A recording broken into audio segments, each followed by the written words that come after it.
Hello everyone. Welcome to Humane Entertainment. I'm Humane. I intend entertain you. So, how's everyone doing today? Congrats Vanilla Ninja for being first. Congrats Starlight for being second, and we'll see who gets third and all that. It's been a while we've seen you. Yeah, indeed. It's been a while, hasn't it, Starlight? Yeah. So yeah. Clearly Starlight has been taking over the streams for a bit. Her hyperfixation on Hytale is definitely something to witness, huh? Yes. But yeah, while all that was going on, we got acquainted with someone, and I'm very excited about having her as a guest because she is in fact a ninja. I'm having addiction withdrawals now. Oh no. But yeah, we've met a ninja. Now, anyone who's been following me would know that I'm a huge fan of ninjas. My most favorite franchises include Tenchu, Shinobi, and of course Ninja Gaiden. So to be an actual ninja is like the coolest thing to me. So without wasting any more time, I present to you to my newest guest star, the Kunoichi. Okay, you might notice this is just a portrait and a target. So, yeah, she wishes not to actually appear on camera. See, she is a runaway ninja, which means that she broke the code of Shinobi and ran away from her ninja village. This means that her ninja village is chasing after her. You see, runaway ninjas are punished with death. Thus, rather than have her show up physically and be identified, she allowed me to represent her through this artwork instead. And if she wants to say something, she will throw a kunai with a message attached to it into the target we set up next to the portrait.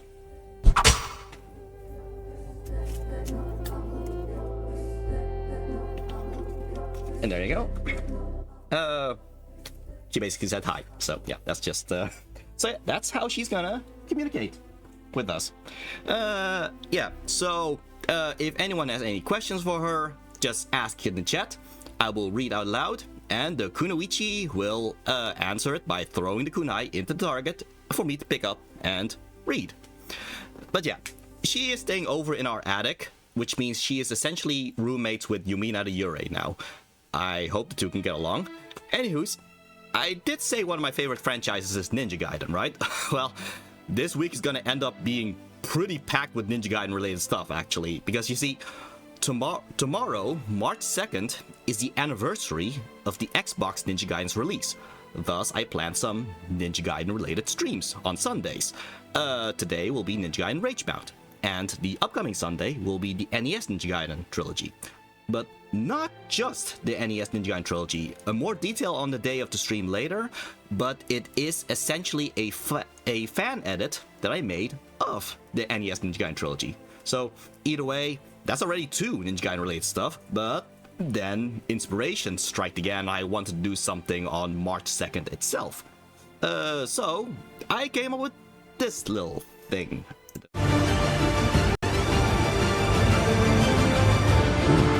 The Dragon Sword. So your father is still in the sacred wilderness. Yes.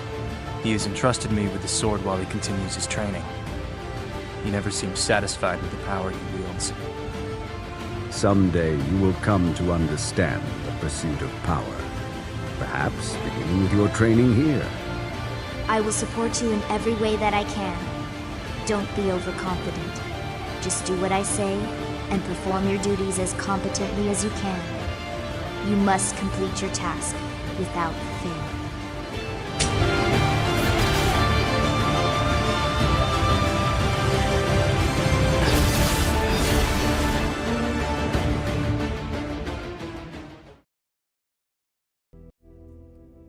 Yeah, so Ninja Gaiden has this intimidating reputation that it's a very difficult franchise.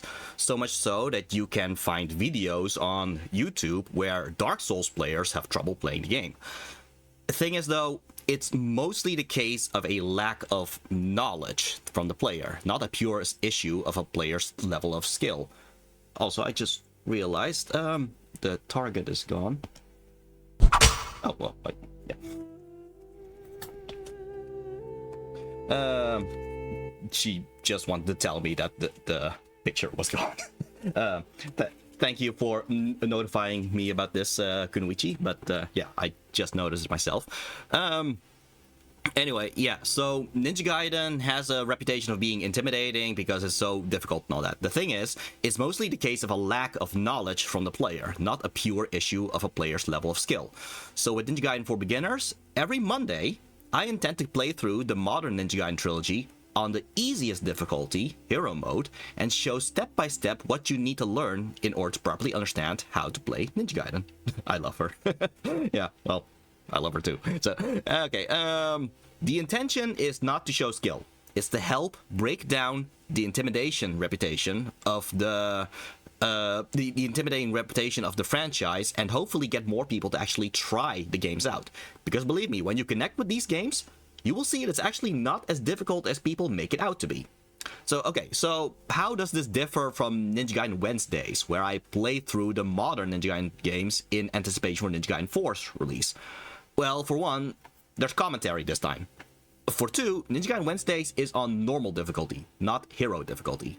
And for three, Ninja Gaiden for Beginners will be shorter streams where I will go through 1 to at most 4 chapters each stream, compared to Ninja Gaiden Wednesdays where I beat each game of the trilogy in 1 to 2 parts. So this will also differ from the Sunday streams of the modern Ninja Gaiden trilogy, which, yes, I do intend to do someday as well.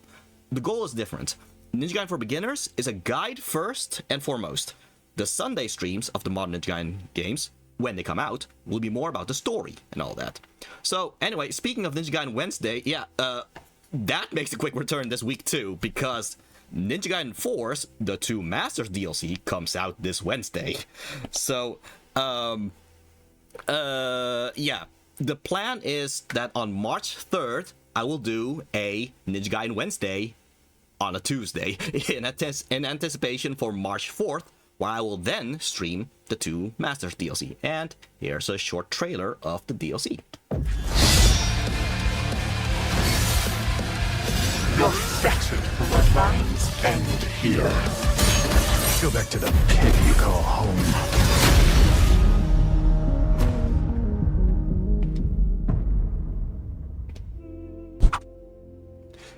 Yeah. There we go. Yeah. So apparently, yeah. Yeah, I figured that's what she wanted to say. Yeah, apparently I didn't plan this out so much, so I keep having to bring the picture back. But yeah. So, yeah, so it's a Ninja Gaiden Wednesday, which means I'm not gonna stream with an OBS overlay. I am going to stream straight from PlayStation 5.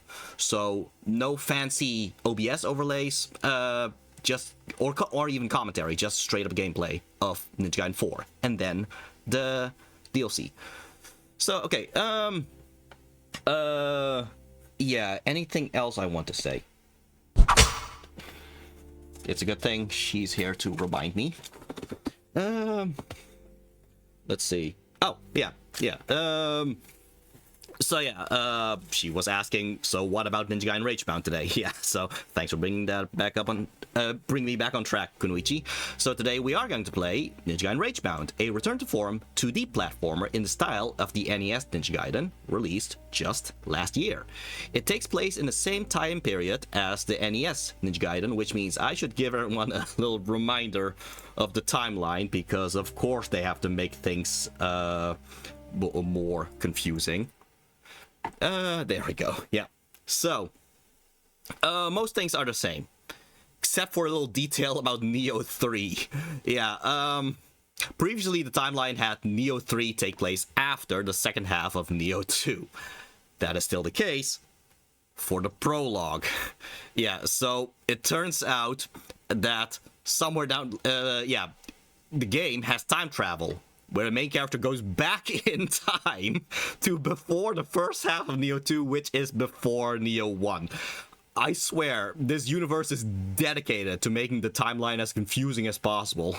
But either way, we are playing Ninja Gaiden Ragebound.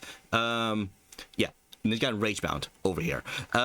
Which starts at the same time as the first NES Ninja Gaiden game. So canonically, that would be after the modern Ninja Gaiden trilogy, which is after Fatal Frame 1 to 4, but before the OVA and Dead or Alive. So basically, Ryu has yet to start his beloved curio shop with Irene. So once we return to Ninja Gaiden 4 and its DLC, that will be the latest in the timeline so far until Dead or Alive 7 comes out. Yeah, so that's also a little thing. I might as well just show that trailer as well. Let's see. Where did I keep that thing? Oh. Okay.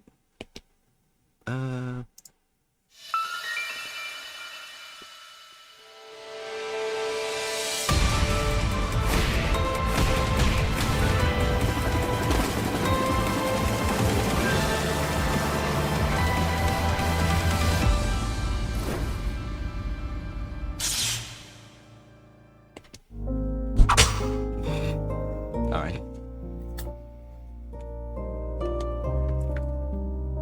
Basically, she says she's very excited about the game as well, so I'm happy to have a fellow fan here. Yeah.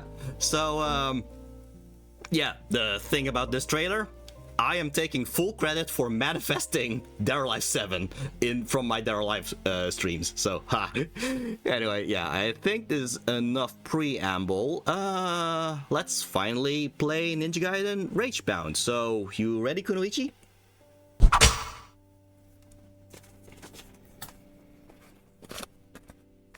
She says she's ready. All right then.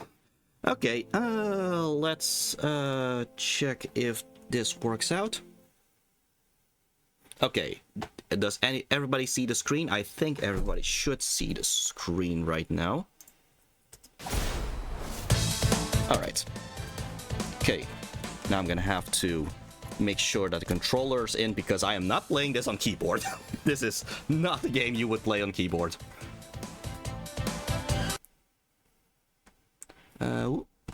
There we go. Okay. Okay, just have to reconnect the controller.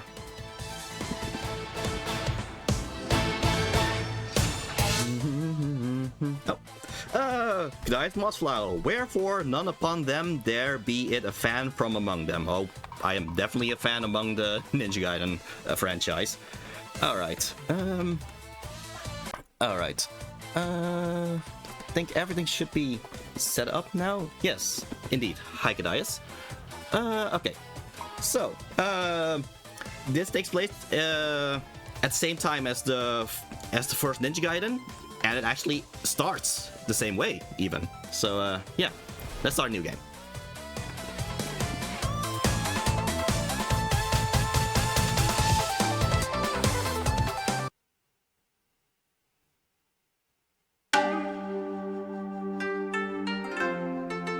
Ryu, I am on my way to a life or death duel. This is the exact same dialogue from the first NES Ninja Gaiden game, which got me so hyped when I saw this. If it is destiny that I not return, you are to take the dragon sword of the Hayabusa family and go to America and see the archaeologist Walter Smith. Ryu, be always brave.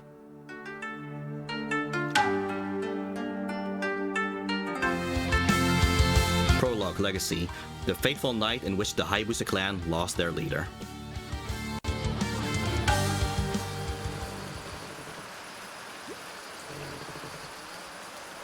Forgive me, Ryu. I must put my life on the line to keep you all from this new evil. Might as well just point out right now, the thing is, the fact that Joe Hayabusa has his eyes closed the entire time, that was not the case in the original NES Ninja Gaiden, because there he was not blinded at all. It was, in fact, the Ninja Gaiden 2, the modern Ninja Gaiden 2, which takes place before, that kind of retconned that he was blinded the entire time in the first place, which is why he now has his eyes closed. So, right now it would be an inconsistency between this and the NES Ninja Gaidens, but they are kind of trying to link the two together better this way. So, that's why you see him with eyes closed the entire time. So, yeah. Forgive me, Ryu, I must put my life on the line to keep you all from this new evil. Oh, question for the chat. Is this game's music something you would listen to outside of the game? I still listen to it on my Spotify, so...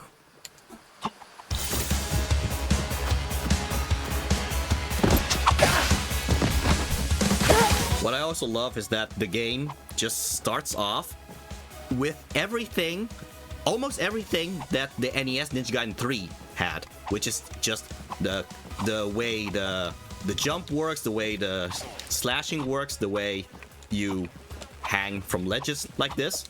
Like you could go from the NES Ninja Gaiden 3 straight to this, and it would just make sense. Okay, here's a crystal skull. There's gonna be several of these crystal skulls throughout each level and all that.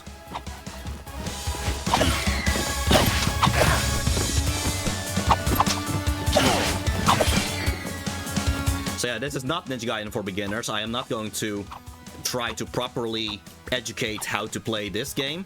This is still pretty new, and plus it plays a lot differently than the 3D modern Ninja Gaiden games in the first place. I'm just gonna kind of play through it for the story, if anything. And music. I love the music.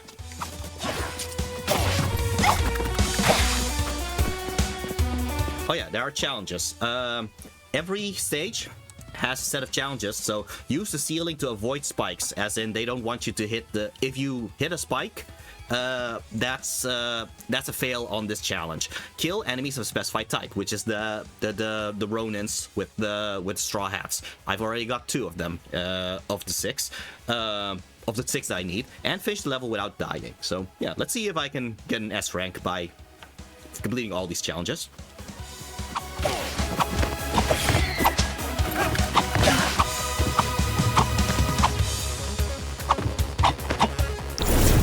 But yeah, next week when I will present the NES Ninja Gaiden games, you will notice the, like, just in terms of gameplay, they just took the exact gameplay. Yeah, they just took the exact framework, and then from there just made the gameplay, the core gameplay of this game, which I think is just cool.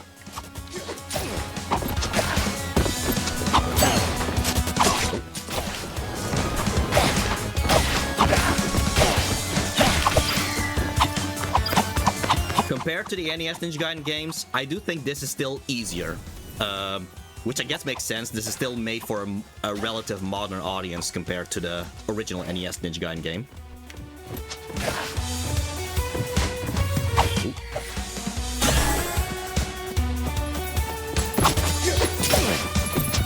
This is the first, I guess, hidden crystal skull, if only because you could kind of miss it behind the tree. But really, you have a sound cue, and it's also glowing. You should be able to find this one, I think. And that's all the crystal skulls in this stage. Yeah.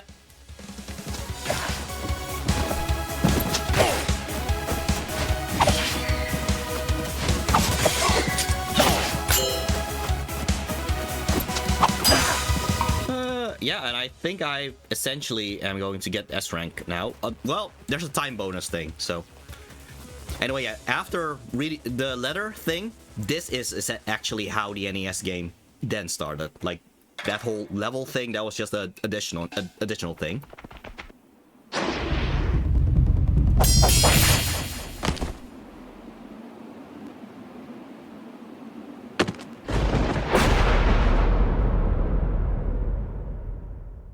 Act 1, Path Ninja. Heroes emerge when the world turns cruel.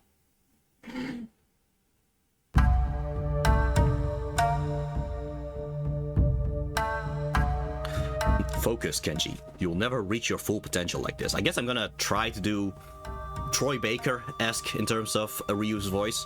Kenji's voice. He kind of he looks like a Johnny Young Bosch. I'll try to do a Johnny Young Bosch. You need to find your inner peace. You don't play around even in death. In training, huh? I mean, Ryu does not mess around in death either. I mean, those who cannot push their limits in training will fall behind in actual combat. Do you need to take a break? I was just getting warmed up. Again.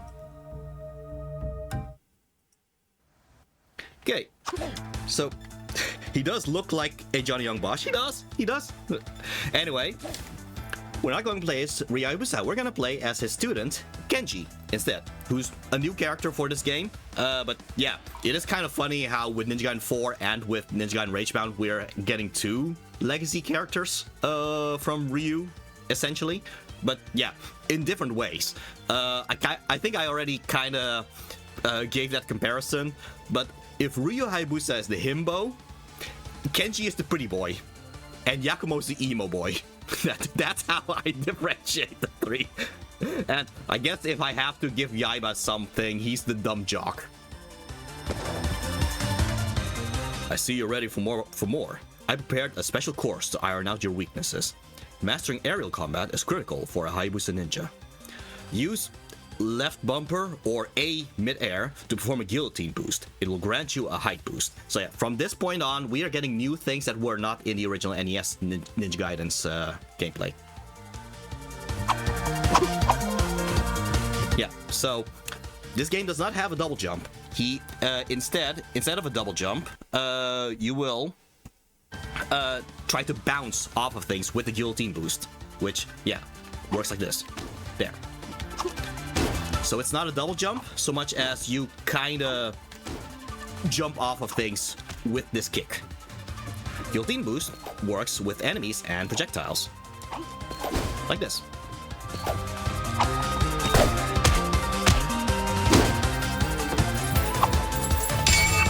I thought it was kind of hilarious to me that guillotine boost became a thing in this game, because I'm also a big Sonic fan, of course. So just bouncing around from one enemy to another, suddenly a Sonic thing ended up in Ninja Gaiden, which blew my mind. And not only that, Ninja Gaiden 4, you have grinding, which is also a Sonic thing. So I don't know why these people are working towards my taste specifically, but I don't mind. Slicing through your enemy's attacks is the quickest way to end a fight.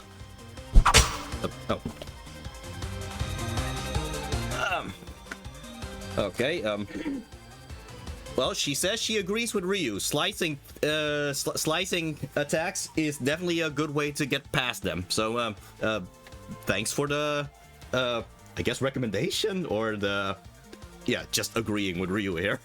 Slice 3 projectiles with X before moving on. All right, then. Okay, we could do that, or how about we don't listen to Ryu for a bit? Where do you think you're going? Get on that platform and slice 3 projectiles with an X. Alright, alright.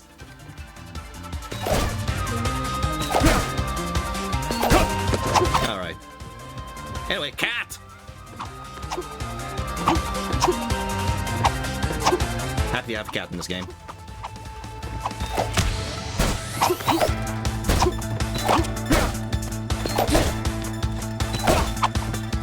I mean, yeah. The fact that Odin is there, that, yeah. I'm so not used to seeing a normal cat that seeing a normal cat is just amazing to me.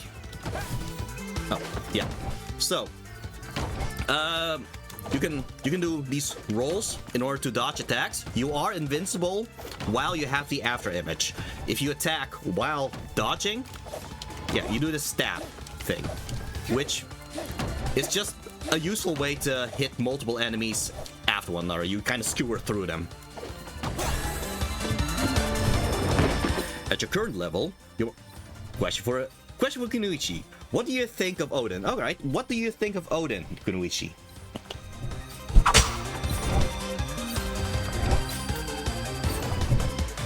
Okay, let's see.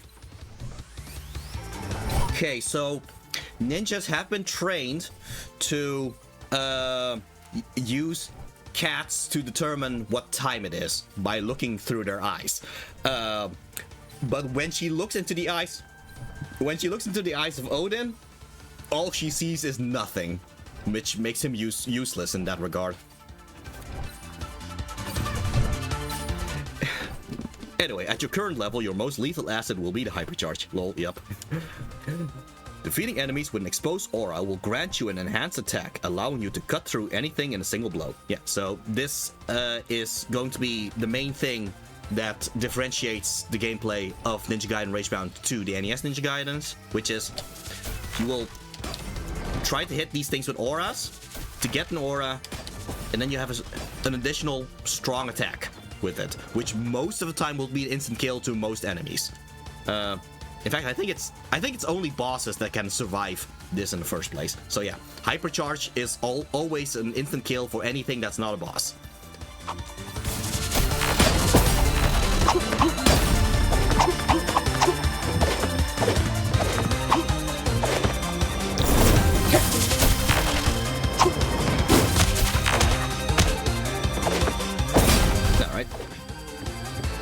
It also gives added range to the attack, like, yeah, I think I can show it here. In desperate situation, there's a secret technique to sacrifice your vitality to enhance your next attack. So yeah, you can also manually get a hypercharge, but you will sacrifice health for it. Hold X to imbue your blade with your life force and gain a hypercharge. Okay, so yeah, just checking. Yeah, here. I just missed this thing. If I now have a hypercharge though, yeah, so it does give you additional range. Yet again, I'm missing it. Like I could hit it if I got closer, but all right, there. So yeah, it does help with range when you do the hypercharge thing.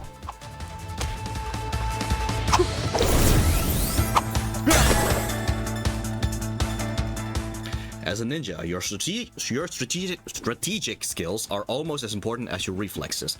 Use hypercharge wisely to overcome this challenge. You need to be fast and smart for the clan's sake. So this is when they actually kind of challenge you in how to properly chain together hypercharges one after another. So, yeah.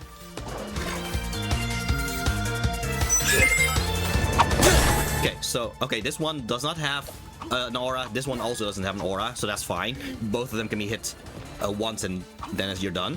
This has an aura, so you can destroy the bigger thing. So, okay, this has an aura. I want to destroy this other one with an aura, so I can have another aura to hit that one. Okay, now I hit this one. Then I hit this one, so I can hit this one with the hypercharge, and then this one with the hypercharge. So yeah, again, eventually you will kind of learn to read the environment. And in this case, there, you have to manually charge it yourself, so you could hit the one here in order to then hit this one. So yeah, it's semi-reflex. It's also a little bit of just kind of getting a proper view of the environment and then having the right order of events from there. All right. Here we are getting a duel with Ryu Hayabusa. I still fail at this sometimes. So I'm just gonna focus and try to beat him. It's not necessary. You are meant to lose against him, but you do get a higher rank if you actually beat him. Even so, in story, you don't beat him. He still easily interrupts you afterwards. But yeah, I'm just gonna try. Question for the chat. What is your favorite aspect of the game so far? All right, what is your favorite aspect of the game so far?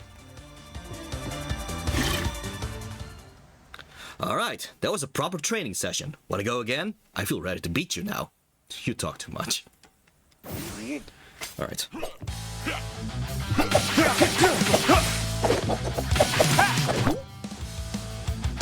How much Humane Entertainment loves this game, yeah.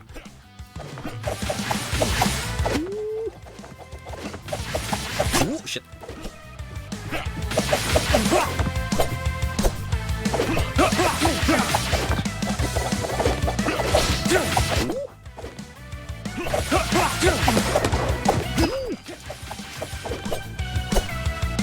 Yeah, this is the kind of game where I will probably slip out an expletive sometimes. I just can't really help it.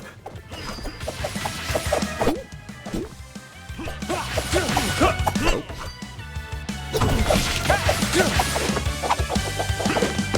What I also love is that the moves that Ryu is using, those are moves from the modern Ninja Gaiden games. So, it's just cool to just... Oh, wow, sheesh. Oh, what? It's just cool to see it in 2D.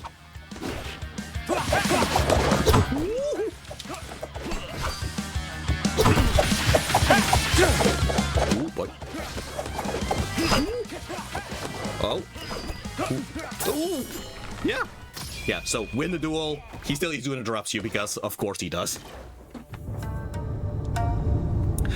Ryu, Kenji, one other attack. Woo! Yeah. Okay, so yeah, good. Thanks. Yeah.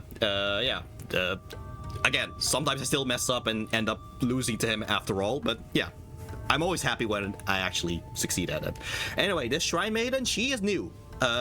Like there's a different Shrine Maiden in the modern Ninja Gaiden games called Momichi, and before that there was Kureha, who is the childhood friend of Ryu. But this is not Momichi. Momichi is already training to be her own ninja at this point. So yeah, this Shrine Maiden is new. I wonder if we are going to get something more from her somewhere down the line, because she's not Ninja Gaiden 4. Well, who knows if she's gonna be in Dead or Alive 7. I don't think so, because it would focus on Kazumi instead, I believe. But yeah, just kind of curious that they actually added a new Shrine Maiden here. Ryu, Kenji, we're under attack. What's happening? Demons coming down the mountains. Our village is in danger. Understood. Stay here.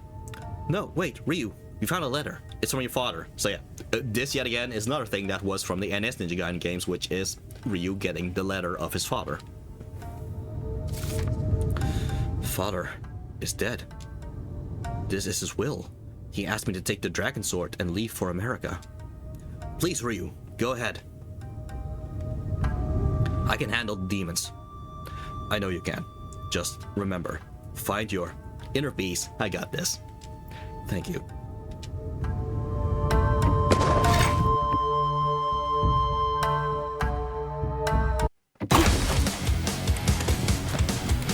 All right. Oh lol, Ryu's 15-hour flight to America. Yeah, okay. So this is just a little gag that Starlight came up with. Is just the idea that while all of this is going on, Ryu is just kind of going to the airport, trying to actually start his game of the NES Ninja Gaiden games. We've got the NES Ninja Gaiden games. The first level is just Ryu already in America. But now we're just imagining that he actually was waiting at the airport all this time while Kenji is going through all this right now.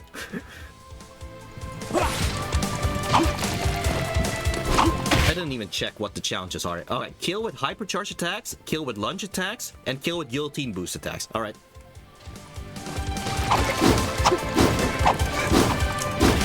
Yeah, so guillotine boost does less damage than a slash. So for some enemies, you're gonna have to guillotine boost them twice in order to actually kill them with the guillotine boost. Whereas here, a single slash was enough to kill it like that. And of course, hypercharge is always an instant kill either way.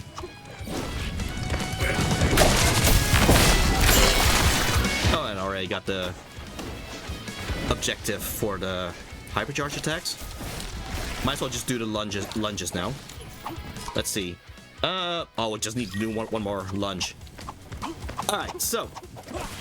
I just grabbed the scarab. So, scarabs are always a collectible thing in... Well, not always. It's... In Ninja Gaiden, in the modern Ninja Gaiden 1, the idea was that there were only 50 scarabs in the whole world. But then, of course, you can collect all 50 scarabs. And the Muramasa will outright say, oh, there's only 50 scarabs in the entire world. You found them all. And yet in Ninja Gaiden 3, suddenly there's more scarabs to collect. And now here, this game also has more scarabs to collect. Which, I don't know what that means. Do they keep having more scarabs appear? Or is Muramasa just humoring all these ninjas and just telling them, oh, find these scarabs that I have laid everywhere. Muramasa just distributed more scarabs indeed.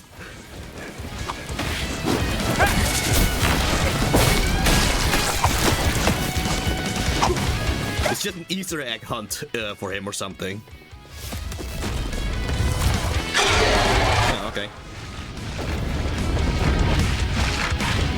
Well, guess we better follow that.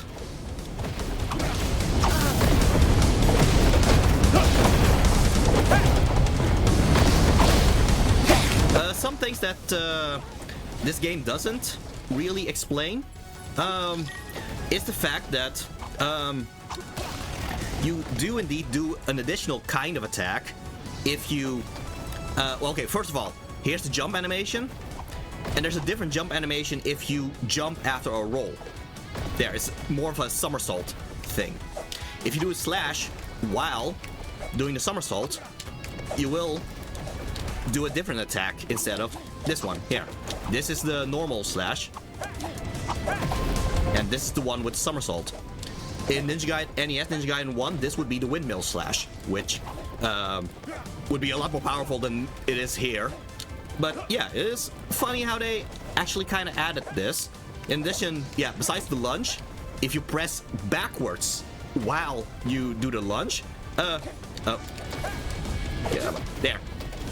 It's just a different kind of slash that slashes backwards, which is also pretty cool to see.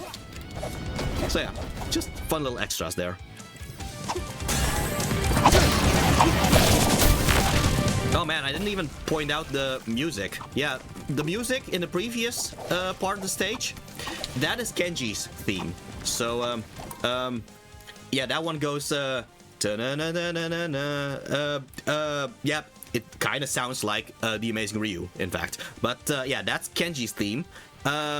We are going to hear a different theme, and, yeah, somewhere later. And the two themes, they synergize with one another, and I think it's so cool, and I will try to point it out when when it appears. So yeah, I really should have thought of that before I entered this place and the music changed.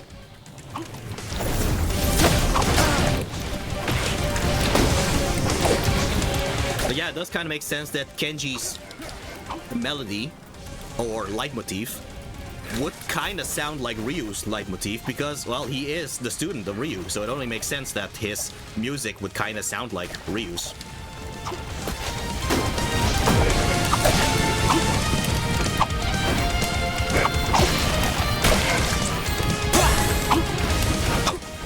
Was that? No, okay.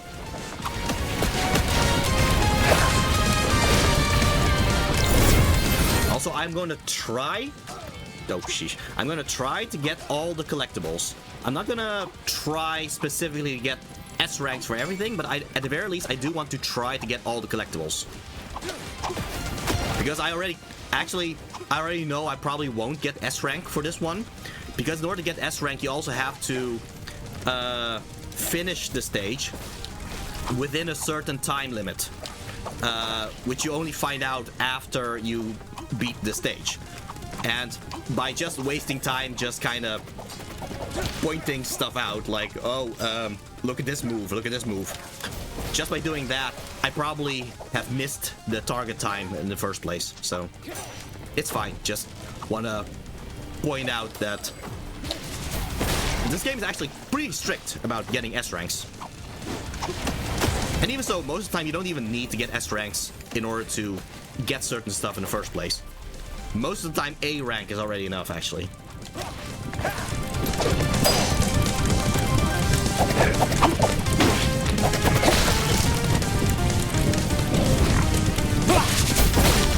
Yeah, a lot of times when a bigger enemy appears, best thing you can do is just kind of wait. And suddenly, an enemy with an aura will appear for you to use the hypercharge against them. We'd rather have you explain more than getting a good score anyway. Fair?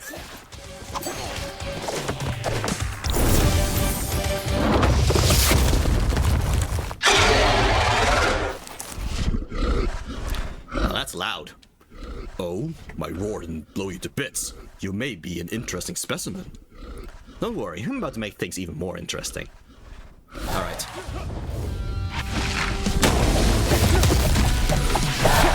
Yeah, so all these bosses suddenly die so much slower than all the regular enemies.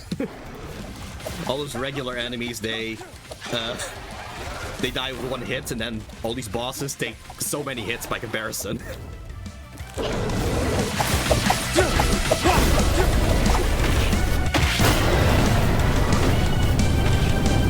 fought this boss several times to know every move he's gonna do.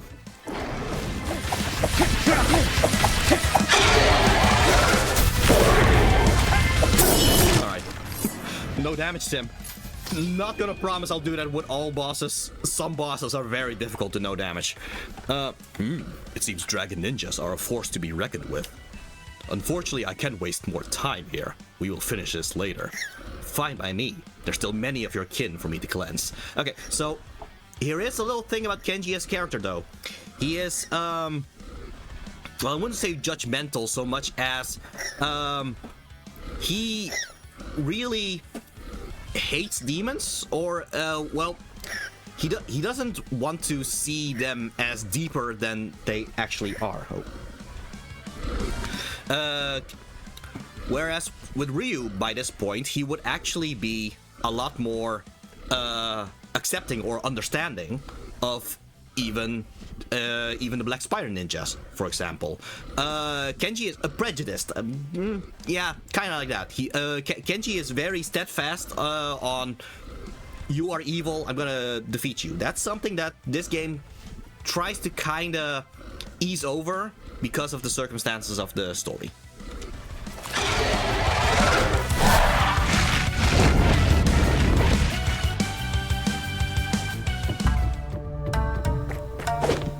Oh, sheesh. Okay. This is such a small thing, but only big fans of Ninja Gaiden would realize what's going on. But yeah, look at these monk statues, and some of them have lost their heads. Yeah, in both Ninja Gaiden, in the modern Ninja Gaiden 1 and Ninja Gaiden 2, this freaking statue keeps losing its head. and Ryu will always have to find that head again, put it back there in order to get some kind of item from it, from the gods or something. But this keeps happening. Like, yeah, I don't know. I think it's kind of funny how this freaking statue just never gets to keep that head. So yeah, it's just a fun little background thing. Kenji, please wait. Are you leaving the village? We must locate the source of these fiends. Something tells me this was only the first wave. I suggest we wait for Master Ryu. He's strong. We're strong here. It's too dangerous to leave the Hayabusa village. If you're waiting for Master Ryu, he's going to be yeah, he's gonna be predisposed on that airport for a while, Shrine Maiden. So probably best not to wait for him. You stay. Organize the survivors. But what if the Black Spider clan is behind all this? You can't hope to survive against them on your own. That changes nothing. I'm ready to give my life for the village. Alright, so take note of that little character note. He's ready to give his life for the village and all that. But Kenji, very well. I understand. Please come back alive. I'm counting on you. Oh, question for the chat. What's your opinion on this game so far?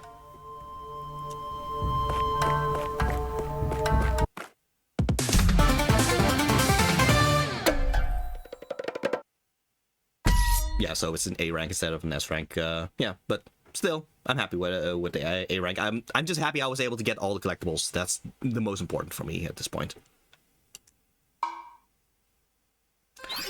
Welcome to the world map. Please use the menu to the left to choose the next mission. Yeah, so every mission also had like this whole little text thing just to explain the general gist of what's been happening. Of course, we didn't see all these because we just immediately went into the level and then just we kept going in sequence. But I figured I might as well just kind of reread what we've been through. Yeah, the tragic duel. Joe Hayabusa is ambushed by deceitful rivals on his way to a fateful duel. Blades clash in the shadows as the confrontation turns into a fight for survival. Alright then. Ryu's test. Navigating the family dojo filled with challenges, Kenji must prove his skill and precision. Success means mastering the secret techniques of the Hayabusa clan. Seized by dark forces. Demons attack. Kenji defends Hayabusa village, battling the Inferno and the demonic horde. Alright, and now for the next level. After demons, fueled by vengeance, Kenji Mozu, so that's his last name, ascends the sacred Mount Fuji in pursuit of the demons who razed his village. The young ninja battles through treacherous terrain to extinguish the demonic threat. Alright then.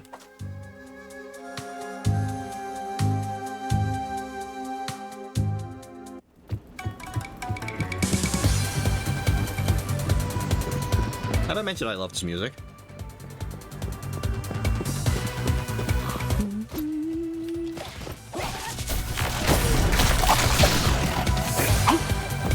Nope. Alright, what was the challenges? Okay, find secret room, deflect enemy projectiles, 10 of them, and avoid falling into pits. Okay, well, if I fall into a pit, it just happens, but usually I can get through it fine, but we'll see.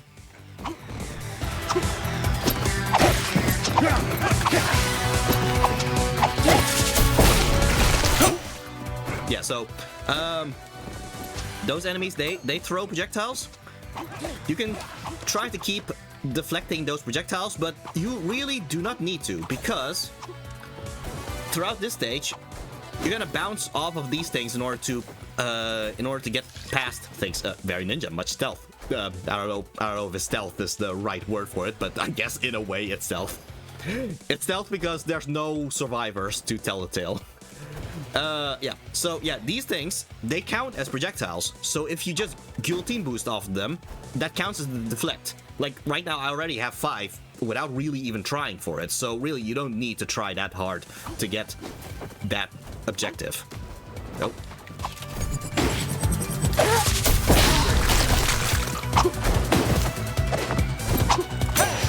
And also, that's also a deflect, but yeah, again, I don't really need to farm for projectile deflects or something. So there you go, deflect enemy projectiles, 10. Oh, speaking of Muramasa.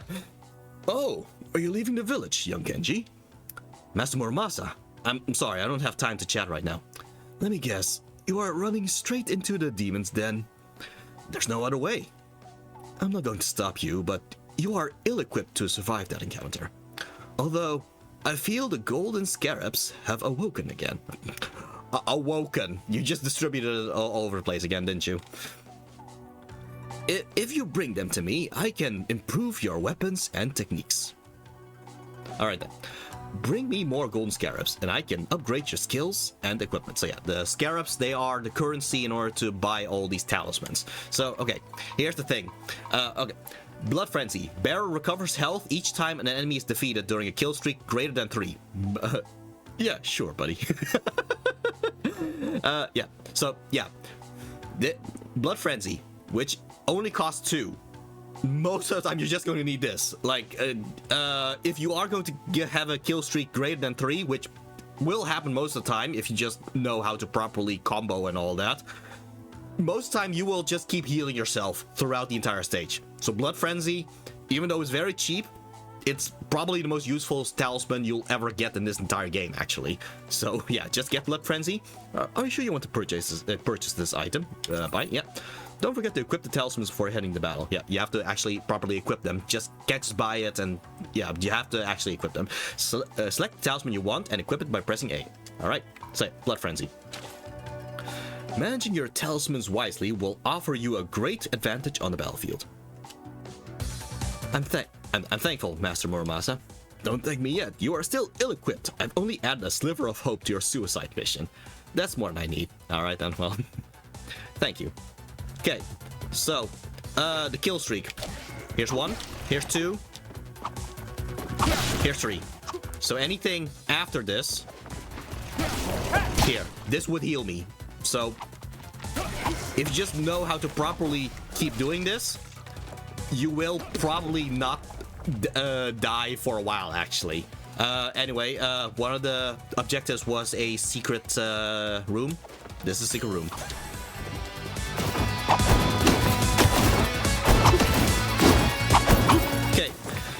This is a new collectible. It's a secret scroll. For every secret scroll that you grab, you will unlock an additional mission, which is just another level to play. I'm not gonna do the secret missions. I will try to get all the scrolls though. Nope. Oh, sheesh. Didn't see the spikes there.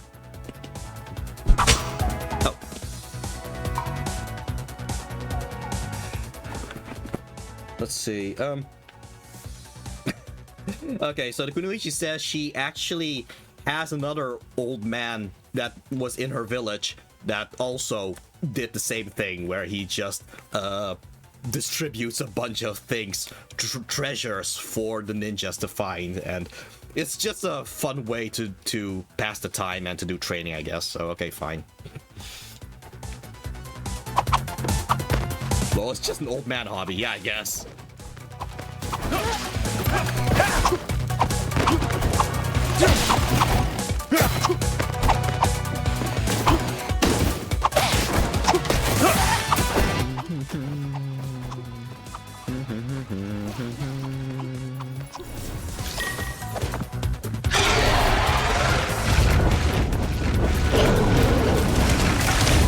Okay, so here's where the guillotine boost gets to really shine, because how to get over there? Well, yeah, so you can bounce off of enemy projectiles, so you can essentially use that to do a double jump.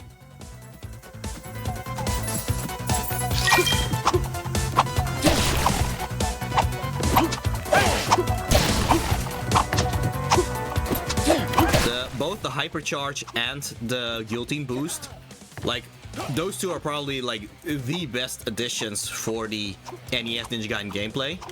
Like, sometimes I actually return to the NES Ninja Gaiden games, and I kind of miss those two things specifically.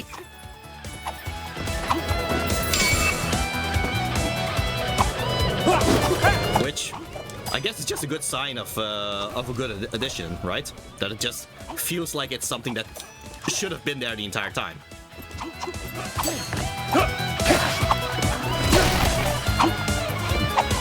Okay, kind of focusing, because if I fall down the pit, I will lose that mission to not fall into pits. Okay. Oh boy. There we go. If they were to make a proper remake of the NES Ninja Gaiden games, first of all, I would love that. I would love to have these people be the ones who actually make it. Second of all, just use this game as a blueprint first, and then just make the remakes from there.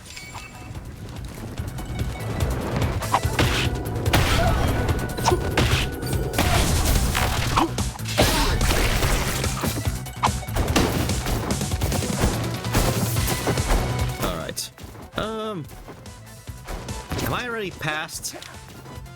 Okay, I'm still gonna be careful just in case, but I'm pretty I think I'm already past all the bottomless pits in this place. So that's good at least. But we'll see.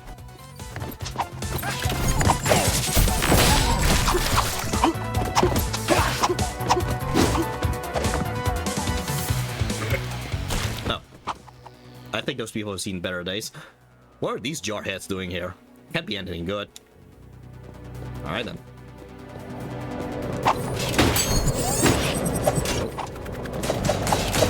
Oh dang.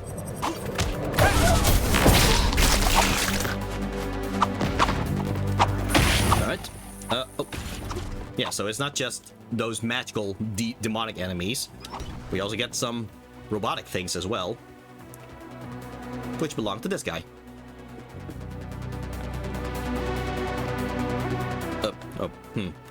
I'll just... Ryabusa? No, that's not possible. But those kills, you're definitely a Hayabusa ninja. There may be hope after all. We need your help. Stand back. Trust me, we're on the same side here. Sure, this guy looks trustworthy, doesn't he? Our agency has been monitoring the Kunoichi since the Supreme Ninja Overlord Genshin took the Blade of the Archfiend. Okay, just as a fan, I just love how these things connect, because for a long time the NES Ninja Gaiden and the modern Ninja Gaidens, they were so separate and all that, and now suddenly there's this game that kind of bridges them together, because Genshin was not in the NES Ninja Gaidens, he was from the modern Ninja Gaiden games, and here, oh, some reference to the Supreme Ninja Overlord Genshin and the Blade of the Archfiend in a game taking place during the NES Ninja Gaiden games. Like, as a fan, it just makes me happy and all that. But yeah, our agency has been monitoring the Kunoichi since the Supreme Ninja Overlord Genshin took the Blade of the Archfiend. but weren't expected to be greeted by a horde of demons. My men were overwhelmed. Might as well just point out, yeah. So Genshin got the Blade of the Archfiend. So the once I actually do a proper Sunday stream of Ninja Gaiden 2, I will probably explain it in more detail. But yeah, the Blade of the Archfiend, it is similar to the Dragon Sword, where the Dragon Sword is actually made out of the fang of a divine dragon, whereas the Blade of the Archfiend is forged out of a meteorite that was breathed on by the Archfiend, or demon, deity of destruction, which is like the big bad of the entire franchise, really. So yeah, so one comes from the dragons, another comes from the Archfiend, or the demon. Yeah, so apparently that meteorite, Genshin got it from Mount Fuji, which means that Mount Fuji is probably the site where the Archfiend breathed on the meteorite. So yeah, fun little lore thing there. Yeah, but weren't expecting to be greeted by a horde of demons. My men were overwhelmed. We have to do something. Someone's trying to free the Demon Lord. Okay, so Demon Lord is different from the demon. You could call the demon Vigor, for example, but yeah, this Demon Lord is a different Demon Lord than the demon that I was talking about. There's a lot of demons or evil overlords in this franchise. The Demon Lord? Your ways when working against is evil. Stay put. Take notes. Yeah, there's a lot of lore in Ninja Gaiden. I know about it, but even a lot of people who actually have finished the game on Master Ninja difficulty, they don't actually read up on all the lore and all that. So yeah,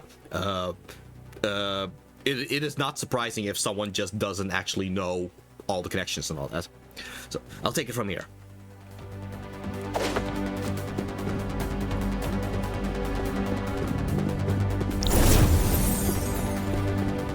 So yeah, here's Kunotani. Okay, before the game came out, I thought this would be the same gate to the underworld that is in the NES Ninja Gaiden 2, which also featured a gate to the underworld and all that. No, this is a different one. Like this is in Mount. This is the gate in Mount Fuji, and the gate to the underworld in Ninja Gaiden 2 Dark Sword of Chaos. It's in the Tower of Laja, which is a totally different one. So it's hilarious how many different gates of the underworld there is, which again just refer back to Fatal Frame, where all they are doing is trying to close those gates. And here we see, well, all these ninjas just casually going into all these gates. Oh, question for the chat. Were you aware of this game before this stream? And also, I just found out that my batteries ran out with the controller, so I'm gonna have to be right back. Okay, well, Kunoichi, do you have something to say? Because then you can just throw the kunai already, and then I can read it when I'm back. Thank you. Might as well just do a hydrate as well. So, thank you for the hydrate, Starlight. Yeah, I'll be right back. Just have the Kunoichi here. Yeah, that's right. I'm stretching. Yeah. You got a problem with that? I'll do that while I want to be able to replace fully enjoy the taking you apart without some pulled muscle slowing me down. Indeed.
I know how batteries work.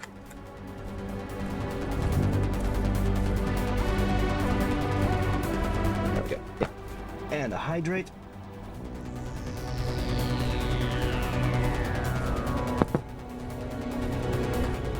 And a stretch. Alright. Alright, Kunoichi, what do you have to say? Let's see. Okay, so apparently as a teenager she actually disliked the Ninja Gaiden franchise because of its complete lack of stealth. But after a while she kinda saw Ninja Gaiden similar to how people would look at superheroes. As in, she doesn't see them as ninjas so much as super ninjas. And this is just escapism, just the idea of, oh, imagine if ninjas were powerful enough to do all of this ridiculous stuff. So, yeah, okay. So, fun little fact about the Kunoichi. I am happy you are a fan now. But, yeah. Alright, let's see. Alright. So, yeah, let's enter this gate to the underworld, because that's what we ninjas do.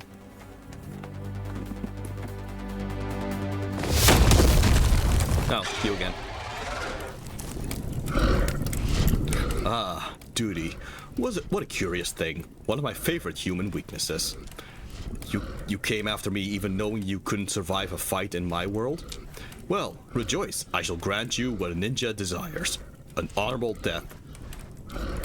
Kunoichi, is that what every ninja desires?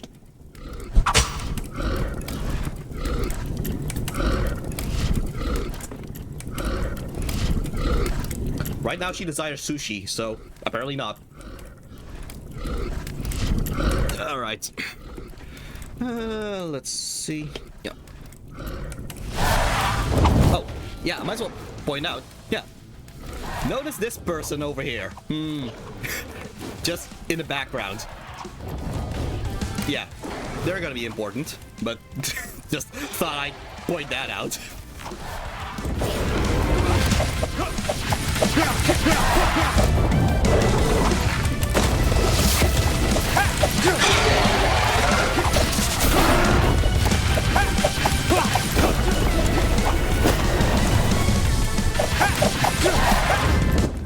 Oh, okay. Yeah, if you position yourself just correctly, you would be just between the flames and you'd be able to actually attack him still. Oh, dang.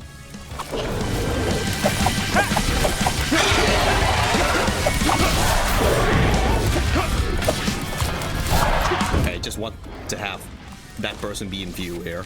There. Well, in view.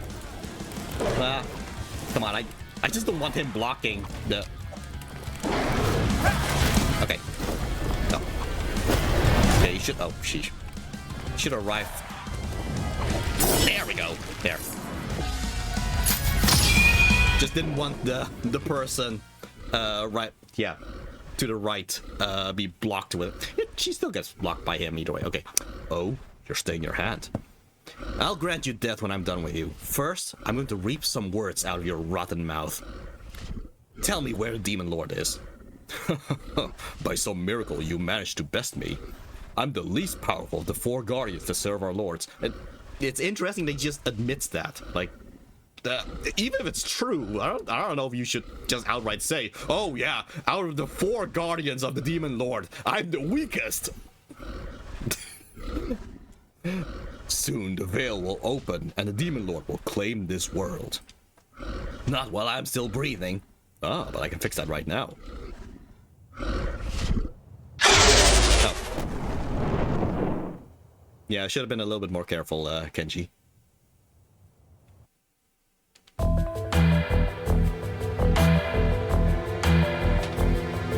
Your pride got the best of you, huh? A black spider ninja? Are you behind all this? Prideful and clueless. Can't you see we've both been lured here? What? Explain yourself. Pay attention, we don't have much time. You're losing too much blood. Alright then. And we'll just go back in time just a little bit. Act 2, Path of the Spider. The night before, when old enemies fell before greater horrors.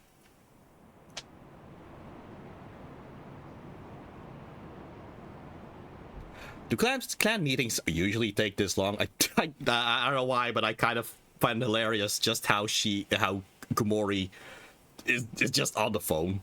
Like, I don't know, it's such a casual, normal person thing to do for a ninja. I don't know, it's kind of funny to me that, I don't know, she just scrolls on Instagram or TikTok or whatever. Just the idea is kind of funny to me. Miss Komori, please be quiet. Our leaders will take as much time as they need. Shinobi must never lower their guard. Ah, come on, who's going to be dumb enough to attack Black Spider Clan HQ?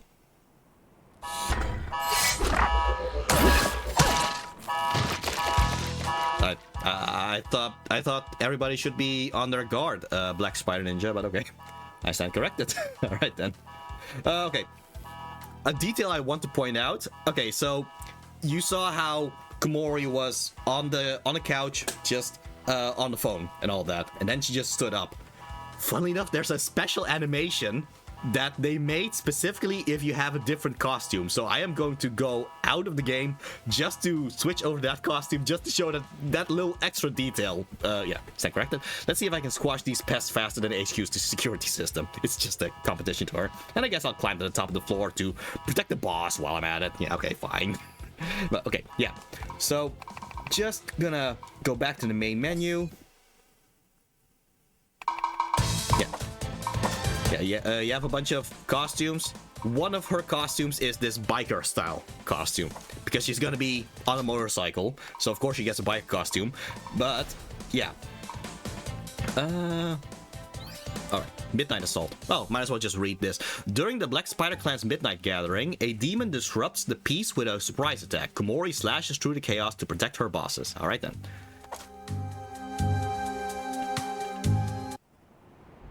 Yeah, so that's still the same.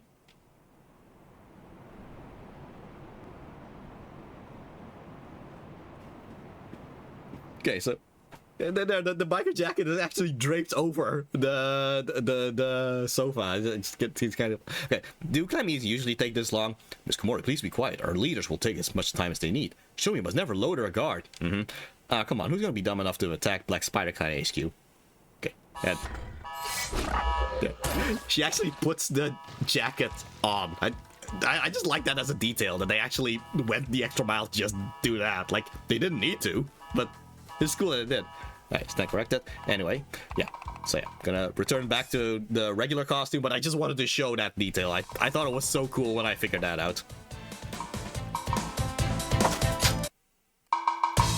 Oh, no. Okay. Oh, guess now I can just skip the cutscene. There we go. Alright. So, Komori is different from Kenji because she essentially has infinite amounts of kunais to throw. Like, where is she keeping all of them? But yeah, remember how Kenji also had a lunge attack if you do a roll and then attack. Well, she doesn't have a lunge attack so much as she will throw two at the same time in different directions. There. So yeah. Also pretty cool. In addition, yeah, she also has somersault. So what happens if you throw it while doing a somersault? Yeah, she's gonna throw three. So if you want to spam these kunais, just keep doing this.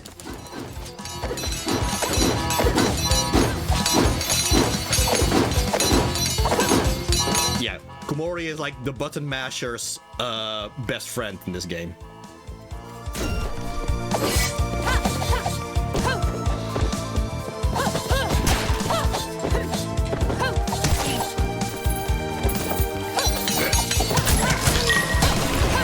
Alright.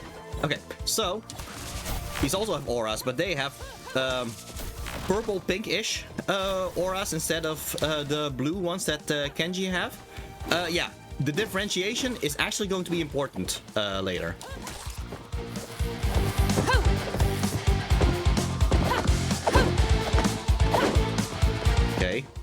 this elevator isn't working. Oh, right, challenges. Destroy traps of specified type. So yeah, the turrets. Chain guillotine boost without landing. So 10 guillotine boost. Oh, that seems difficult. Actually, there's a specific spot which you can use in order to get the 10 that you need. It's really not that difficult if you just know where to do it. Defeat the boss without being hit. This, I won't promise I will get this. Defeat the boss without getting hit. The boss of this stage is pretty difficult, at least for me, in order to no damage. So we'll see if I actually make it. But yeah, it's just a very difficult one. Anyway, here's a turret. Here's another turret. Well, that wasn't such a difficult challenge to do. So yeah, that button made this elevator work again.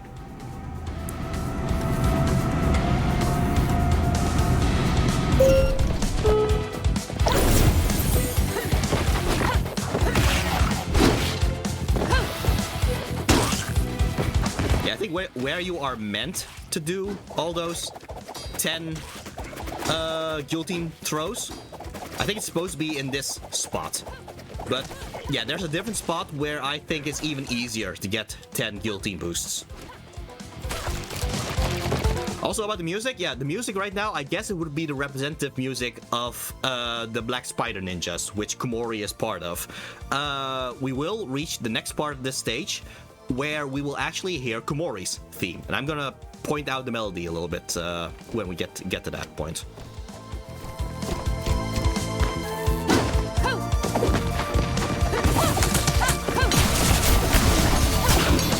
Okay, yeah. So, yeah. If you want to get that challenge of 10 guillotine boosts, this is the place, because there. There. Not that difficult if you just know about it, you know.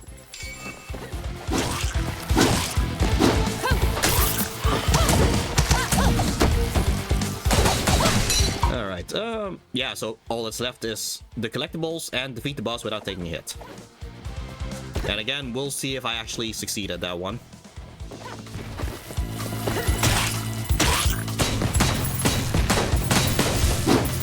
Oh. There we go.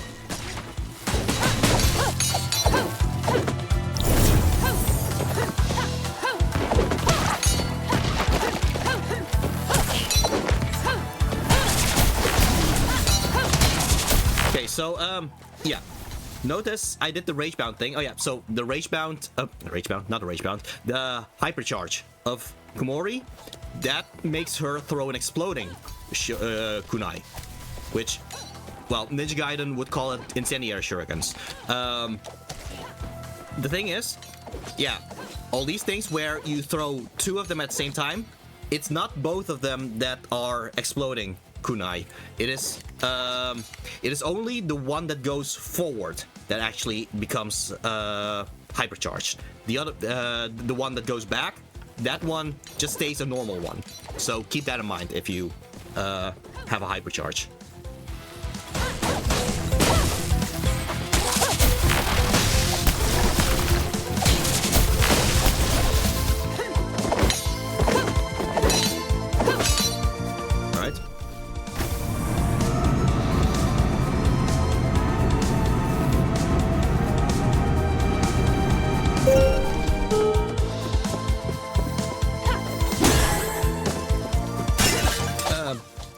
Need to kill this enemy, but there we go. I just don't want that one to get away. Come on. Oh, okay. Just waiting for that. Okay, or I can just do this.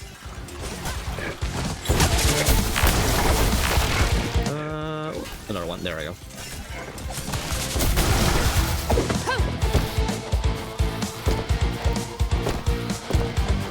All right.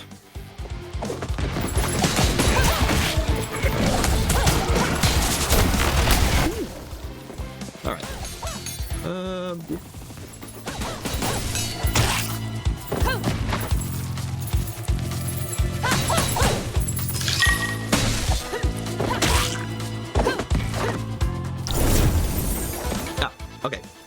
So okay, listen to the next part. Just listen to the music. I'll point it out when the leitmotif happens. Oh, I think it's about to come.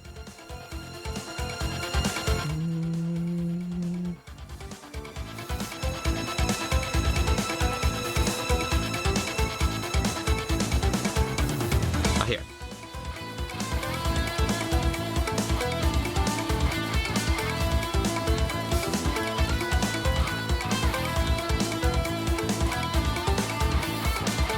So yeah, that's the melody of Kumori. So that's the theme of Kumori. Keep that in mind for what's going to happen in after 2 missions, I believe. Well, okay, this mission and then another mission.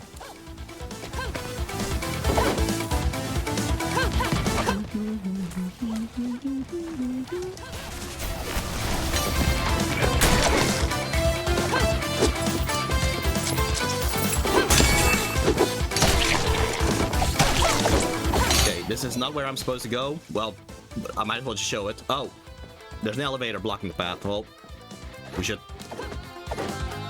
do something about that.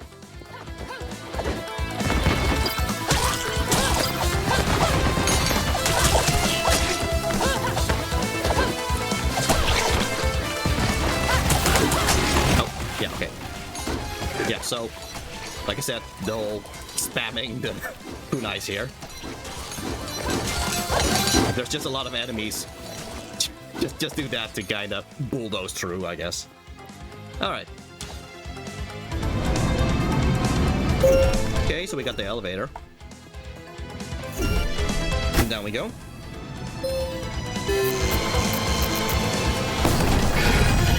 Oh, well, down we go, I guess.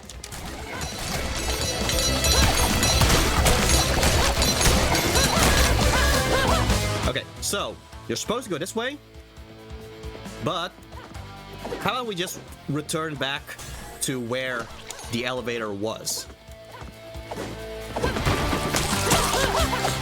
They even respawn the enemies just so you have something to attack while you backtrack here.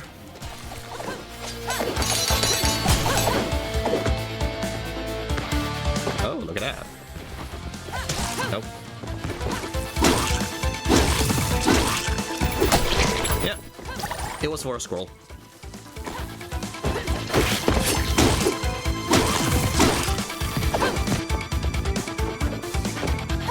So yeah, I'm gonna have to backtrack all the way back in order to get back where we were, but still, it was nice to get that scroll.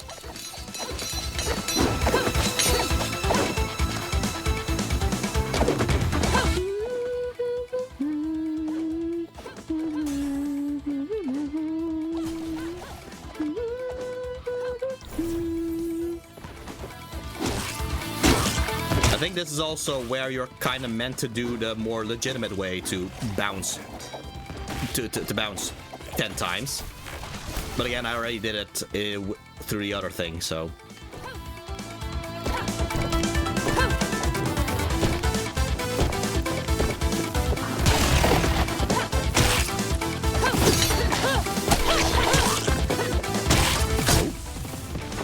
Right to the line of fire there. Yeah, you're supposed to go down, but little collectible thing here by going up.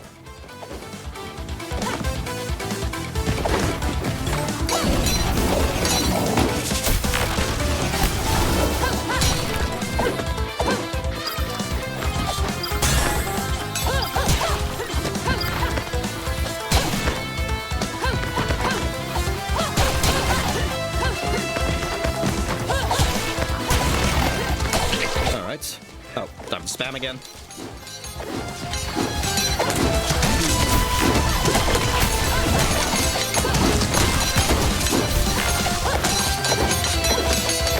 Like, you could do this tactically, but if this works, you might as well. Alright, here's the boss. Like I said, I'm not gonna promise to no damage her. I'm just gonna try, and we'll see how it goes. Good. The demons didn't manage to get to the top floor. What's the situation, Komori? Okay, so Obaba, she's actually been in, well, Ninja Gaiden Dragon Sword, Ninja Gaiden 2, Ninja Gaiden 3 Razor's Edge. She seems to have a new body this time, so she keeps coming back from the dead. That's a thing with her, but this time she actually kind of looks different as well. So they even call her Kumo Obaba here instead of just Obaba, but in theory this should be the same character. So yeah, curious if they're gonna do something more with her, because they just kind of go by the fact of, oh yeah, Obaba's here, just like that, and she has a new body, but they don't really delve too deep about it in this game. So I'm kind of hoping a future game will.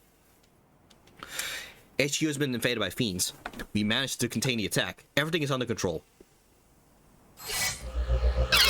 Why you gotta do that right while she was telling that to her bosses, man? Arivashi.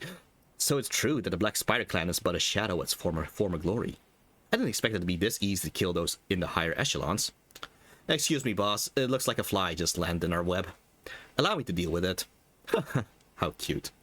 Alright.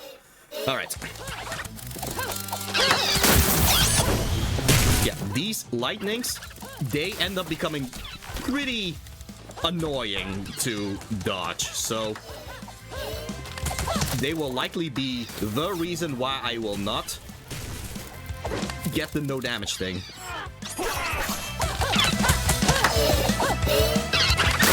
Oh.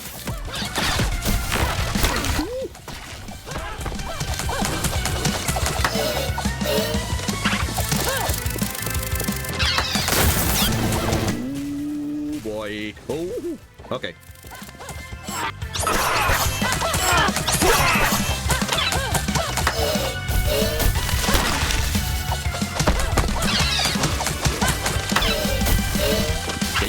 Yeah, woo, I did it.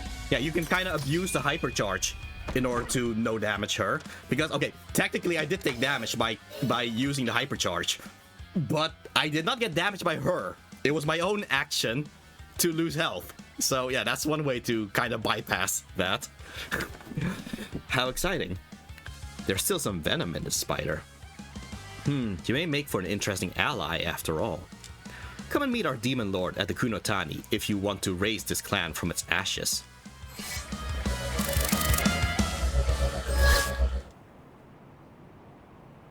You did well, Komori. These fiends need to be taught some manners from time to time. Okay, I also just kind of realized, yeah, unfortunately her portrait is covering one of them, but there are two statues on opposite ends of this room. Yeah, one is posed like this and another posed like this. Those are the Neo from the Neo games, like the two gods. Neo is two gods, so, or two kings, in fact. So yeah, it's funny how they have a little reference to the Neo from in a sense kind of referencing the Neo franchise this way. I thought it's kind of funny. I don't know if we would be able to actually proper see the other statue that her portrait is covering right now, but okay. You did well, Komori. These fiends need to be taught some manners from time to time. Oh, alright. What kind of slimy voice should I give him? Okay. I must say, this alliance they're proposing is perfect, Miss Obaba. Here's the chance we've been waiting for. Yeah, no, so this guy is also new. Again, kind of wondering if we're gonna see more of these characters specifically.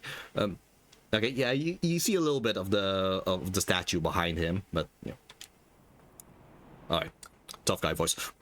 I'm not so sure. We're still recovering from Genshin's failed attempt to control these demons. Huh. It's that kind of cowardice that's keeping the clan weak. As if a pencil pusher would know what true courage means. Silence. Oh, yeah, you saw it right there. Yeah.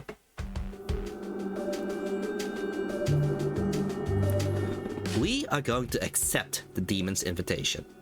But this time, it's not going to be an alliance. We'll break them into submission. Yeah, so during Ninja Gaiden 2, the modern Ninja Gaiden 2, I have to keep saying whether it's the modern Ninja Gaiden or the NES Ninja Gaiden. But yeah, the modern Ninja Gaiden 2, the Black Spider Ninjas work together with the Fiends.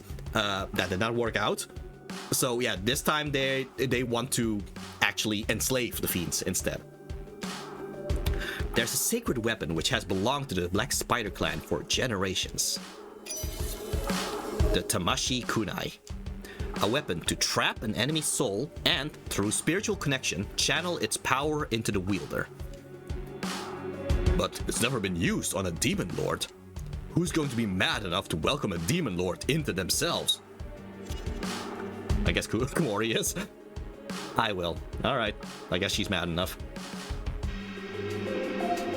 She will. Bring her the Tamashi Kunai. You're the one holding it, so... Thank you, boss.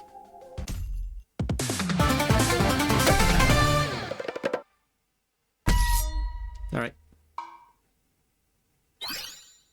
Deceptive Alliance. Rushing through the Black Spider Clan's underground tunnel network, Kumori heads towards the rendezvous point to deceive the Demon Lord. I just realized I can also just press Y here, and... Oh, no.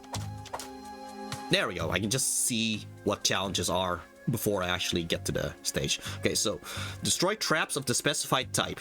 Okay, I think it's the I think I know what kind of trap I'm supposed to. And kill with guillotine boost attacks. 10 of them, alright? And avoid falling into pits. Alright. Yeah, so now we're gonna see why Kumori got a biker outfit.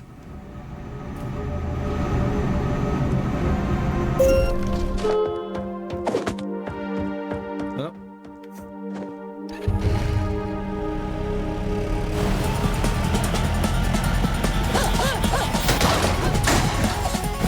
Okay, so yeah, guillotine boost becomes more powerful when you are using a vehicle, because obviously, look at I assume that's probably a lot heavier than what just a ninja would be when you do it, so.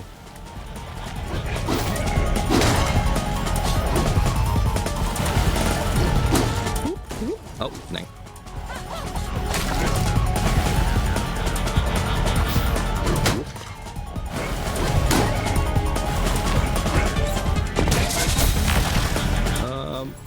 What? Nah. Okay, no, okay.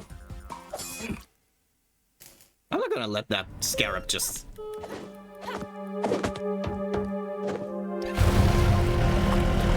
Okay. Just gotta pay attention a bit more. There we go.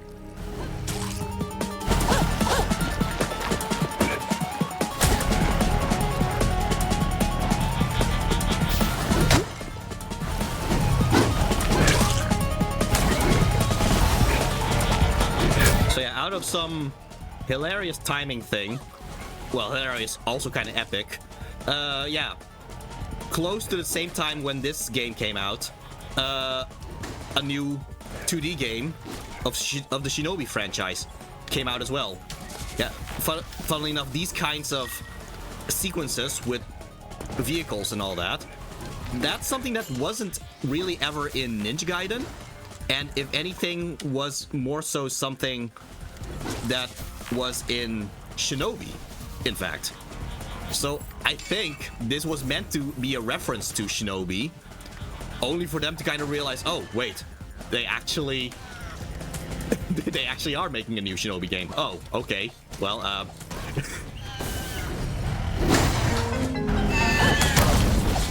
okay, there we go. That's the trap I was meant to.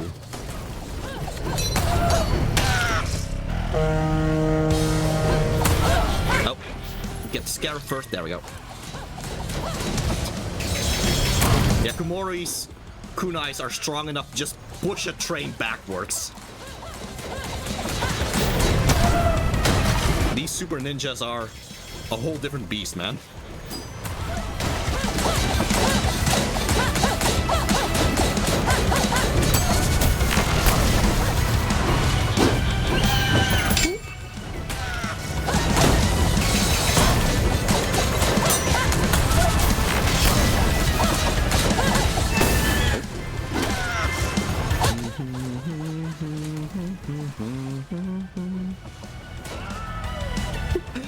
It's not exactly the Wilhelm scream, it's kind of the Wilhelm scream.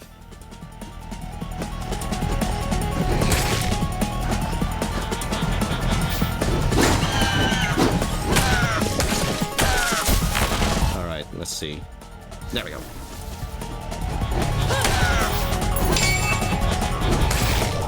Oh, okay. Right, the last challenge is to not fall into bottomless pits, so as long as you know when to jump, it should be fine.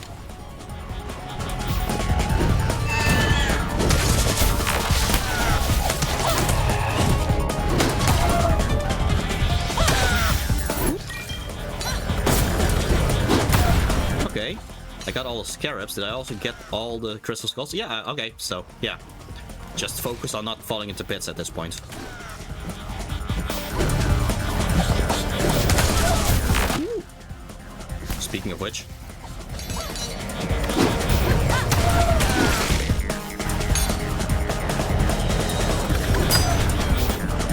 Alright.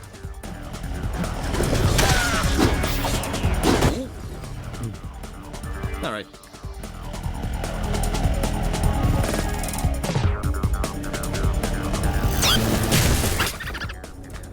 What took you so long? you know, if you just want to talk, you don't need to send all those enemies towards Kumori. I'm here. Where's the demon lord? Ah, how I love an eager girl.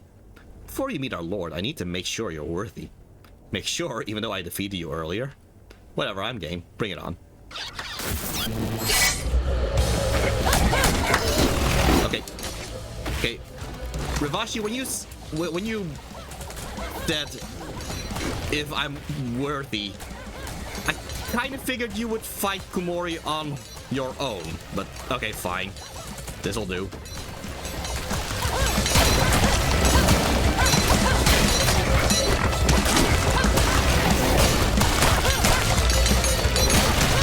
Yeah, it doesn't actually matter that much. Yeah, whether you beat all of them, because she's just going to interrupt Kumori anyway. Here she is, master. The black spider Kunoichi. I softened her up for you. She looks delicious. Excellent work. So yeah, this is the demon lord, not the demon, but yeah, Jagask. I think that's how you pronounce it, Jagask. The demon lord, Jagask. What? Delicious? What are you talking about? I came here to strike a deal. Huh, it'll never stop to amuse me that humans believe they can stand on our level. Well then. Rivashi, gather and charge the 3 energy crystals. Send Dicroc and Obsidiate too. I want the veil completely open before the full moon. Okay, here's the thing. This is a little bit of a timing thing with the first NES Ninja Gaiden game, because the first NES Ninja Gaiden game also had the climax be during the full moon. And I'm gonna assume it's the same full moon that they're talking about here. So that's how you can kind of time it together to the first NES Ninja Gaiden. Immediately, my lord. Oh, listen.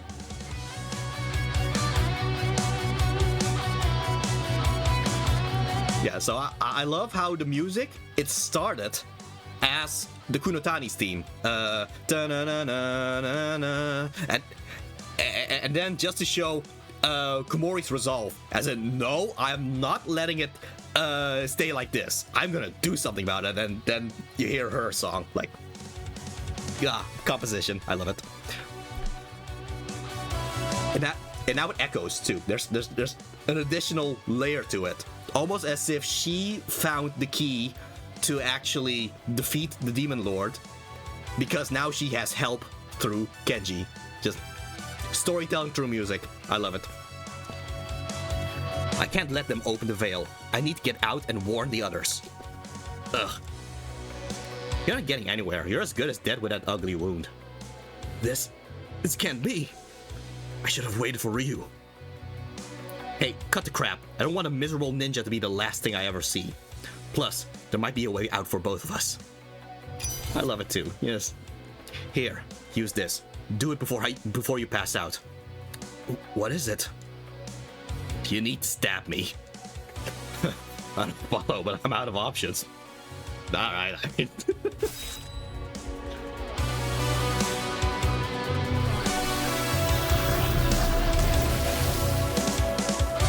Yeah, so the intention was for her to stab the Demon Lord, so the Demon Lord would be inside her. But I guess she kind of figured out, okay, the best way to deal with this is for her to, in fact, be absorbed into Kenji instead. So, yeah, just quick thinking, I guess. I mean, the last thing she could do before she would die by herself, I guess. What's all this power? Is it you? Are you inside of me? It doesn't matter now. We need to get out before they come back. Alright then.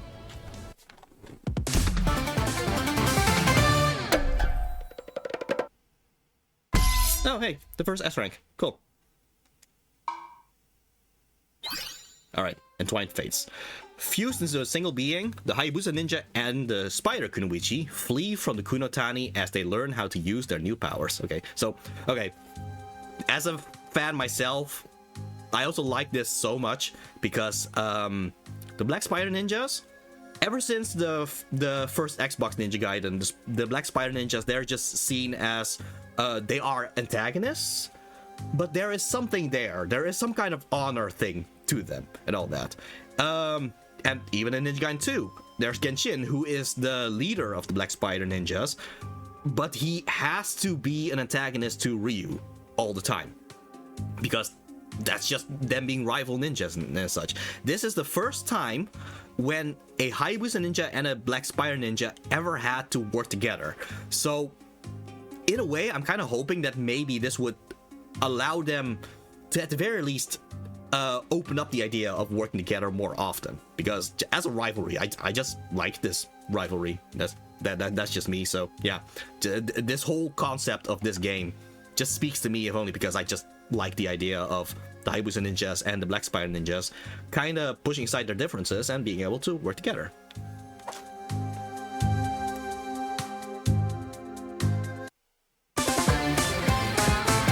Act 3, Blade Walker. New blood to vanquish the evil our ancestors failed to conquer.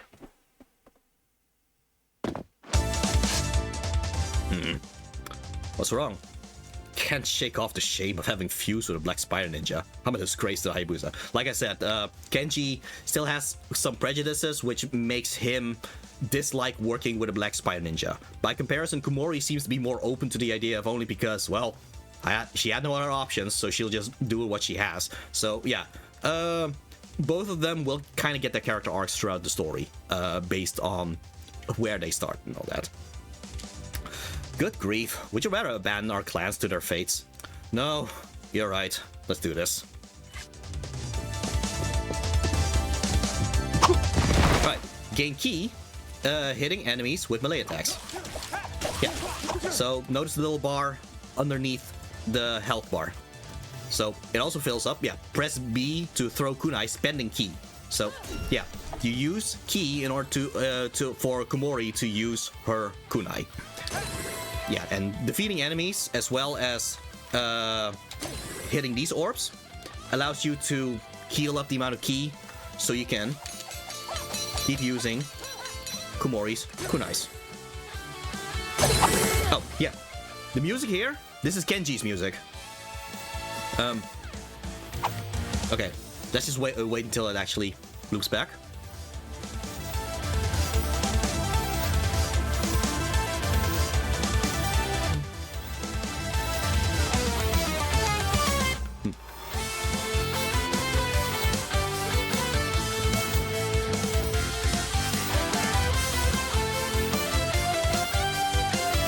So that is Kenji's melody.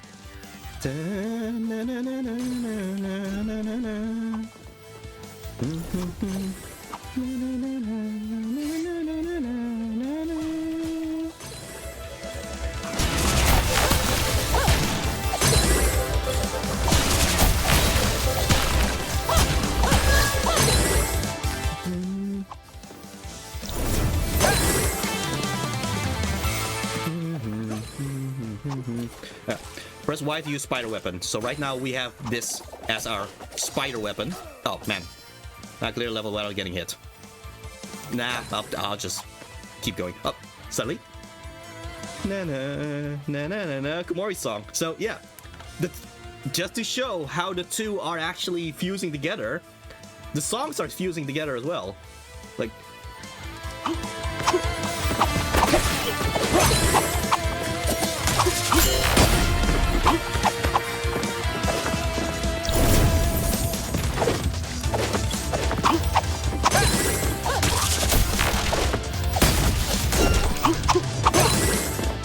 it's such a simple little thing, just creating two melodies and having the melodies match one another. It's such a simple idea, but it's so effective whenever it's done right.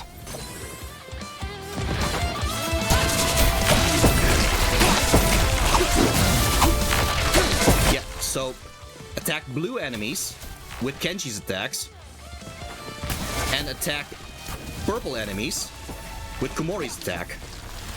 That way you can kind of combo all these hypercharges after one another. So yeah, again, you just kind of have to get used to all of that. But yeah, press B and Y to consume all rage orbs and unleash a Ragebound art. You notice the little orbs around the health bar. They fill up for every time you successfully do a hypercharge attack. Fill it up and you can do this. Yeah.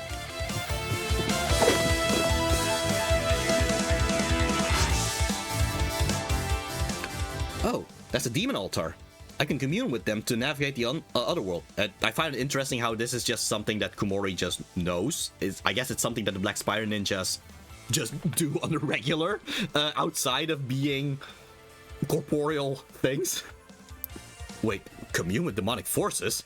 I refuse. So yeah, again, just I guess Puritan is kind of the word I'm thinking of for Kenji. He just does not want to get involved with all of these, but now he has to with Komori.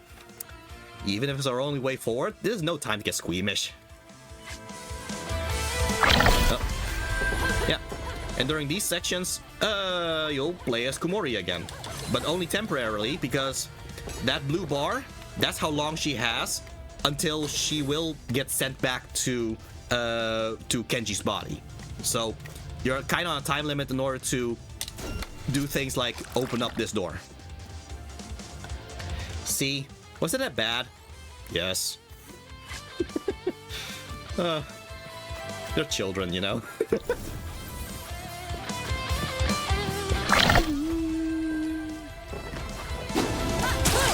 Yeah. If you attack these eyes, they will teleport Komori. You can either hit them with a kunai or just attack them with a guillotine boost. Either will work. Sometimes you're gonna want to do one, sometimes you're gonna want to do the other.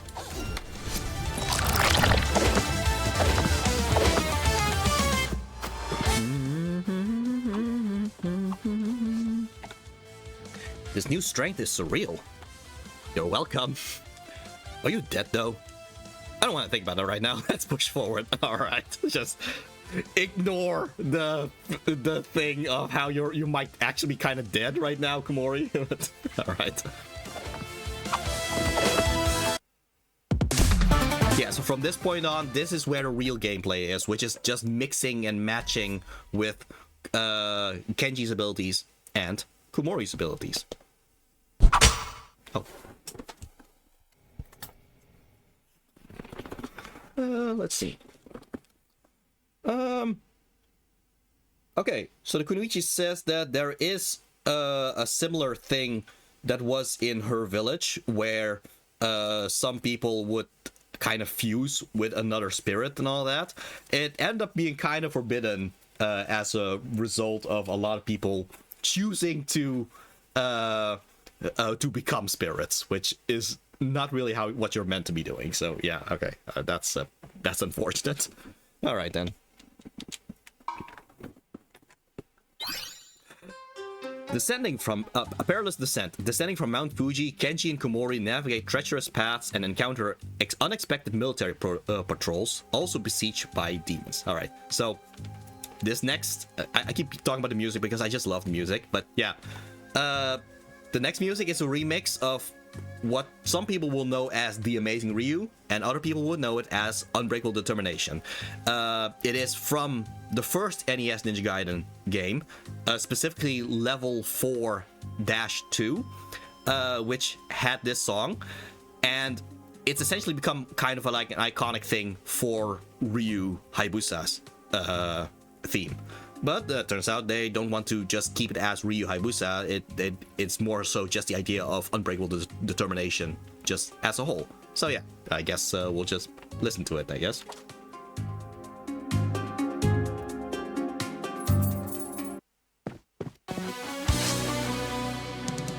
The Black Spider Kai will pay for this. Hey, we didn't open the portal. We were just trying to profit from it. Oh, right. Very honorable. Shut up.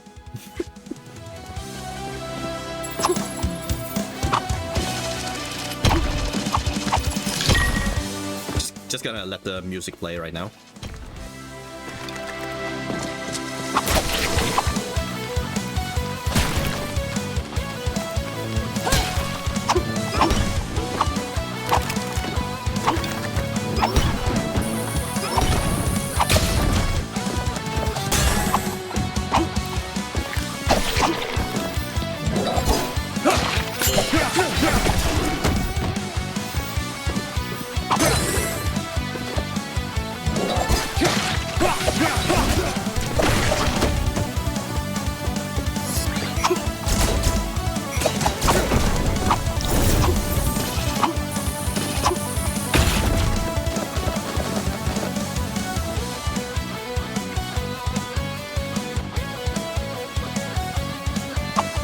This song so much.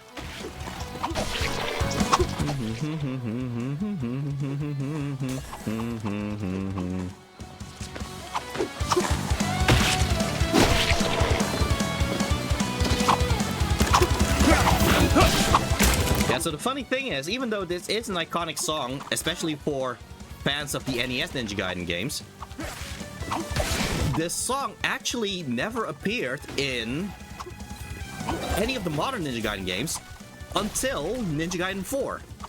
So, like, I love the music of all the other modern Ninja Gaiden games, but I think they purposely choose not to use The Amazing Ryu because all of them are before the NES Ninja Gaiden games. And I guess they wanted to have Ryu earn the song, I guess. But yeah, Ninja Gaiden 4, which finally takes place after the NES Ninja Gaiden games, and now this, suddenly they have allowed to actually use this song, which I'm so happy to hear it just in more modern compositions, I guess.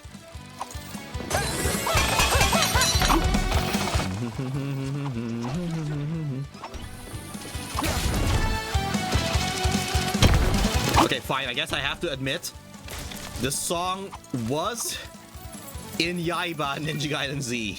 Yeah, in Yaiba Ninja Gaiden Z, there was an extra mode, some kind of arcade mode, where the 8-bit version of The Amazing Ryu actually plays during one of the stages. Thing is, though, that is just the 8-bit version again, whereas this is actually a new composition, and yeah, well, the thing with Ninja Gaiden Z is, yeah, personally, I just don't like it. I know there are some people that actually do like it, if only because they like the Deadpool-like thing to it. I don't know, I just don't like it myself, but you do you, I guess.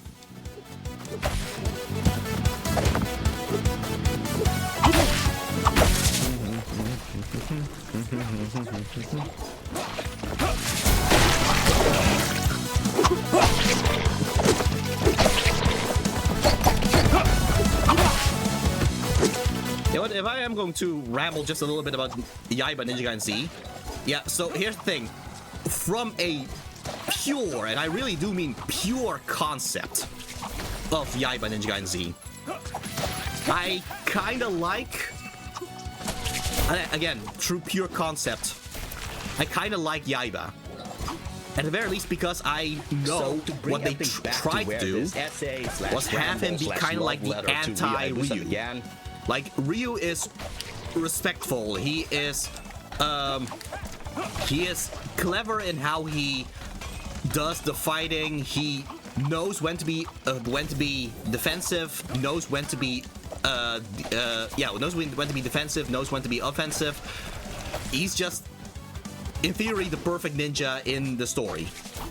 Yaiba is meant to be the guy who is imperfect.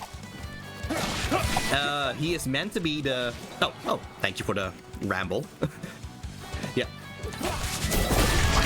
So, Yaiba is meant to be the guy who is the anti-Ryu. He's the guy who is not as skilled as Ryu. He's not as fast as Ryu. He's not as whatever as Ryu. But he is determined. He just does not... He's just unwilling to die. And if they just did more with that and actually showed us the depth that Yaiba is supposed to have, that you can actually see in the Yaiba Ninja Gaiden Z comic, I would have been a lot more accepting of Yaiba as a character and just his game. His game is just not good in my opinion, but... Oh man, okay. Okay. Okay, I think I'm just gonna have to damage boost my way through just to get the Scarab.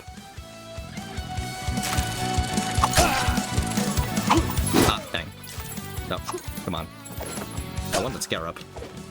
I mean, to be fair, if I die, I die. It's... There we go, yeah. Okay, but yeah. The problem is, they have that set up with how Yaiba is as a character, but they don't really do anything with it. All they do is just have Yaiba constantly have a hate boner for Ryu. Like, oh, I will kill that Ryu Hayabusa. I will kill that Ryu Hayabusa. That's all they do, really. And... Oh, sheesh. Oh. And unfortunately, it just makes it so that Yaiba is... At least I kind of tire of him pretty early in the story. And I just don't want to play as him anymore. Which makes the biggest highlight for me in that game is when Ryu beats him up. Which I don't think you're meant to feel that way about your new main character, is what I'm saying.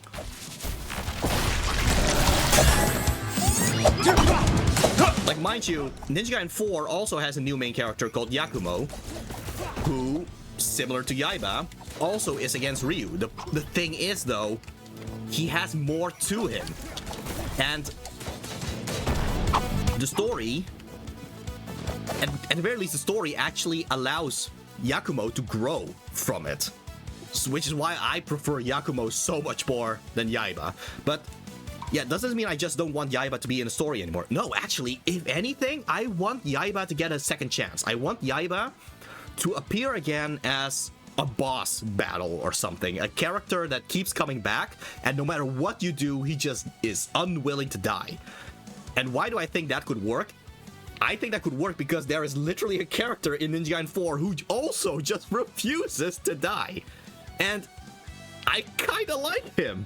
So really, if they know how to properly use Yaiba, then I think Yaiba could actually be a good addition to the story. Just as he is right now, he's unfortunately kind of like a black sheep of the franchise, and I kind of wish there are no black sheeps in this franchise, but that's just me.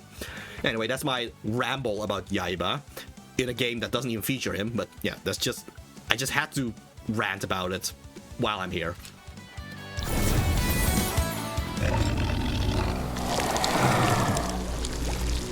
That doesn't seem healthy. So much destruction, and for what? Aren't you ashamed of colluding with these disgusting creatures? And again, you know what? I'll just ramble just a little bit more. The thing is, it's not that I mind character flaws. I like Kenji for his character flaw of being a little kind of a Puritan and all that, because that's what the story is trying to tell. Yaiba just doesn't have anything, so, yeah, anyway. Aren't you ashamed of colluding with these disgusting creatures? Zip it, hero, we don't need your approval. The sooner we get this done, the sooner you can get rid of me. So yeah, their relationship isn't starting off on a good note, but yeah, right now they simply just want to get this over with, I guess. Which is kind of what their story arc is gonna be about. And it's not really the most... It's not like this is the most original thing out there for stories or something. But to be fair, I don't need stories to be complex or original. I just want to properly connect with the characters and feel like... yeah, just... Oh, sheesh. I just want to feel like I want to continue with the story through these characters. And that's what I get with these characters, so...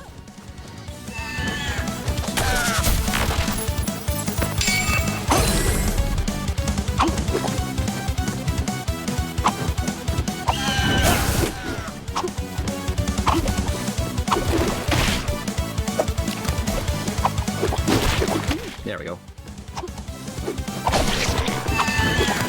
Oh. There we go.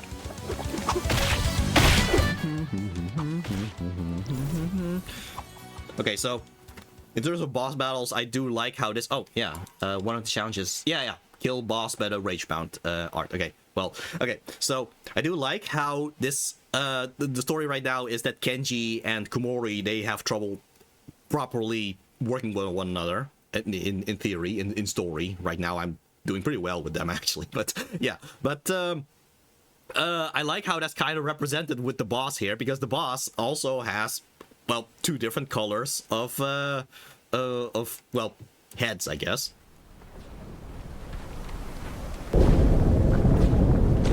There. It's almost like an outward representation of both of them. The blue and the pinkish purple.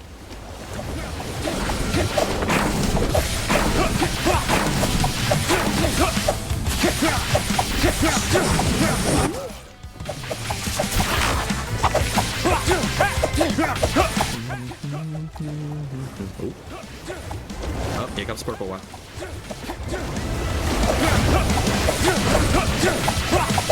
And they're also kind of represented by, because the blue one kind of does the more close quarters kind of combat, whereas the pink purple one does the more projectile like attacks.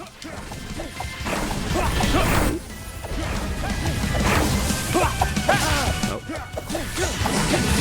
Oh, dang. Oh.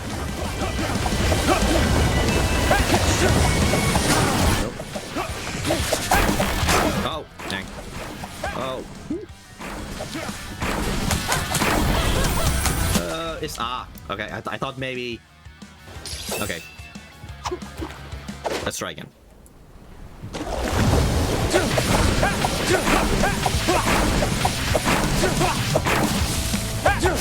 Oh, dang.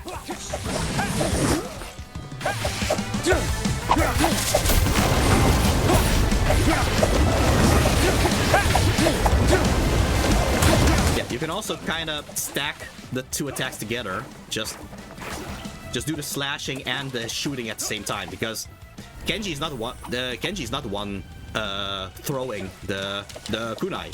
Komori is. So if you just press both buttons at the same time, yeah, you can just kind of stack the amount of damage that way. Doesn't always work because, well, you are spending ki in order to use Komori's kunais.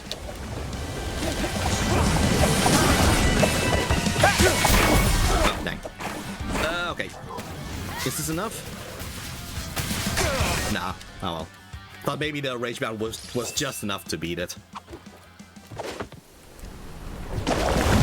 Alright. Just gonna try not to be too reckless now.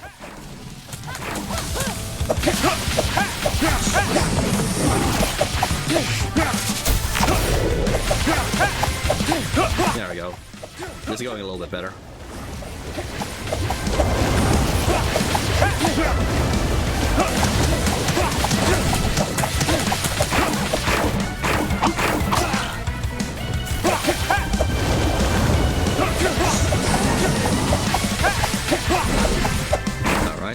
Oh. Got it. Oh, oh, wow, sheesh. Well, that was my mistake. Got too careless again.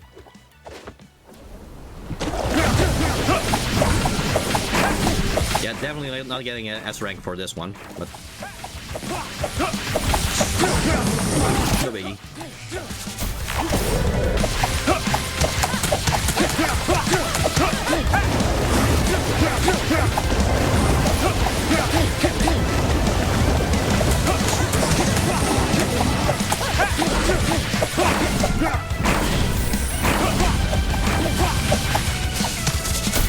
Got it. Oh, dang. Let's not do that again. Nope.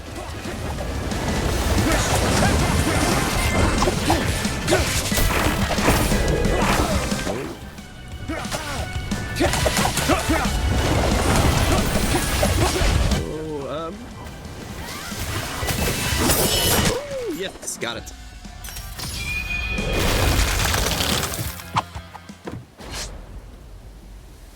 I could have beaten them on my own. P2.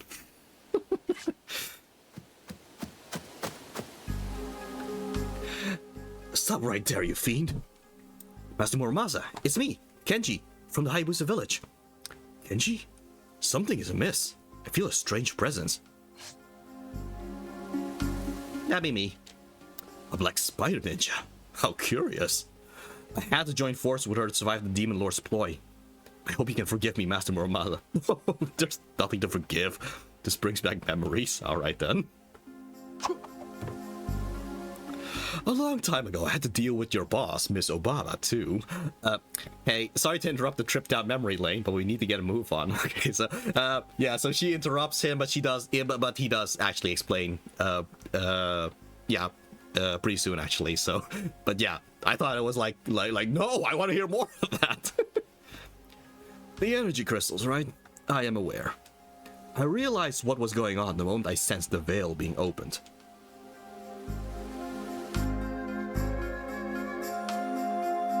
As I was saying, Obaba and I once worked together to keep the Demon Lord from crossing into this world. The funny thing is, in Ninja Gaiden Dragon Sword, you can in fact get a diary of Obaba, where she actually tells that she actually says that she thought Muramasa was handsome back in the day. So it's kind of curious what Muramasa and Obaba were like as young adults and all that. But anyway. We used 3 energy crystals to create a triangle seal. I myself hid the crystals throughout this land, away from prying eyes. The crystal of abyssal knowledge is hidden in the secret catacombs of Odawara Castle before it was re-erected. The crystal of command is in the ancient capital, Kamakura, an area now downtrodden by progress. And the crystal of twisted path is on the Miura coast in a sea cave used by Portuguese pirates during the Edo period. I don't understand how they learned these locations after so many years, but you must retrieve the crystals before our enemies do, or the Demon Lord will be able to cross to this world. I will. We will. My shop may be in shambles, but I still can do good work on your equipment. And of course, I will be happy to do the same work for her as well. Just bring me golden scarabs and I'll get myself to work right away. Alright then.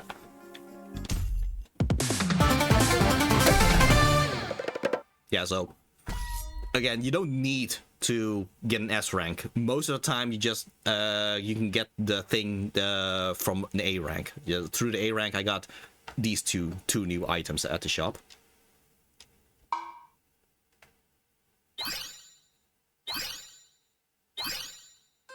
Yeah, so this is as non-linear as this game will ever get, which is you can choose which of these you will do first. Like, do you want to do the ancient pirate cave first, into the catacombs, or the construction site?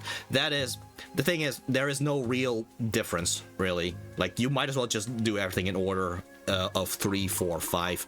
But yeah, you can do this first if you want. Alright, but let's check the shop.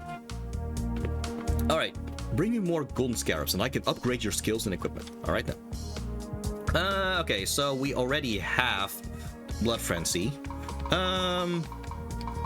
Oh yeah, there are several of these talismans which are a disadvantage, in fact. Like, death brings the bearer back to the beginning of the stage, so yeah, no checkpoints anymore. Why would you want to do that? Because the rank increases by 1. So if you would get an A rank, you'll get an S rank now. So if you desperately want an S rank, but don't want to be don't want the game to be as strict, you can choose any of these things in order to give yourself a disadvantage, but you can kind of control how you get your S rank. Like, damage received is tripled, rank is increased by 1. Maybe you think you are very good at dodging, so you'll just equip this. Like, oh, you'll get more damage, but if you are good at dodging, you probably won't get damage in the first place. So yeah. Unworthy. Checkpoints do not recover health, so checkpoints still work, but they just don't recover health. The health orbs are removed from levels, rank increased by 1. So yeah, those orbs that I kept slashing just to get more health, they'll be gone, but rank goes up. So yeah, this is always an option you can do. But I'm just gonna do things relatively easily. So upon reaching a checkpoint, health is restored completely, providing a brief respite, maybe. Melee damage increases 75% when health is low, maybe. Hitting 3 consecutive guillotine boosts on different targets grants you a hypercharge. Reduces manual hypercharge damage taken by 25. Death brings the... No, okay. Yeah, I'll do this. Last dance. Oh, wait. That was also... Alright, so, yeah. Remember the thing that Kumori threw? Not the kunai, the thing that she threw upwards. Yeah, you can switch that for something else. Like, for example... okay, so Kusari Fundo. 4 Kusari Fundo that rotate defensively around the user, so it's kind of like shield. Healing Fountain.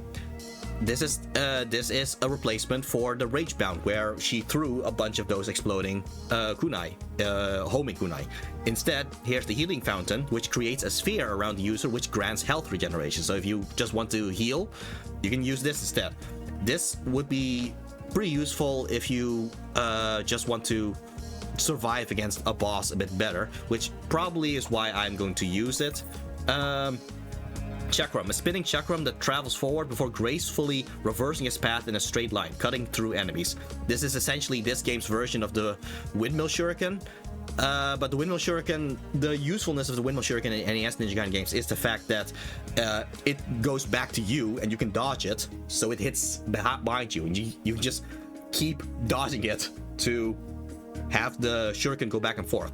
Unfortunately, you can't do that in this with the chakram, but it kind of does that. It does still move back, but then it just keeps moving back. Spider Stopwatch freezes enemies for a brief period of time. I think right now I'm just going to stick to the Kama right now, and instead of Kunai Barrage, I'm gonna do the Healing Fountain instead. Alright. Ancient Pirate Cave. One of the energy crystals is located inside this ancient cave, where Portuguese pirates hid themselves from the shogunate during the 17th century. Yeah, so... okay, just timeline-wise, this would be... the 17th century would be after all Neo games. So, yeah. Would have been fun if it was in the time period of Neo, just to have like a little thing of, oh, hey, is this a reference to Neo? No, it isn't. It's just a totally different thing. Alright.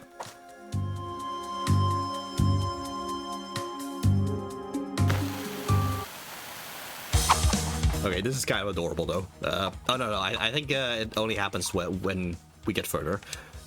Anyway, kill enemies of the specified type. Okay, so some pirate skeletons. Kill with spider weapons. That's the Kama that we have, the thing that Kumori throws upwards. And avoid falling into pits. And there's several collectibles. So, alright. Okay. Oh, yeah, since we are trying to kill enemies with the spider weapons. There we go.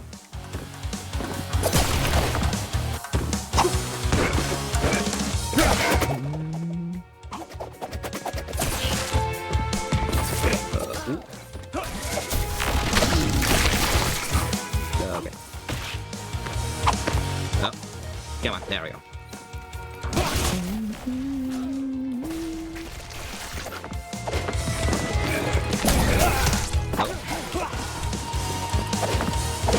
Oh, here we go. A pirate cave on the coast of Japan. Now I've seen it all. It's not that strange. There was a lot of activity from European pirates in this area around the 17th century. This cave was used as a hideout by Portuguese pirates to smuggle treasure. Are you some kind of pirate enthusiast? Well, I like pirates a little. Cute. Shut up, let's go after the crystal. Alright. I don't know. I think it's kind of adorable how Genji has this little special interest in pirates, of all things. Yeah, okay, yeah. You're meant to go up here, but just for completion's sake.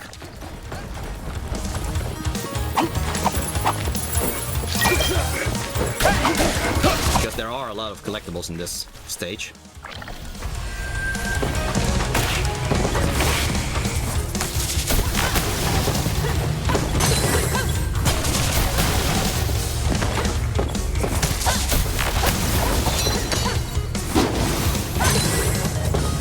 Okay, so we moved up here so that we can cause a cave-in, because I guess that's the best way to solve things.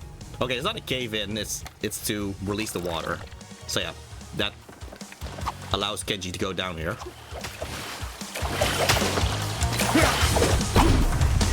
Oh right, I'm supposed to use the spider weapon. Okay. Oh, sheesh. Missed with the spider weapon. Oh, come on. Oh, dang. Okay.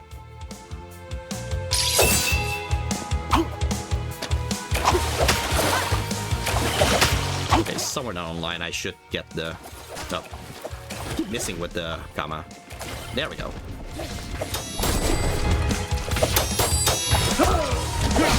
There we go.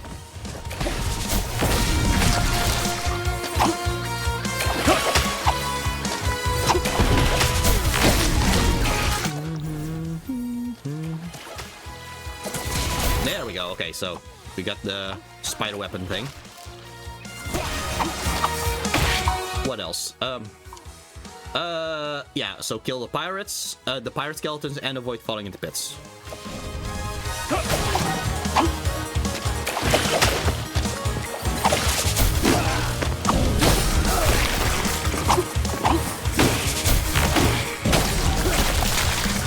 You might have noticed when I get a bit too comfortable, I get kind of reckless in how I play, and that's essentially the reason why I end up getting damaged.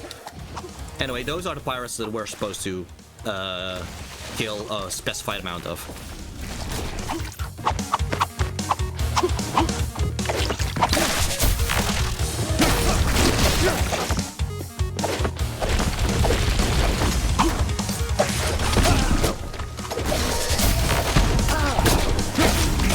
Oh, sheesh.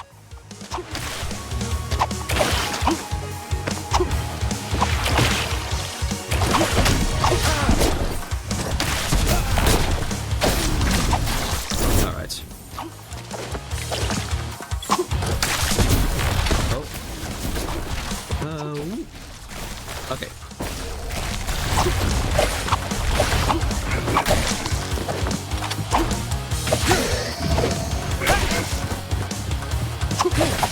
Yeah, so most enemies...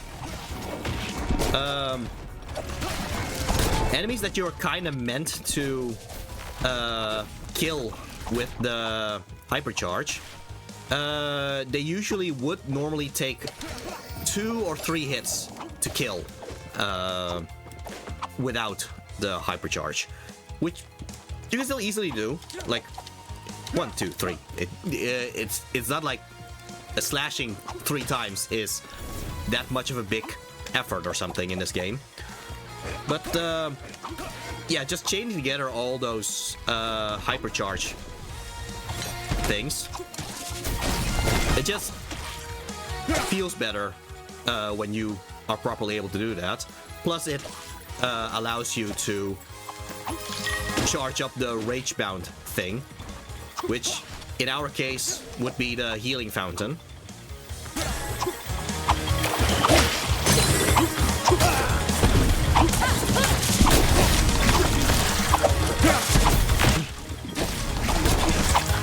Once you kind of get used to it, it becomes kind of a flow state, really.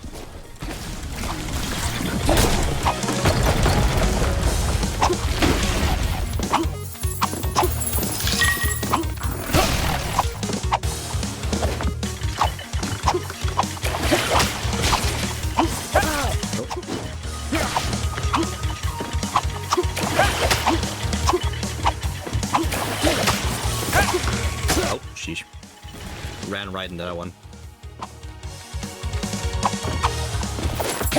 Yep. All right.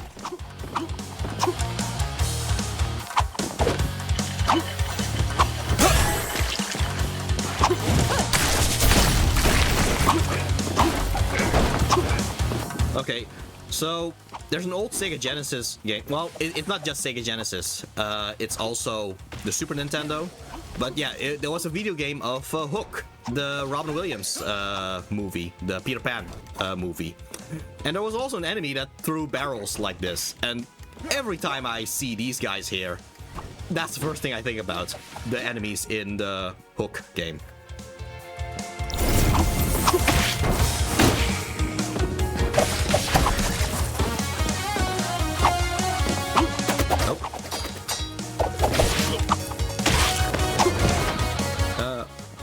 Okay, so yeah, it's blocked here, but there's a cannon on the other side.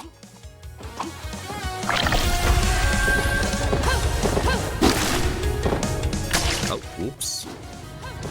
Ooh, can I still make it from here? Oh, yes I can. Okay, good.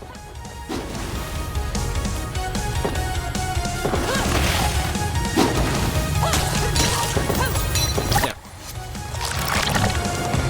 Right, no, that was an extra path. If you go to the left, you're actually meant to go to the right.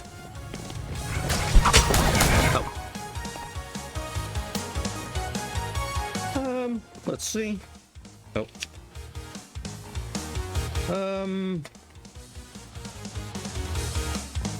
Oh, okay. Okay, so, the Kunoichi explains, yes, there is some kind of weird contractual obligation for ninjas to hate pirates because of the whole ninjas versus pirates thing, but she herself, she was actually also kind of a fan of pirates all this time, and I don't know, I guess she felt validated finally to hear that ninjas can just like pirates, you know? Alright.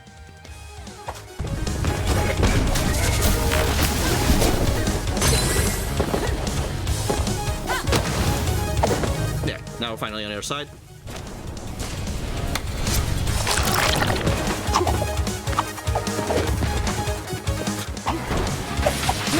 Oh, sorry for using your cannon, if that's what you're pissed about.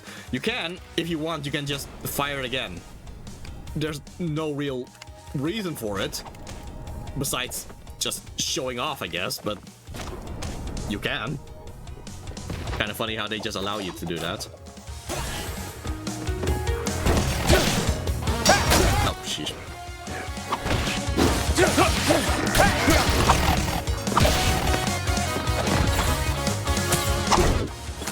Oh. 3 hits for that one, okay. Oh, come on. There we go.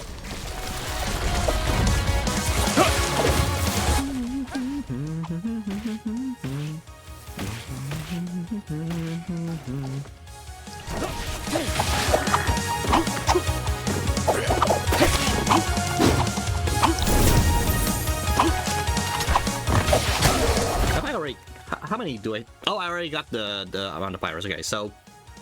all that's left is avoid falling into pits.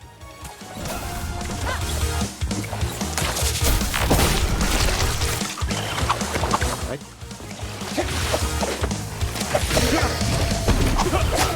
Oh.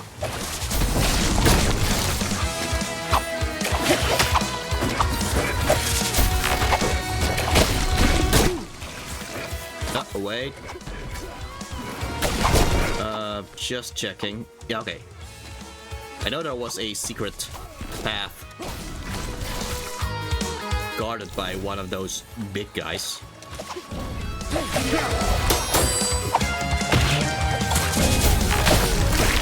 Yeah, so I should keep an eye open for cracked walls and all that. Sometimes I just look right past it. Okay, I do know about this. Yeah. Okay. There we go. There it is. Yeah. Yeah, I remember I actually missed this the first time when I played this.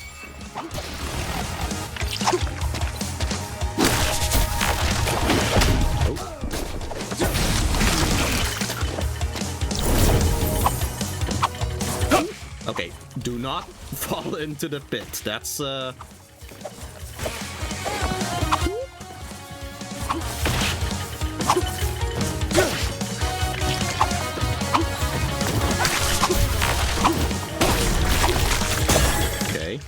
Doing good so far.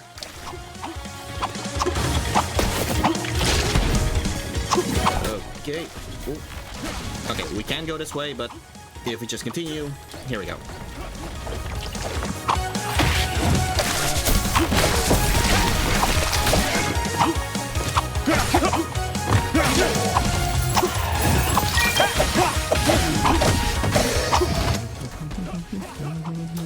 Nope. Oh, come on. Yeah. Sheesh. Come on. There we go.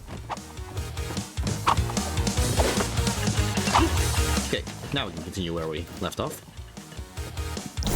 Alright. I think here's another big chance to actually fall into a pit, so I'm gonna... Oh! Thank you. Thank you for the hydrate.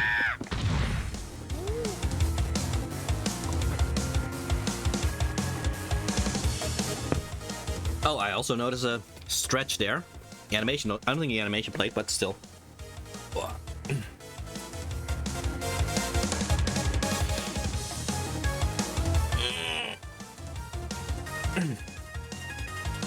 Alrighty. So yeah. That's right. Stretching. You got a problem with that? I want to be able to fully enjoy Slightly taking you loose, but apart okay. At without least some it's playing. pulled muscle slowing me down. Alright. Try not to fall into the pit.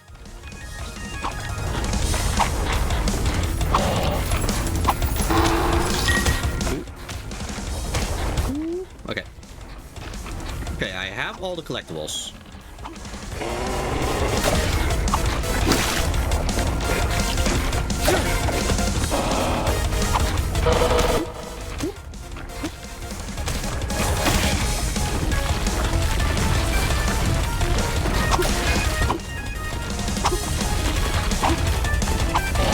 Okay.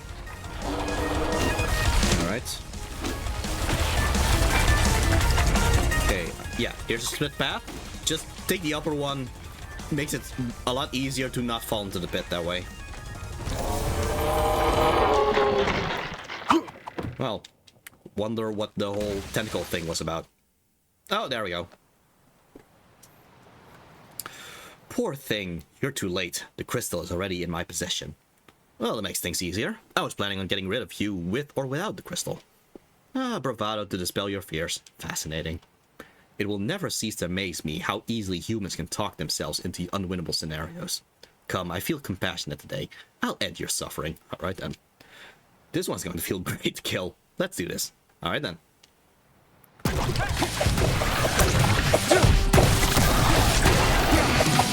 Alright. So I no longer have the kunai Ragebound. Instead, I will heal if I do the Ragebound. So keep that in mind that I no longer have the super attack kind of thing.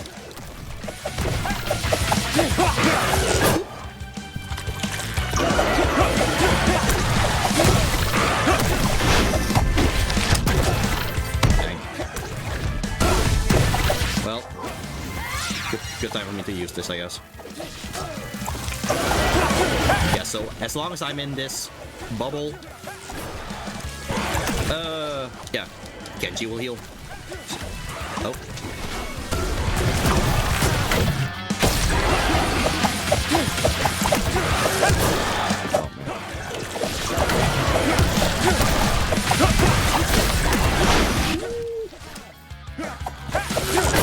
being kind of reckless right now.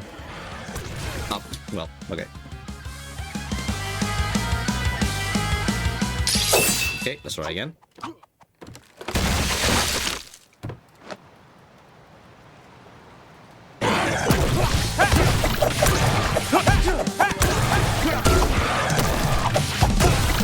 Ah, sheesh. Yeah, if you simply get damaged by it, that won't be enough to actually get the aura. You need to actually be the one attacking the thing in order to get the aura from it. Like this.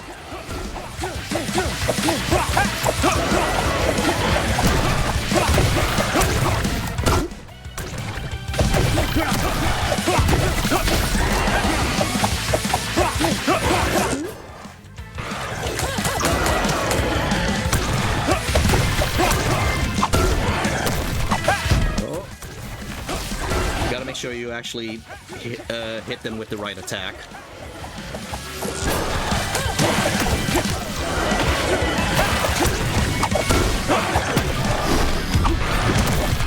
Ah, man.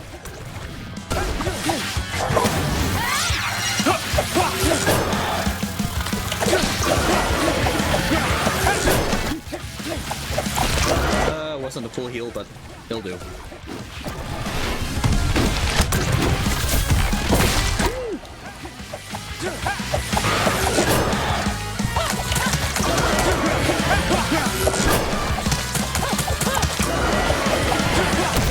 Oh. Got it.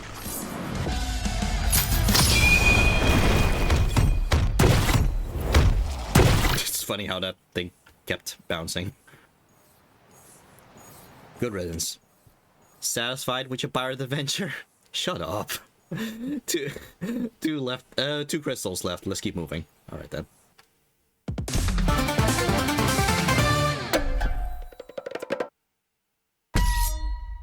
You know, okay, yeah.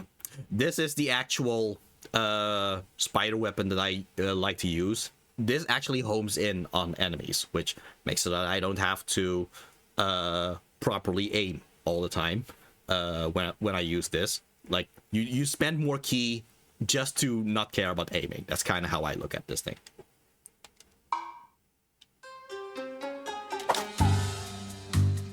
Bring golden scarabs. I can upgrade your skills and equipment. Anyway, seeking Tessin. This Tessin seeks out enemies, homing in on his target with deadly accuracy. Alright, I sure want to purchase this item. Yes, I do.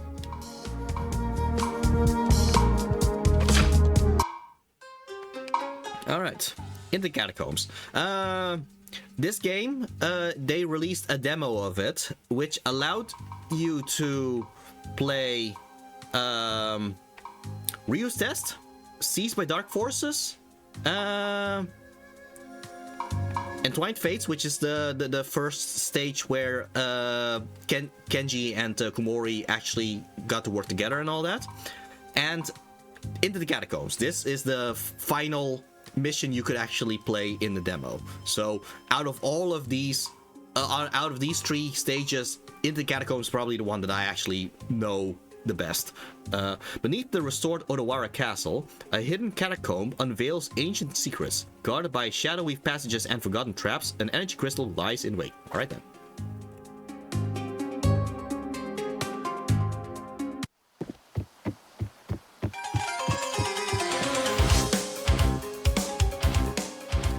According to Muramasa, the crystal should be hidden somewhere within the catacombs of Odawara Castle. I never imagined I'd ever infiltrate a feudal lord's castle. So old school. After this, you'll be able to call yourself a proper ninja. Excuse me? What do you mean by proper? Good grief. I sense demons nearby. Let's push forward. Alright. They're kind of joking to one another. They're starting to warm up to one another. Right. I keep forgetting to actually check the challenges.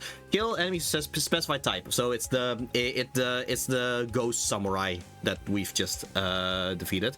And kill multiple enemies with one lunge attack. Okay, there are several moments when that's the best time to actually try to do one lunge attack to hit multiples. There's one in particular that I tend to go for. so I'm just gonna see if I can actually get that one. Kill boss with a hypercharge attack. Yeah, so that's gonna be something to kind of keep in mind, to do a hypercharge as a final attack against the boss.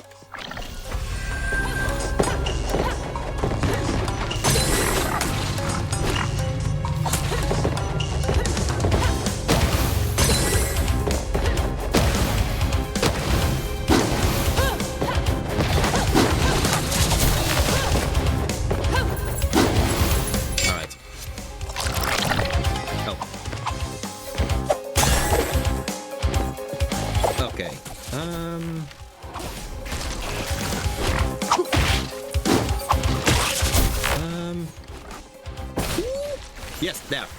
That's 3 enemies with 1 lunge attack. You kind of have to position it right, but if you know where that thing is, you can kind of do it relatively consistently.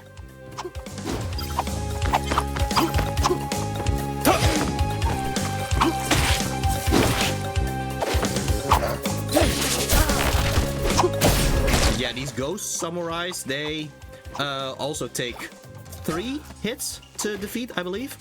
So yeah, you are encouraged to use hypercharge attacks against them.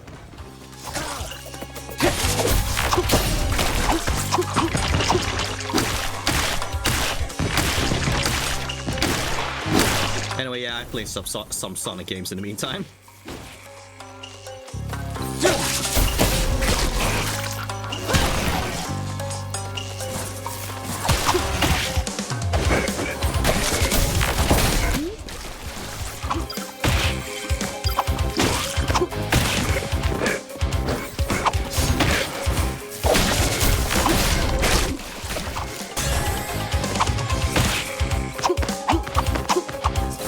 The type of game where when you're in the zone, you're really in the zone.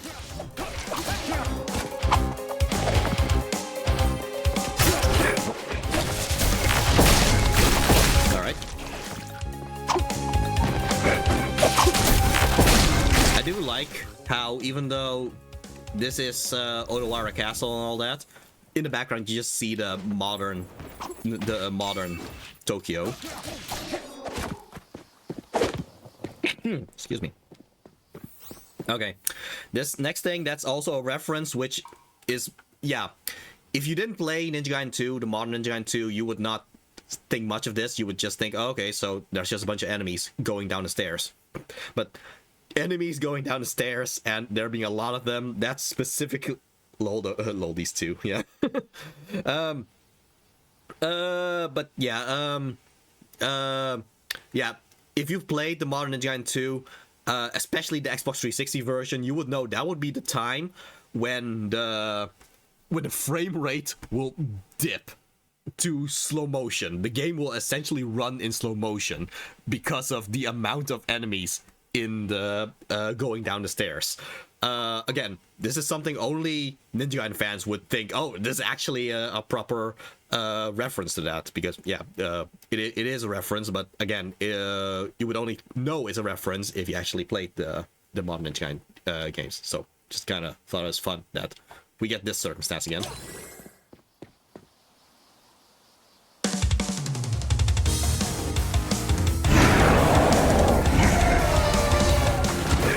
They even show a specific cutscene for it just to show, look, a bunch of enemies going down the stairs. New players would go, oh, okay, but players of Ninja Gaiden 2 would know, oh, I see what you did there.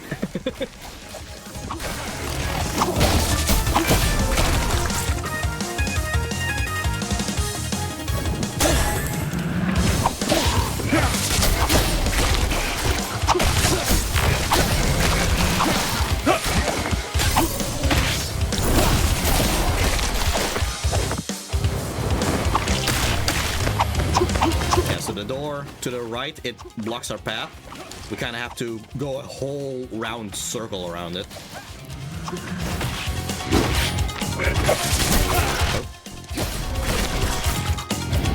Oh. There we go.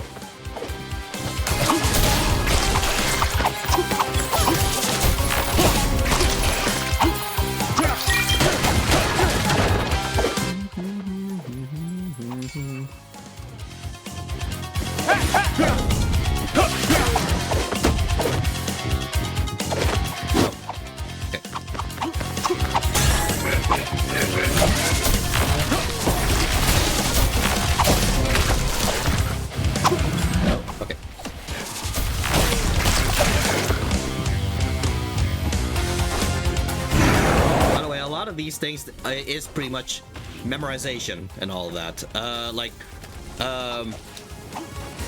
It's not so much that I have the reflexes to just immediately know, oh, I have to attack this instead of this and all that. I do kind of memorize where the enemies are. Like, not completely, but I do know, like, okay, so next up, I know if I see this enemy, there's going to be one with aura over here. Like, this is the kind of game which you are meant to replay multiple times in order to properly in order to properly master all the stages and all that.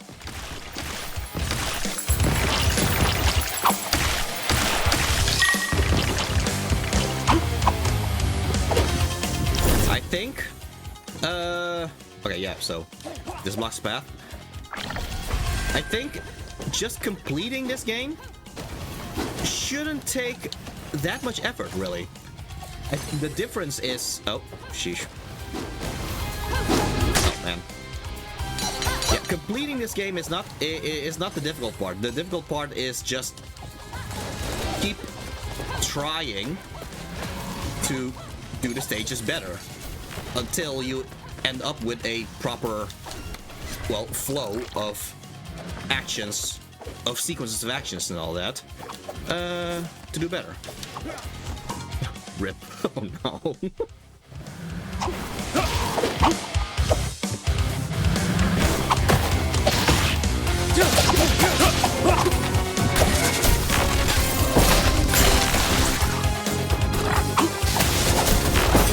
Sheesh.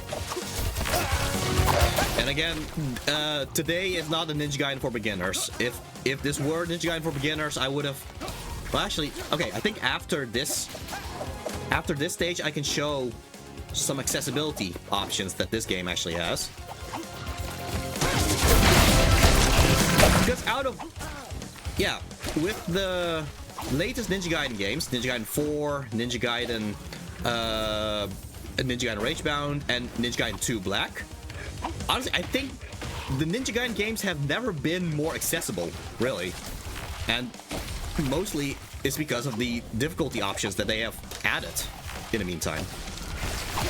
So yeah, I am going to show off the accessibility options that this game has after this stage. Okay. These enemies, notice the... Rip, okay. Okay, these enemies, they have those those spikes that come out of them. That's when they are essentially invincible unless you use the... Unless you do use hypercharge. So, the best way to deal with them is to either be far enough from them that they won't turn on those spikes.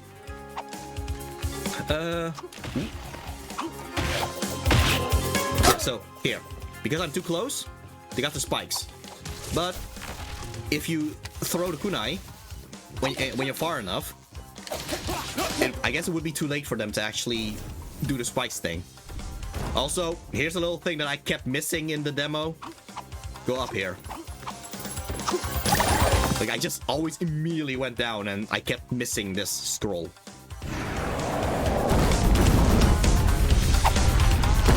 Oh.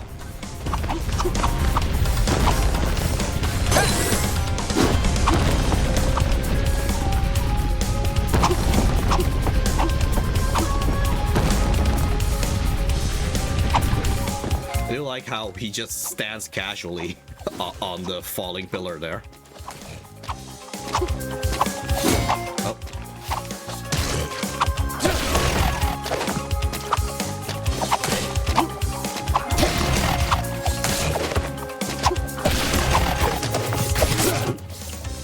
Oh, right, okay. Okay.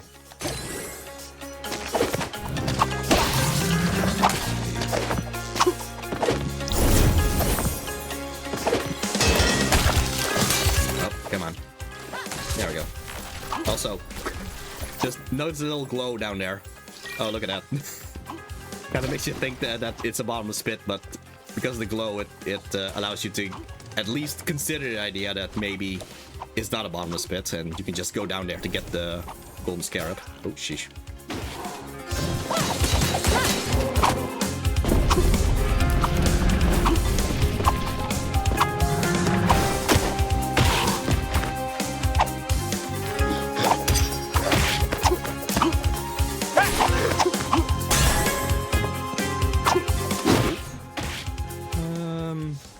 I think one. Ah, there we go. I was wondering when it showed up.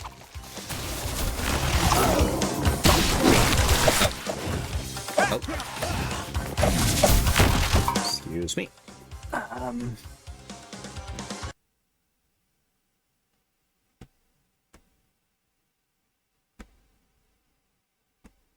There we go. Had to deal with something there. All right. Everything works. Yeah. Okay.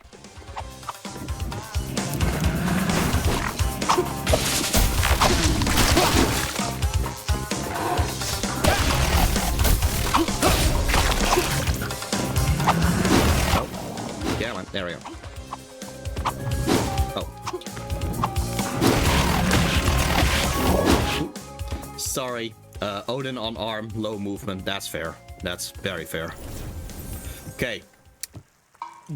Out of all things that annoyed me about the demo is that the demo, it shows the boss, but just before you actually fight with the boss, the demo ends.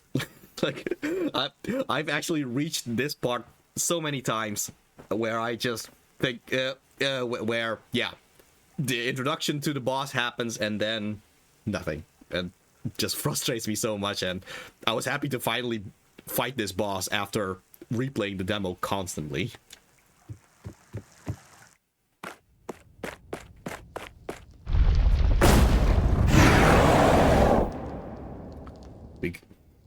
Oh, question for the chat. Is this the kind of game you would play? Is this the kind of game you would play? You know what? Kunoichi, is this the kind of game you would play?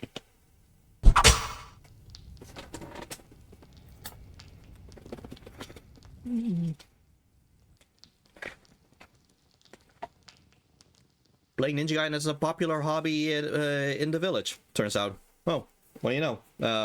So yeah, cool. Anyway, are you sometimes still scared you can't progress the part? Sometimes I do, actually. Sometimes I get the idea that I'm still playing the demo. Alright, we got here in time. Let go of the crystal, fiend. Alright, Daikrog doesn't talk.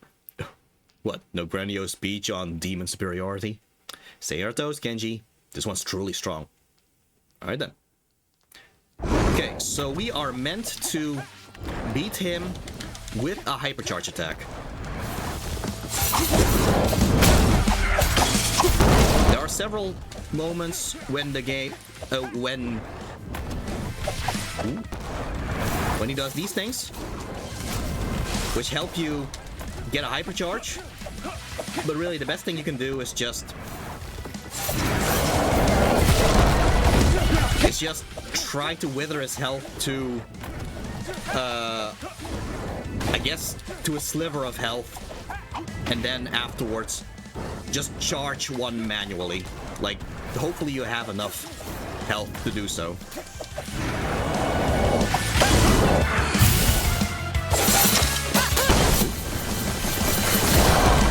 I say hopefully.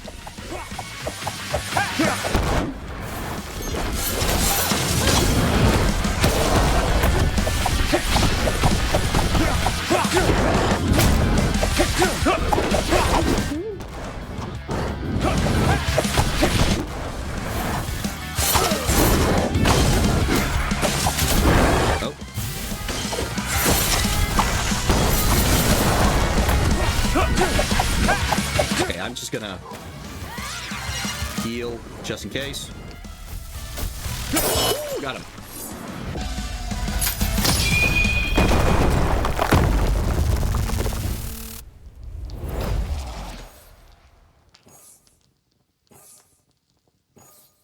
He fought like a true warrior. I didn't feel anything demonic in his technique.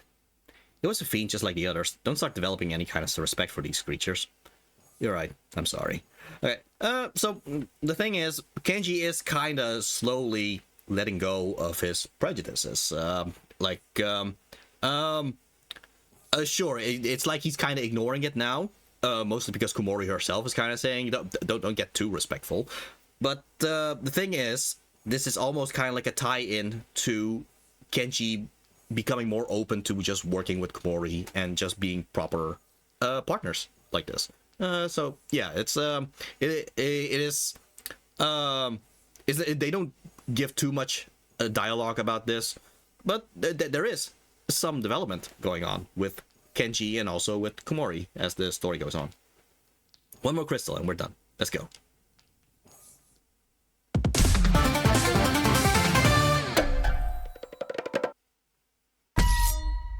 Alright, a bomb seems fine, but I prefer the Seeking Tessen, even though I haven't used it in this stage, come to think of it. Alright. Okay, but I wanted to show the accessibility options. Yeah. So, yeah. Well, you can turn the hit flashes off. You can turn the hit stop. Hit stop would be that the game, it freezes just a little bit before the slash actually continues. It gives you a little bit more of that feeling of, ooh, I actually hit something. The screen shake, you can also turn that off if you want.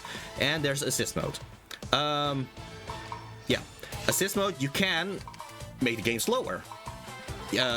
So, yeah, if you think, oh, my reflexes aren't up to par and all that, make the game 50% slower. That you can do that.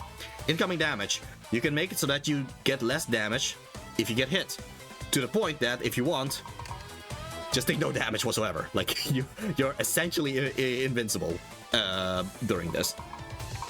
Incoming knockbacks, every time you get hit, your character, they will move backwards just a little bit.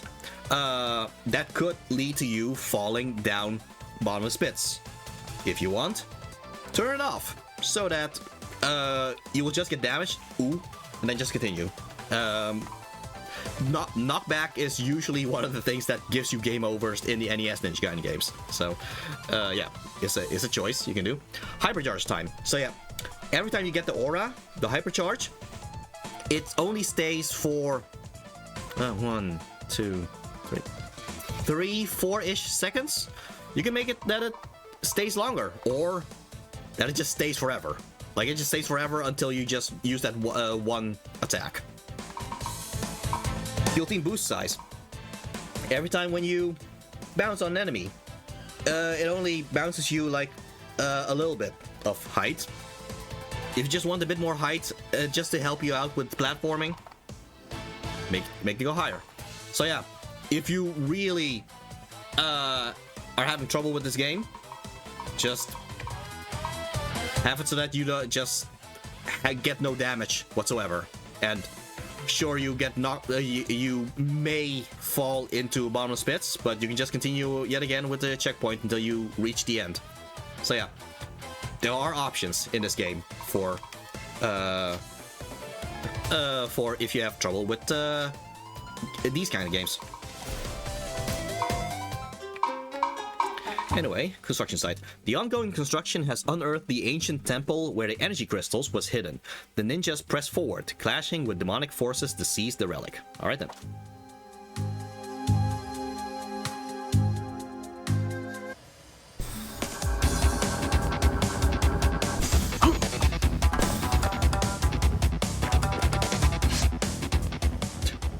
What a painful sight. This area used to be sacred, now it's a massive construction site. This redevelopment project belongs to the Black Spider clan. We're bleeding money because they forced us to stop construction work due to some sort of archaeological discovery. Wait, that must be related to one of the crystals, right? It may well be. It was under our noses all this time, huh? Oh, that crystal belongs to us. Let's go. Alright then. Right, okay, so, kill enemies of specified type. Okay, so it's, yeah, it's the tackling kind of enemy. Kill guillotine boost attacks, so, okay. And defeat the boss without being hit. Alright, we have Rivashi again. I already was able to do one time of beating her without being hit. I don't know if I can do it this time, but we'll see.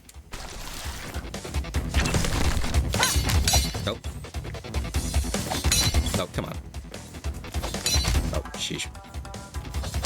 Oh, sh. Alright. Gonna be like that. There we go.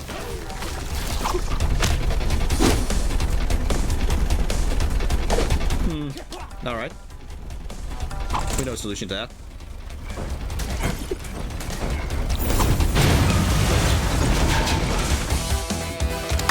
Well, speaking of Ravashi.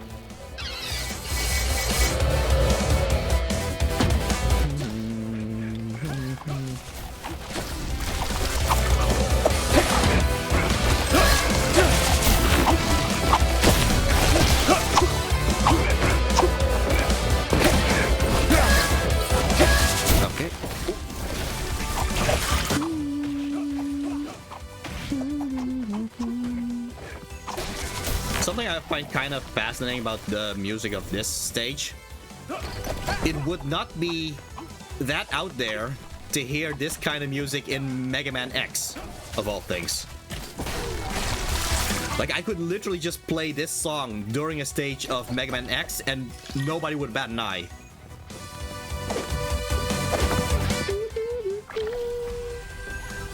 It just sounds like the kind of composition you would hear in a Mega Man X game.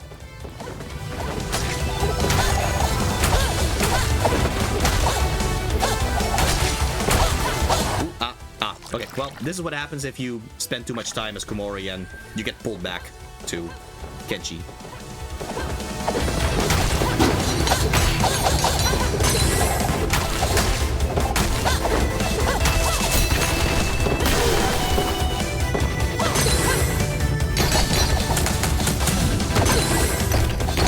Yeah, so that's what this was all for, breaking that pillar so that...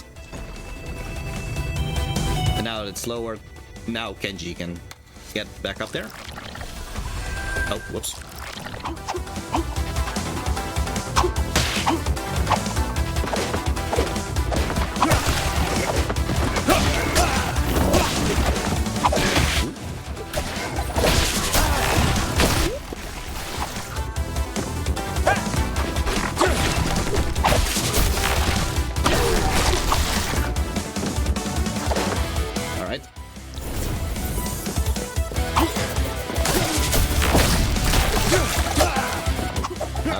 There we go.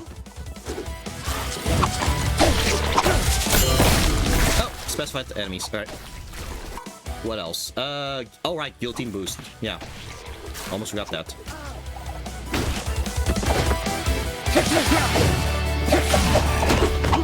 Oh.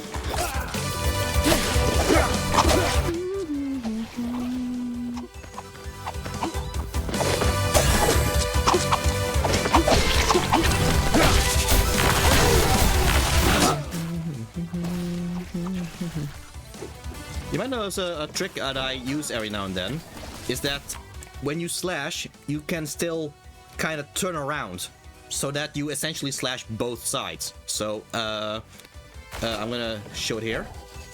Oh, there. So I slashed that side, but then I turn around to slash the other side as well. Yeah. Pretty useful little thing to do in order to get the most use out of the hypercharge.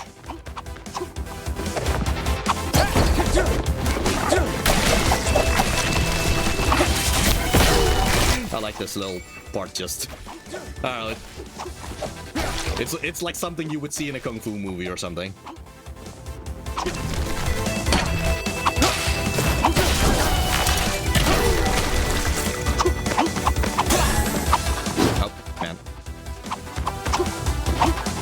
Sheesh. Come on. There we go.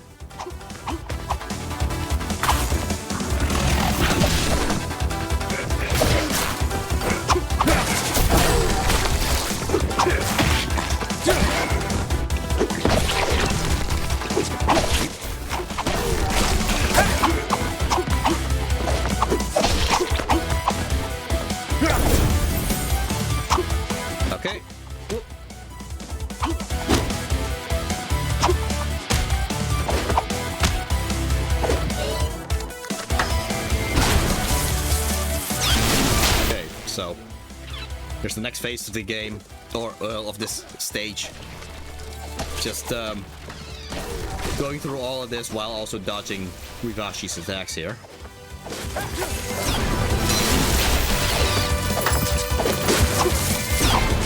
Yeah, while we're dodging all these attacks, we also want to get the collectibles, right? So...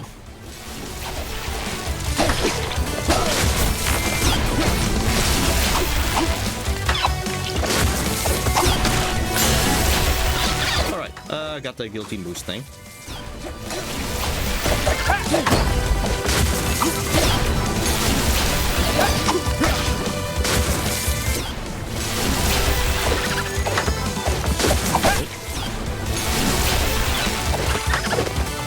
Oh, dang. Oh well.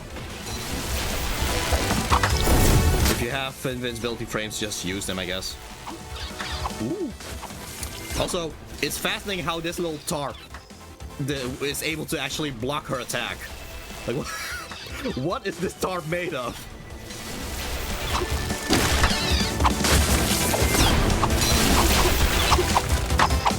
I mean, it's thin enough so you can actually look through it, and yet it actually blocks her attack. That is some powerful material.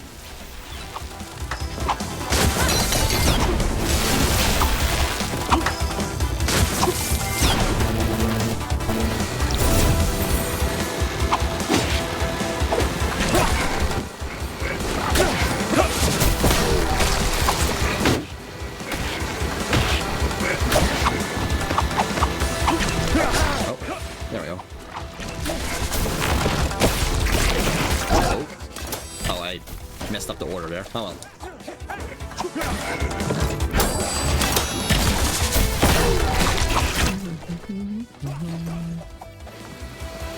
Okay. Oh, whoops. Oh, man.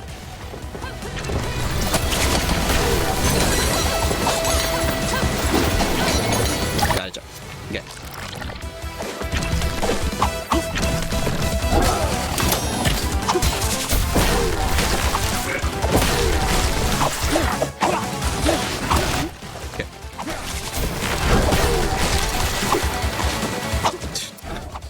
Block the attack with a projectile. That's all right.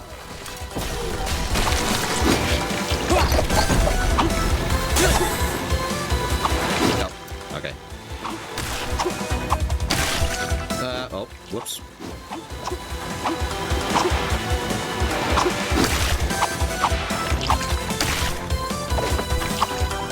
All right. I think we are coming up to another collectible thing that I missed the first time. Oh, wow. Okay. Yeah, there's another collectible that I missed the first time I played through this game. Like, I don't think I would have found it myself if I did not look up a guide for it. Oh no, it's a little bit further, actually.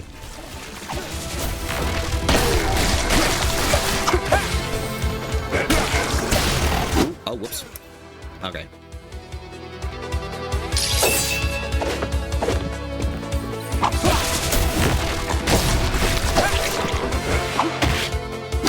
Okay.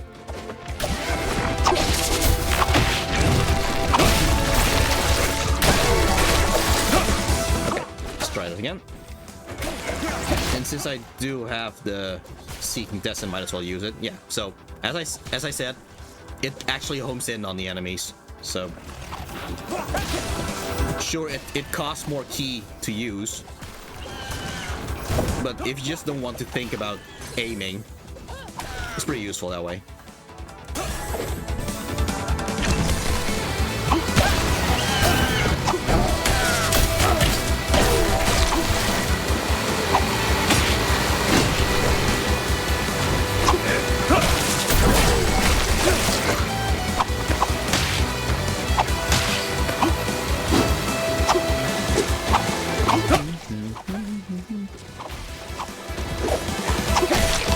Okay, I know it's just level design, but what are they actually making here? Like, I feel like this structure goes all over the place with going to the left, going to the right. Like, are they even building a single tower anymore, or is it just multiple towers? Anyway, yeah. Here. This is where you find the thing. I did not see that the first time. Like, I guess that thing was up there, but I just kept looking past it. The camera even moves up only when you actually are hanging on to it.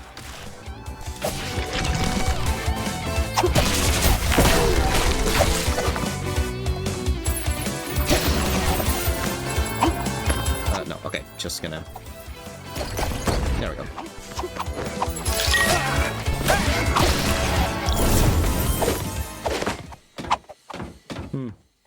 Ominous vehicle here.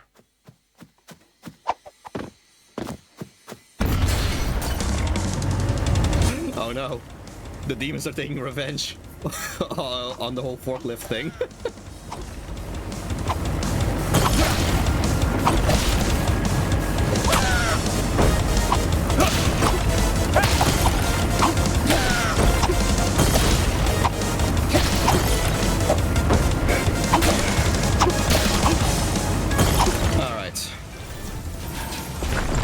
Said Ravashi. I don't know if I can actually no damage her. We'll see.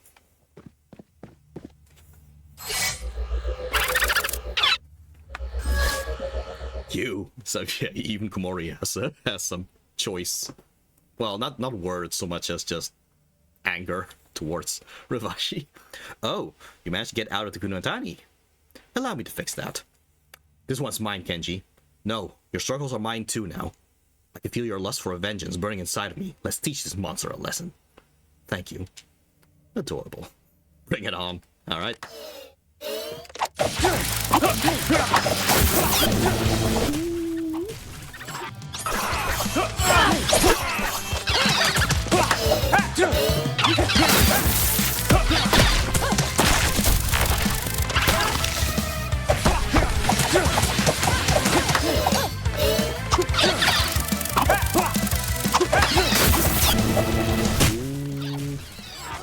Nah, there we go. Well, oh well. That's right.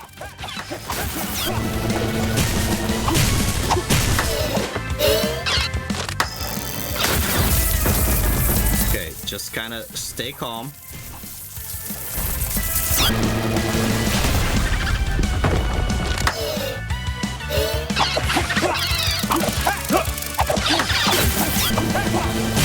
There are, of course, people who can consistently do the no damage thing against Ravashi.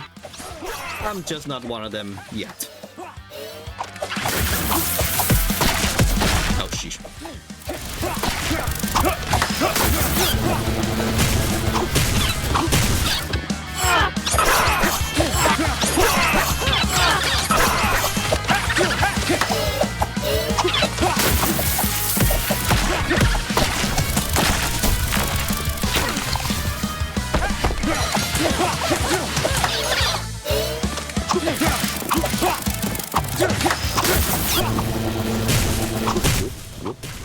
Gotcha.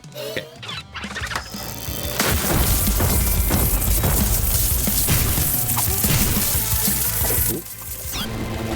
Yeah, so when the crack is there, that means it sunk down a little bit, and thus you actually have to duck. When a rock is just undamaged, you can just stand behind it. I'm just gonna heal just a bit just to be safe. Alright.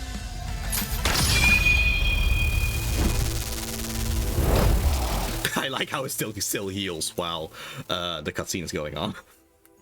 Ah. Are you alright, Komori? Yes, this one got to me. Sorry, I lost my cool. Don't worry, I got you. That was...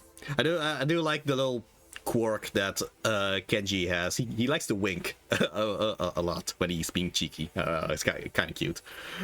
Alright, that was the last crystal. Let's return to Master Muramasa's workshop. Alright then.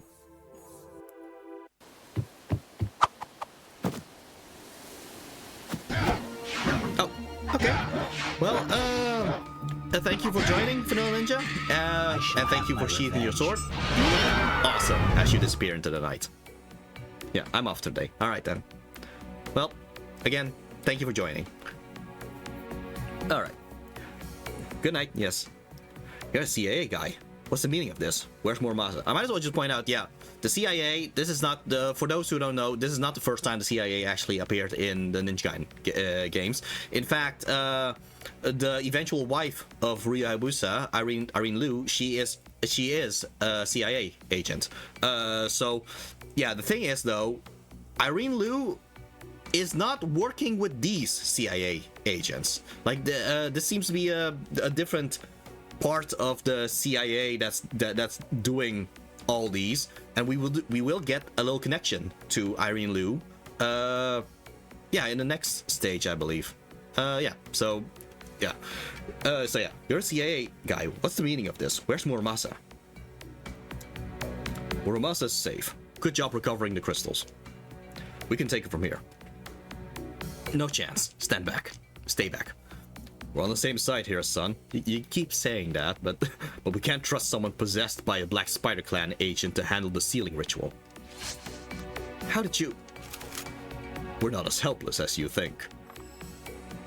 I'm sorry, but this is for everyone's sake. Oh, yeah, so he's holding something there.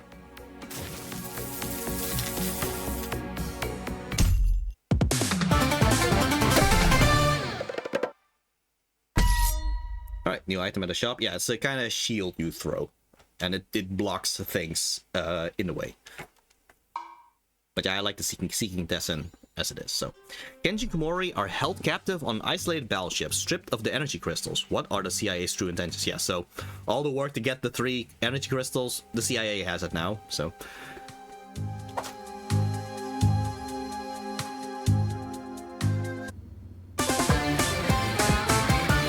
Act 4, Truth. Justice without honor leads our keepers to baleful paths.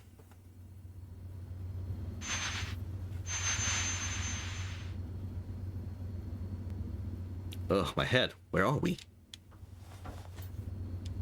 Oh, you're finally awake. Master Muramasa, are you hurt? What's going on?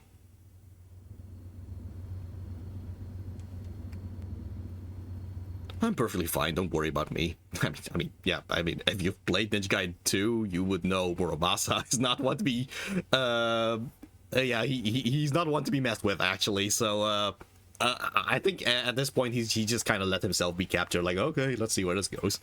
That CIA man, his intentions are noble, but he believes the agency is best suited to deal with the situation. Huh, their arrogance will be their downfall. That's rich, coming from a black spider. Hey, what's that supposed to mean? Never mind, there's no time for your nonsense. Let's find a way out. Right then. Yeah, I guess we could talk to Muramasa, but we are going to get the same dialogue anyway, but yeah, sure. Might as well just... Oh, I guess they removed the ability to talk to him in through the update. That's interesting. But yeah, even so, it would have just been a repeat of what we will get him to say anyway, so...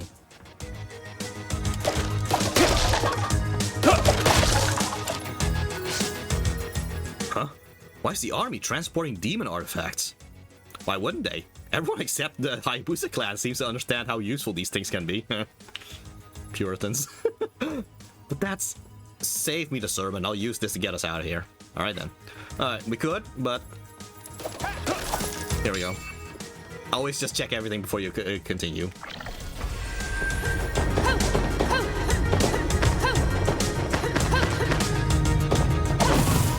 Right, avoid being hit by gas leaks, deflect enemy projectiles, and destroy boss turrets with guillotine boost. Alright.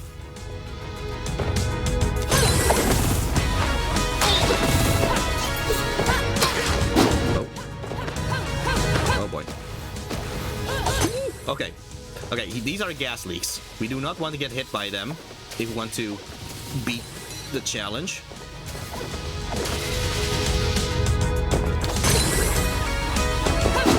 Alright. I guess being incorporeal is pretty handy for a ninja. Yeah. I mean, I don't think that's the most... I don't know. Kunoichi, would incorporeal be pretty handy for a ninja?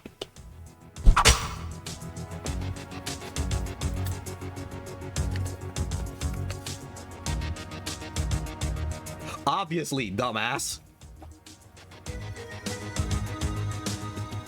Alright.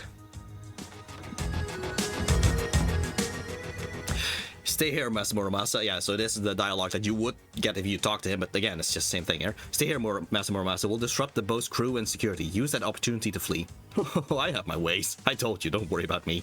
Again, at this point, either he let himself be captured or he never was captured. He just actually sneaked in himself and just to talk to Kenji. Like, I think it's just the same thing. Yeah, just the same thing here.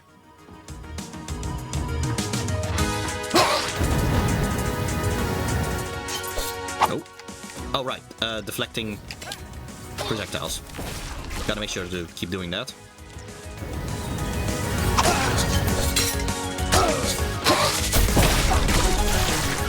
Oh. Okay, so these guys, they are similar to the samurais with the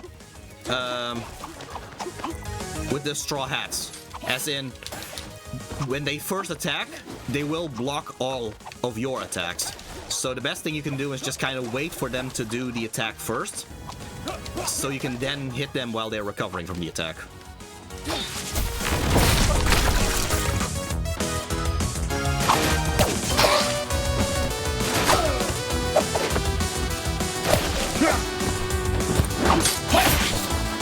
There, like that.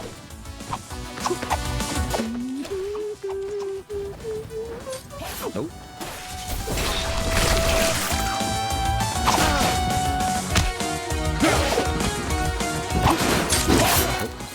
Nope. There we go. Oh, I should have done. Okay.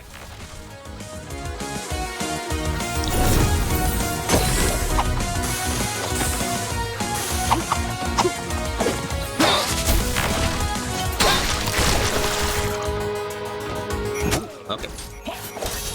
Oh.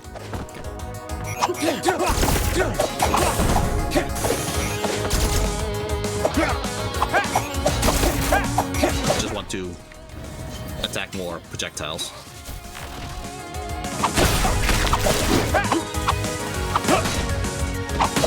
Come on. For those who have played Metal Gear Solid, the one throwing the grenades actually looks like a character called Meryl, which I find it fascinating that they... I don't know if it's on purpose. I feel like it should be on purpose with how much she looks like Meryl. But yeah, but it was kind of interesting how it looks so much like a character from Metal Gear Solid.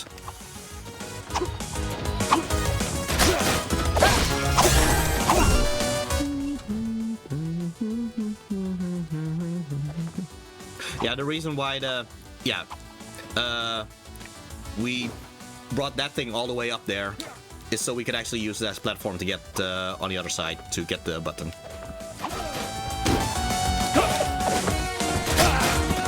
There. That one kind of looks like Meryl, which, I don't know, it's kind of interesting, considering you just kill her like that. Oh, okay.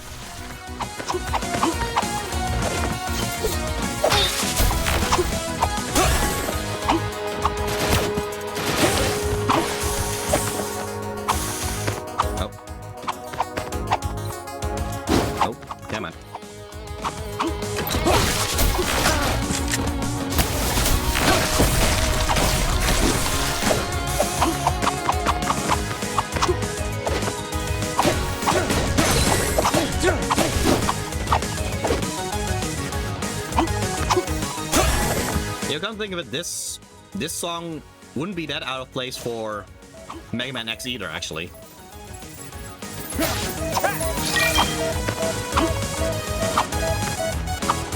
I guess any of the songs that are less classical Japanese-ish in terms of their composition, they sound kind of Mega Man as a result.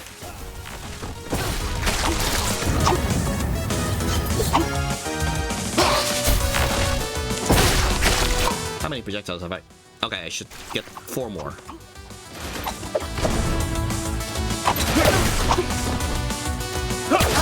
There we go.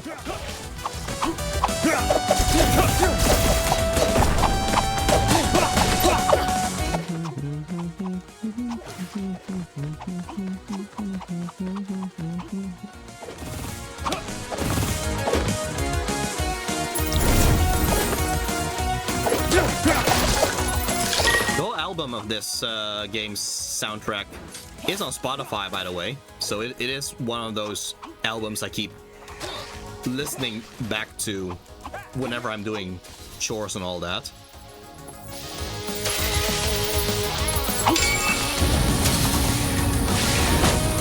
I would also love to listen to the soundtrack of Shinobi Art of Vengeance and Ninja Gaiden 4, but neither of them have been released yet. I'm going to assume they will release them once their DLCs come out. Because, well, Ninja Gaiden 4's DLC is gonna come out, well, pretty soon. That's Wednesday.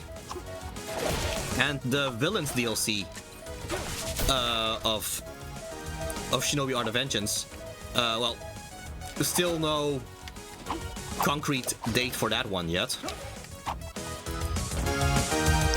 But yeah, I'm gonna assume that they already have music ready of the DLC, and thus that's why they have yet to actually release the soundtracks. Whereas this game, I guess, there's no proper DLC for this game left. Oh, I should have used them.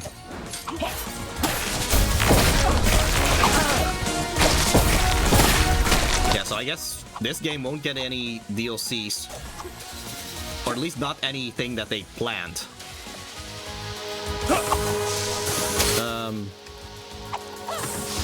Okay. They still gotta be careful about these gas leaks.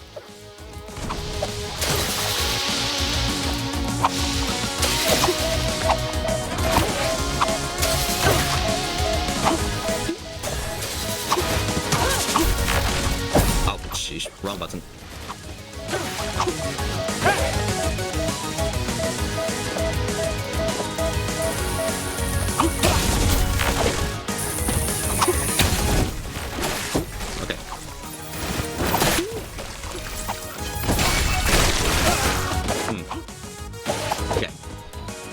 I do like the detail that the blood splatters actually stay on the walls. Very Akira Kurosawa that way.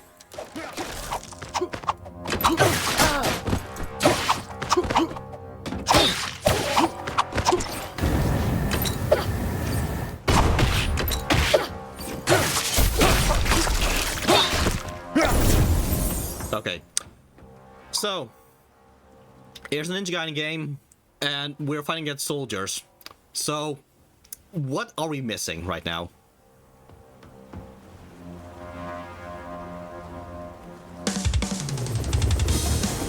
Helicopters, of course.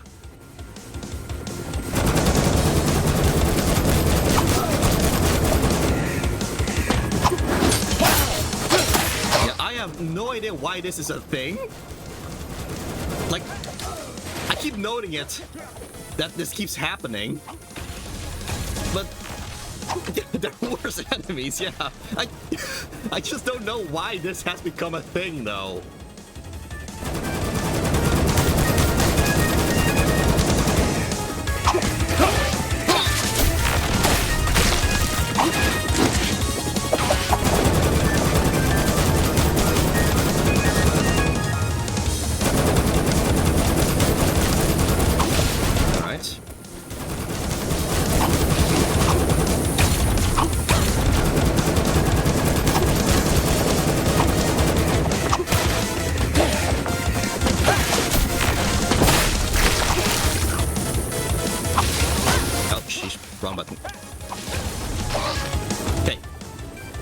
So, here's a little bit of lore here that's going to happen here.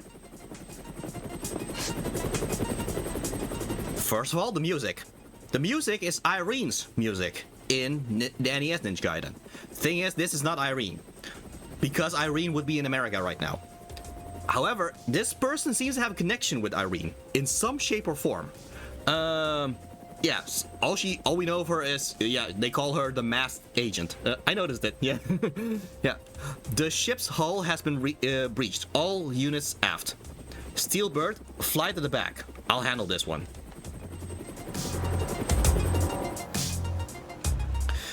Step aside. Stop. I'm not your enemy. I came here to free you, although I see you didn't need our help after all.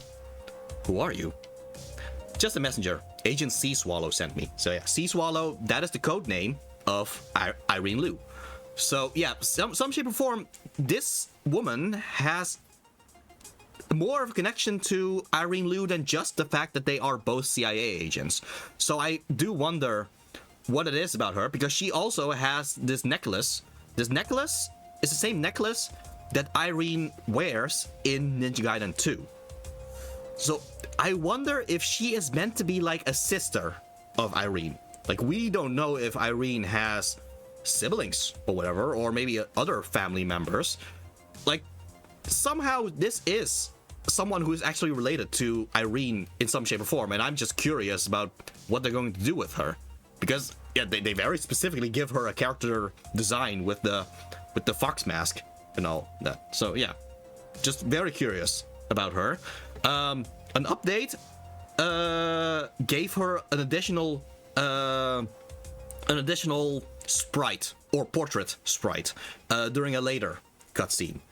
However, it does not say that she's dead because of it. Like, she looks wounded as a result, but she is not dead because we can actually look at her and she is actually breathing still. So yeah, very curious about her as a character. Wonder if we'll see more of her. I want to see more of her. So yeah, that's my little thing about the lore of this character. So yeah, just a messenger. Agent Sea Swallow sent me.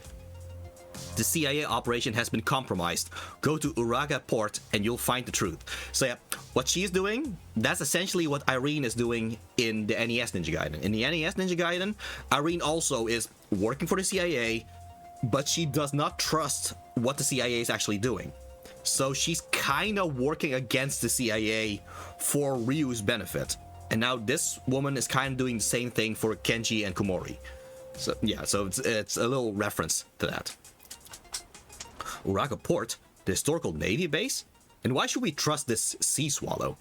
I don't know all the details, but Ryu trusts her. Ryu? He's fighting his own fight in the US. He trusts you to do what's necessary. I understand. No time to lose then. Oh. I don't know, Kenji.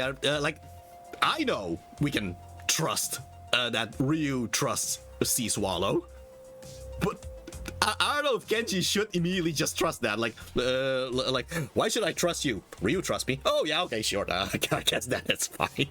I don't know. It feels like you could easily be tricked by that. But yeah, again, I know we can trust Sea Swallow. I don't know if Kenji should though. But I don't know. Let's get out of here. All right then.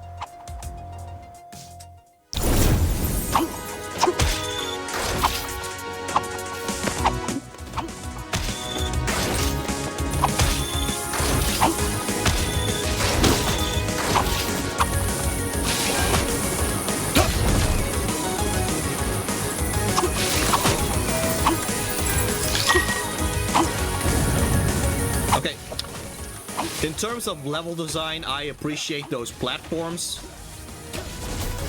But functionally, like, okay, not these things. Yeah, functionally, what are these?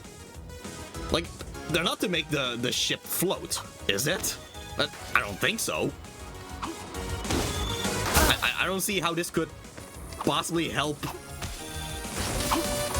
I don't know. It's just something that I kind of wonder. Again, I know for platforming, it's just meant to be something to platform off of. I'm just kind of wondering what is supposed to be the function of it.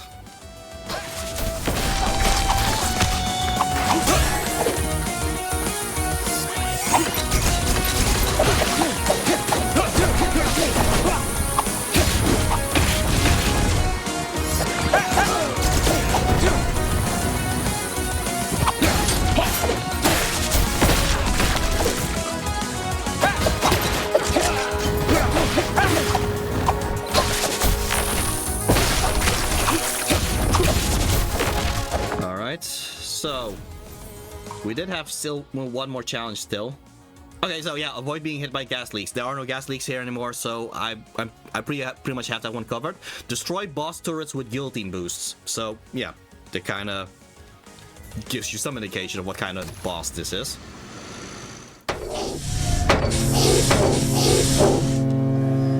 Alright, so destroy with guillotine boost. Let's start guillotine boosting then. Doesn't do as much damage, but at least you are a bit more certain that you properly destroyed them with guillotine boost this way.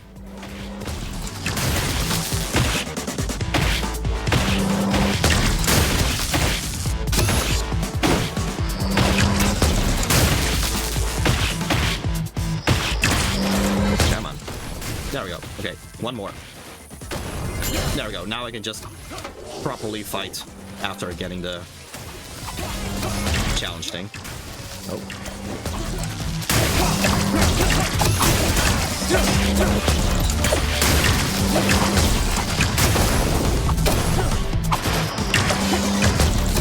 Oh boy. Okay.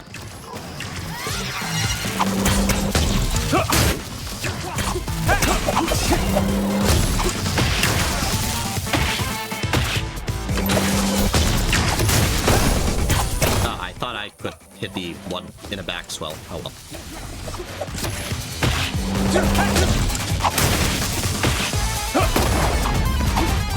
Oh yeah, I didn't even point out the music of this boss battle.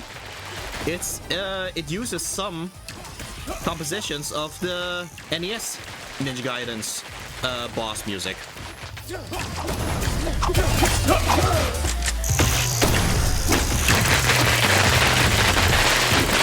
It's specifically the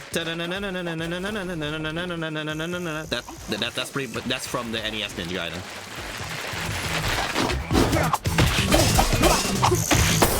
There we go.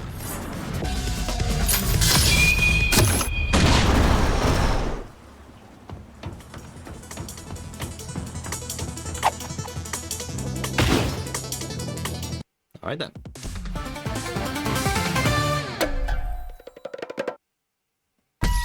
All right, new item in shop. Okay, so it's a talisman. Might as well check that, really.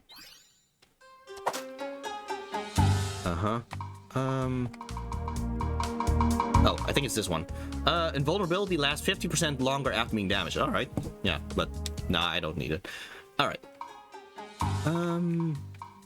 Alright, open sea chase. The ninjas break free from the battleship, cutting through the waves towards the secret navy base while enemies give chase. Alright, so we've had one motorcycle thing. Well, this is not a motorcycle, but it's kinda.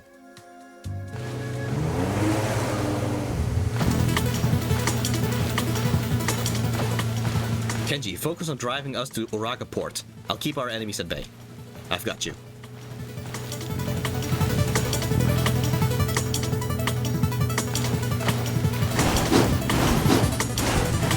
Okay, kill enemies. So 25 enemies, deflect enemy projectiles, and avoid damage from that thing.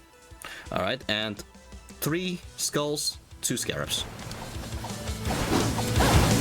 Yeah, suddenly for this sequence, Komori has infinite kunais again. Even though technically that should be something that should be limited because she is incorporeal and all that, but I guess it would have been too annoying to actually have her be limited during this. Right, avoid damage from that thing.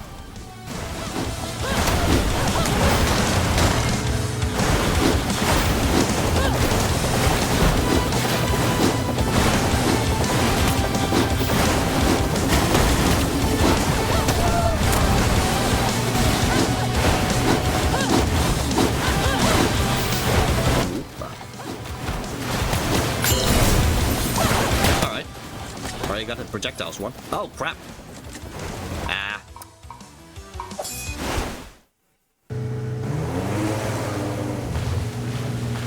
Alright, let's try it again.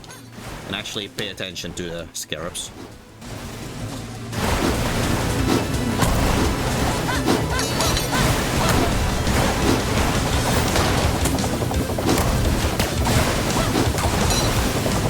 Okay, I still have to do the deflecting thing.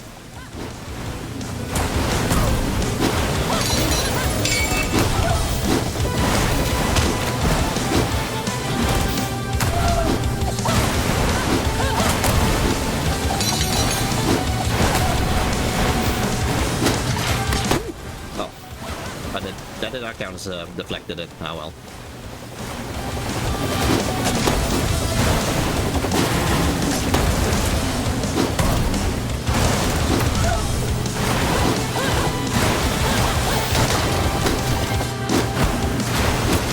Alright.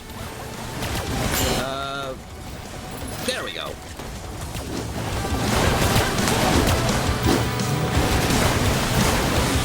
I don't know if this is good for the water bike or jet ski to just grind on the path like that.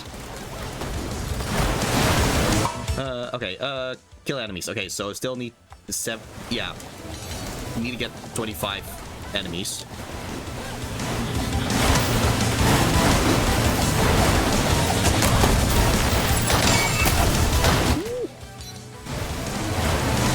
That's all the crystal skulls, at least. Oh, I did not get enough enemies, did I? Ah, well. It is what it is. New items in the shop. Alright, Navy base infiltration. Following the mysterious agent's tip, the ninjas reach a heavily secured covert facility in the port. It's time to fight back and reclaim the crystals.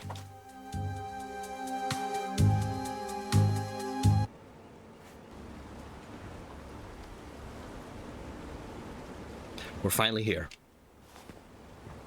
Uraga port. What now? Anyway, gasp! They're using stealth!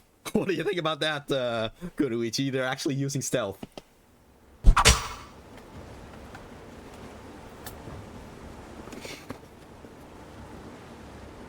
Well, yeah, I guess to be fair, if we look at them as super ninjas can also choose to be like... superheroes can also choose to do civilian-like things, so I guess super ninjas can also choose to be like regular ninjas sometimes. Alright then. Uraga port. What now? There's definitely something shady going on in that large building. Look at all the security around it. The longer the crystals are in their possession, the bigger the risk. I'd say we're long past the time for stealth. Aw, okay.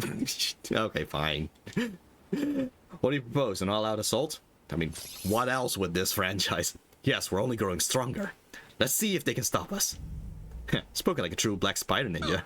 Oh, yes. Thank you for the hydrate.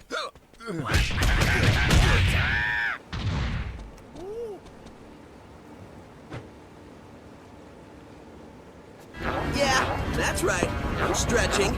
Got a problem with that?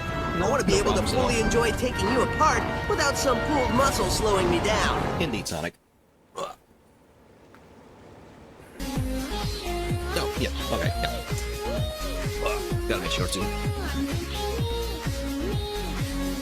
Yeah, right, okay. Spoken like a true black spider ninja spider clan ninja. Your bad habits are rubbing off on me. Let's go. Aw, they're bonding. Kill enemies of the specified type. Okay, so it's kind of like a spider-like drone, flying spider drone thing. Kill enemies while airborne. Okay, here's the funny thing. When you are hanging from bars, the game still counts as you being airborne. So you don't actually have to slash while falling or something like that. You could just kind of hang off of something and just keep slashing. Also, kill boss in less than 1 minute. Yeah, as a result, I'm probably going to be very reckless just to try to get that one. So, we'll see.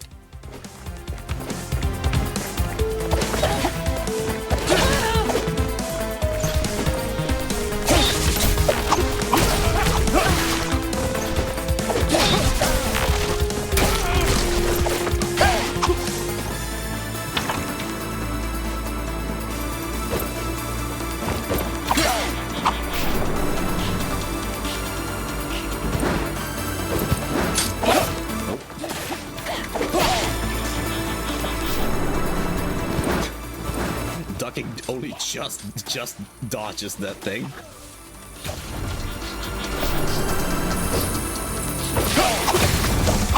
Yeah, that was the thing that we're supposed to defeat a specified amount of.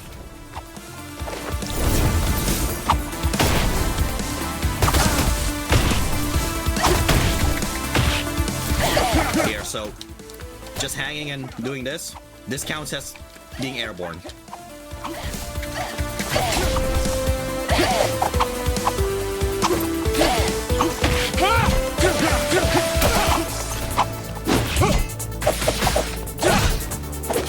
Come on. There we go. Oh, well.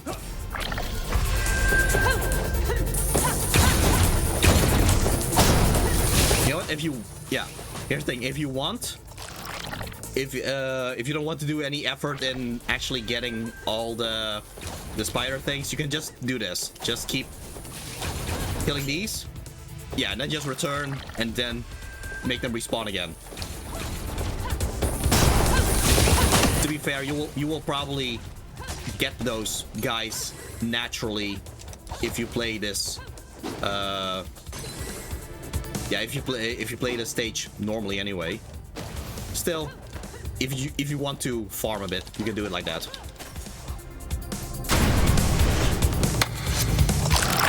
Yeah, so she did that to break this, so we can go down here.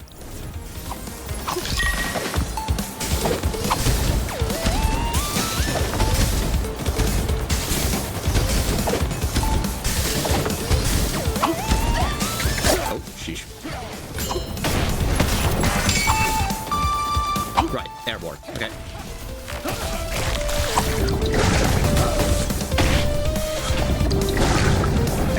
Anyway, anyone ever seen Star Wars Episode 2?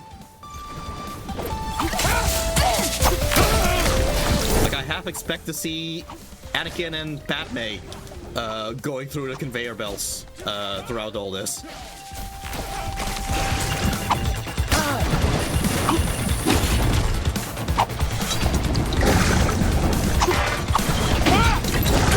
Oh look, there's Anakin's lightsaber being destroyed again.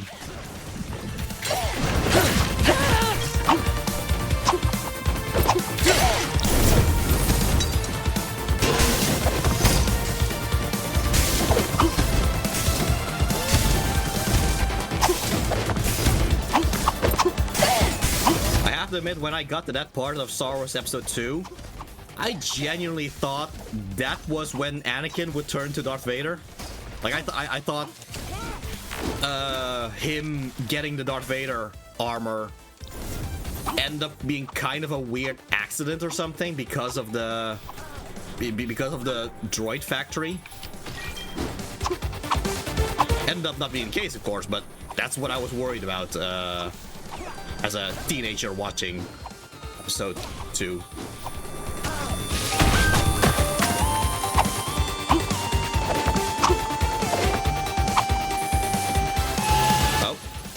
Watch closely. Oh, there was something there.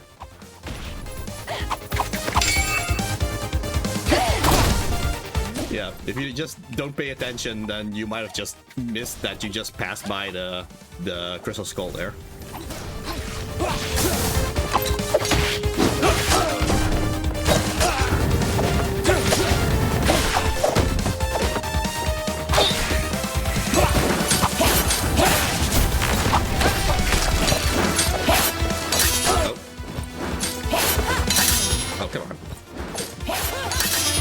Okay, fine.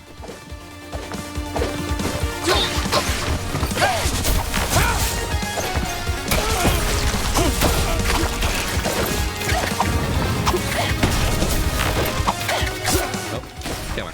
There we go. Okay.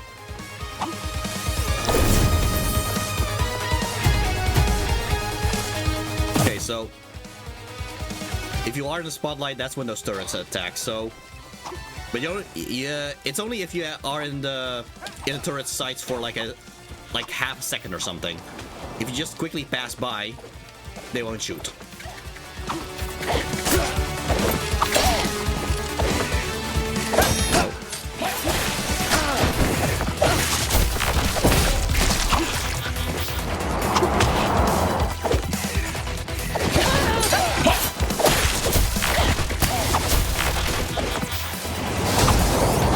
Yeah, you can use the hypercharge against those cars. Not really that useful, really, because they're gonna pass you by anyway. Still, kind of fun thing you can do.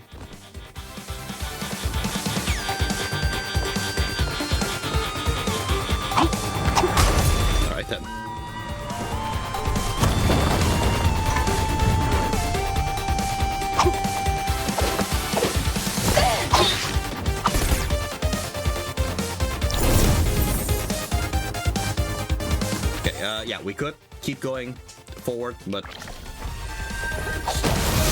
we want them collectibles.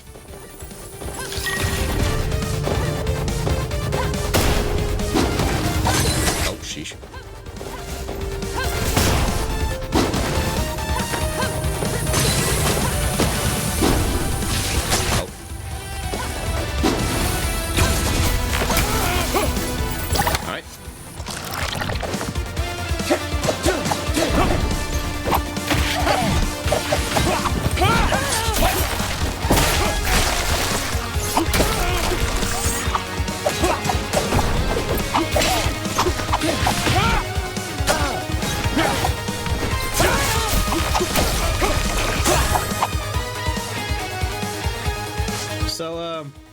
Anyone ever played Resident Evil? What are these things? I don't know, but I bet they die the same as anything else. Always the... Well, I wouldn't say optimist, so... I don't know. Always the pragmatic one, Kumori. Get ready. Alright, yeah. So these enemies, they take 3 slashes to defeat. So yeah, most of the time you are kind of expected to kill them with the hypercharge, but if you can't do the hypercharge, well, that's fine. Yeah, slashing them 3 times is also a good enough option. All right, here's the boss that I have to beat in 1 minute. So let's just go for it.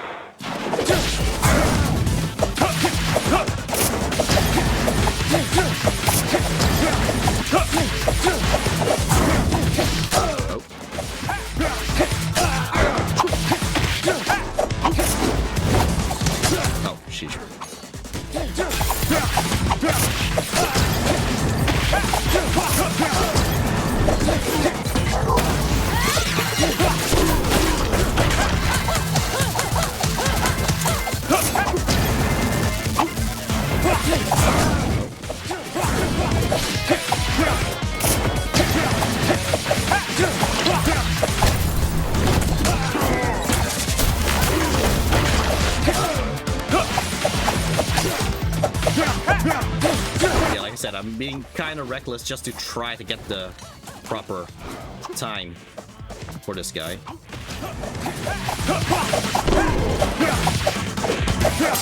Ah, no, okay. Can I restart from the checkpoint?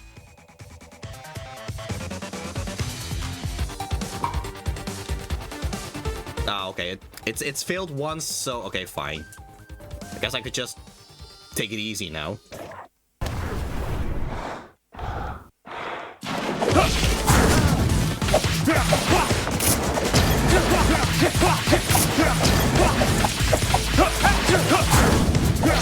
Oh, sheesh. I keep misjudging the roll's distance.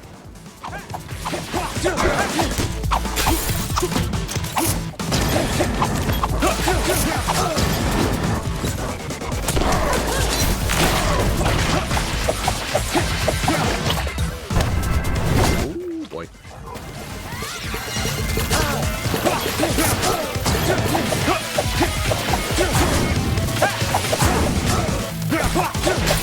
They might have over-relied on the healing just a little bit.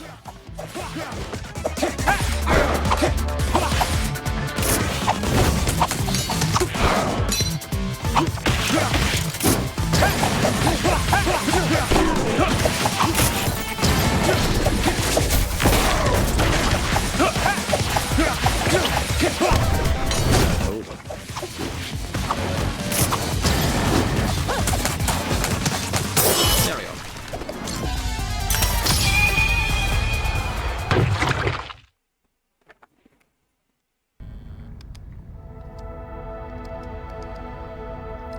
What now? What the hell's going on here? Looks like some kind of covert project. Check out the computer. I'm sure it's ripping with juicy intel. Alright then. Reveal your secrets, demon. Oh boy, oh Kenji, you doofus. Okay, what finesse? I've got this. Let me possess your hands. All right then. So it is curious how it seems the Hayabusa clan in general seems to be a little bit behind the times when it comes to technology, because the Raven clan is using properly using technology, and the Black Spider ninjas are properly using technology.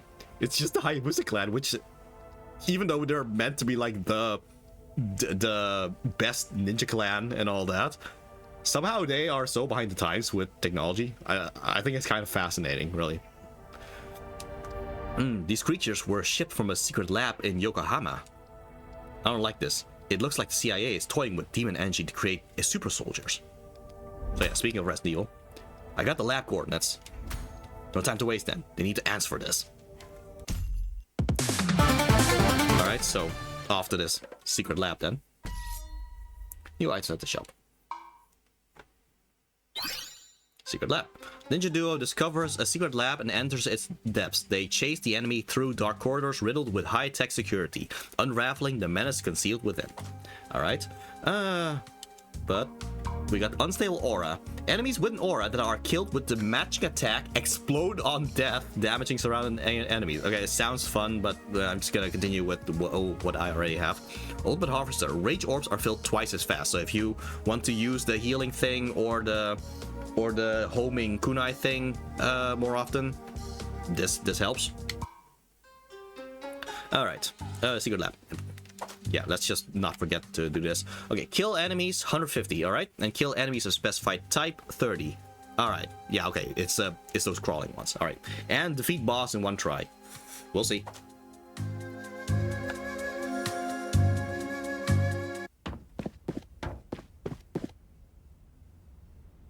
You surrender the energy crystals right now. Please, hear me out first. Alright. You got 1 minute. We need the energy from the Kunotani to protect humanity. You see, following the awakening of Archfiend Fazda, which is Ninja Gaiden 2, modern Ninja Gaiden 2, we located a life energy breach coming out the gate between worlds. Okay, life energy. Life energy actually is an important thing that is in the NES Ninja Gaiden 3. In NES Ninja Gaiden 3, a bunch of creatures called Bionoids are created with the life energy. That happened because the demon was defeated by Ryu. Yeah, we located a life energy breach coming out of the gate between worlds. The CIA has been tapping into this energy to develop a strike force composed of superhumans. So yeah, that's the thing. If they are using life energy, the antagonists of Ninja Gaiden 3, the NES Ninja Gaiden 3, they use life energy to create Bionoids. I wonder if these superhumans that are powered by this life energy, if it is the same type of process that creates Bionoids. In that case, would these be considered the prototype Bionoids? You call that superhuman? They're nothing more than abominations. Ah, so you encountered our discarded specimens. I humbly apologize, but it was a necessary sacrifice to achieve our goal. Nonsense, you just bring more demons into this world. Give up the crystals, now. I'm sorry, one day you'll thank me. I must leave you now. Okay, well, if you say so, buddy. Stop!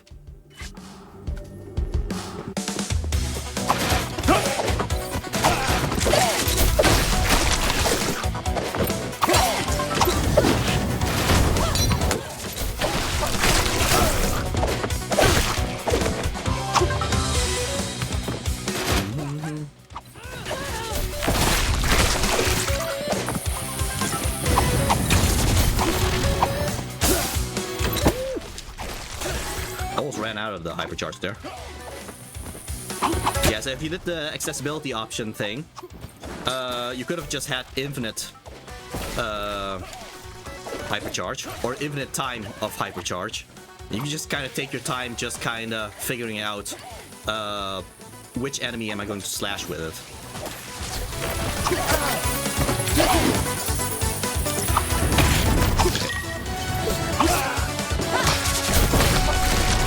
so yeah, 150 enemies and those crawling enemies and defeat boss in one try, right? Yeah, here's another little thing that I missed on the first playthrough. It's at the top of this thing.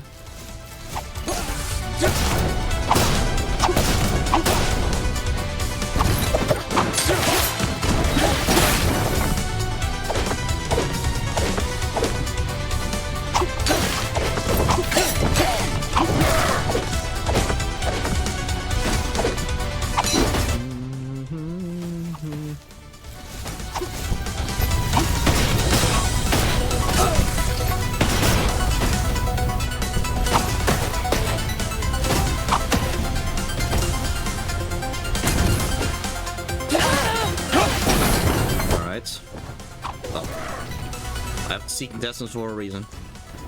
Okay, so here's the thing. If you kill all the enemies here, a cutscene happens and we will fall down in the elevator. Thus, if you want to get this collectible... Oh, sheesh. Get through this person before.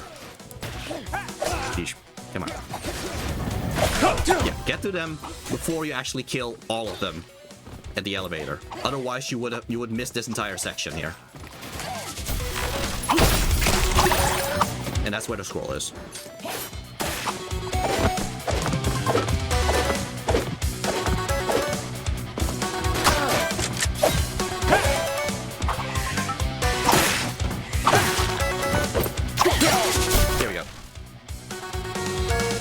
This cutscene where the CIA agent, who doesn't have a name by the way, you would think he would have been given a name, but I guess, yeah, they just decided not to give this guy a name.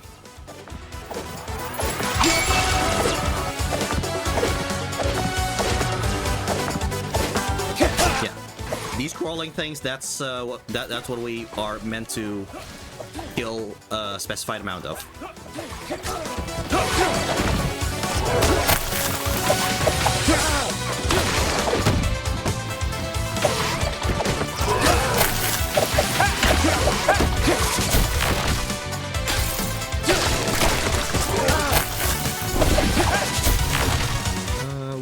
Gotcha. Okay. Well.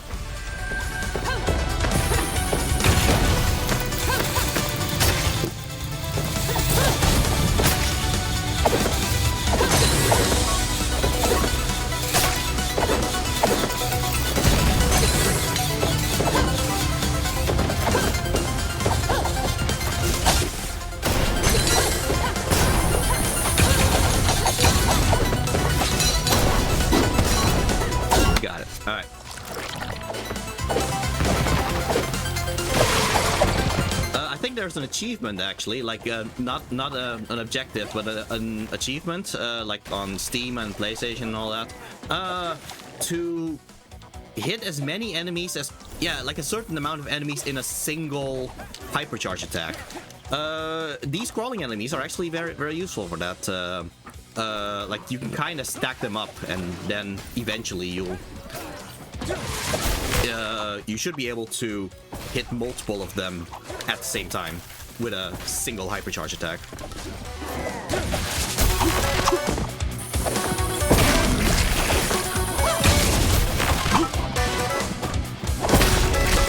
All right.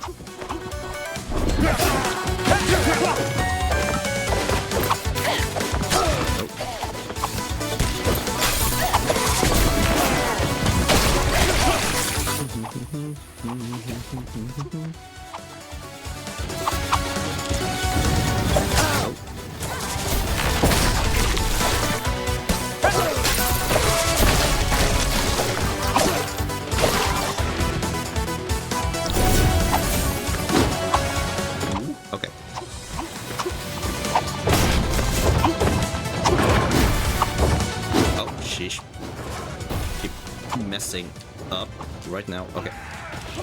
Oh, that'll do. Right.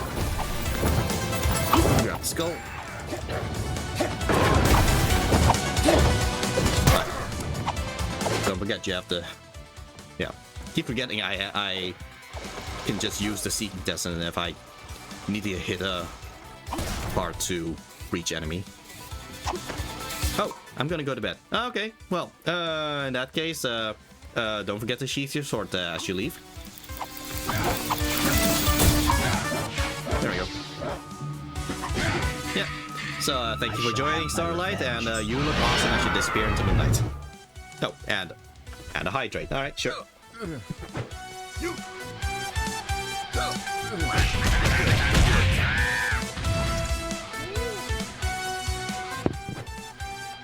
Anyway, as Starlight is saying... Yeah, that's right.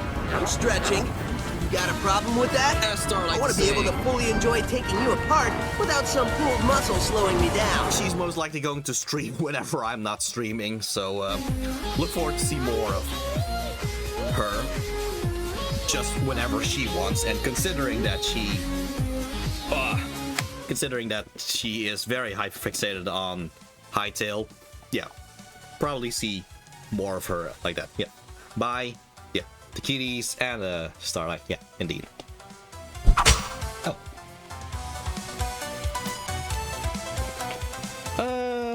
The Kunoichi says, good night, Starlight, and looking forward to more of your streams.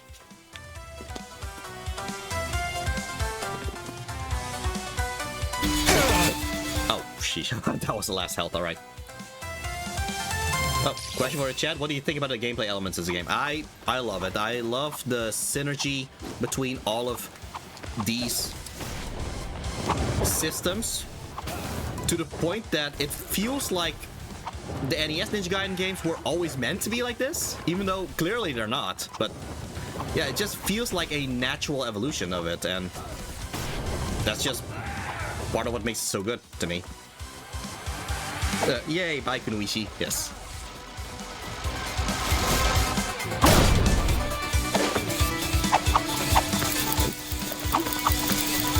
Oh sheesh, I jumped right into it.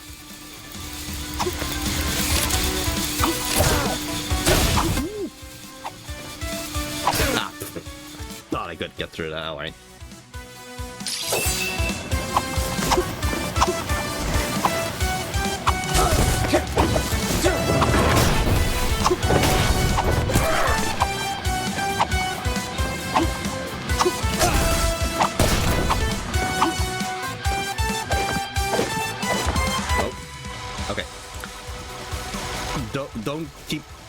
Don't roll all the time. Sometimes simply walking or running is good enough to stay within the within the spaces of the lasers.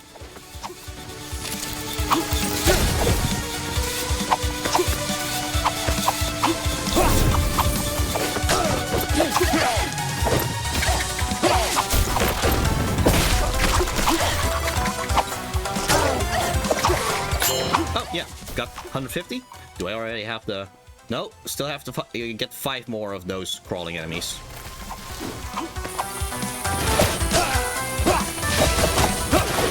There we go.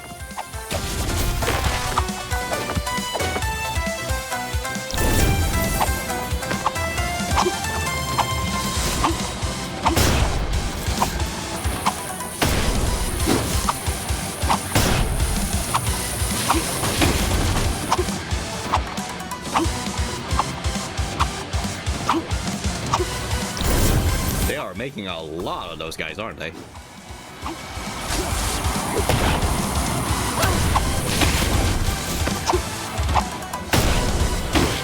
Oh. It just keeps going and going and going.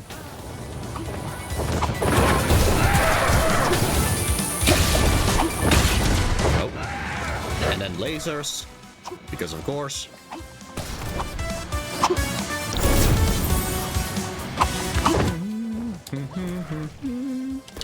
Nope, sheesh.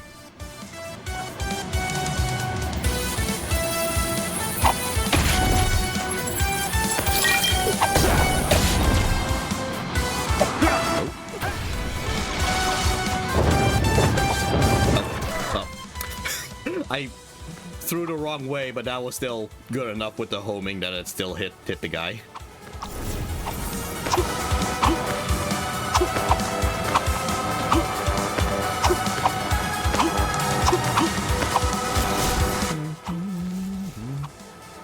Ooh, okay.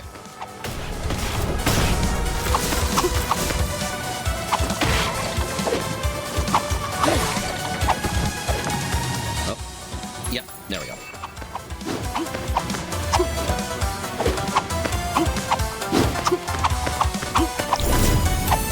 All right. How many more do I have? 2 more. All right.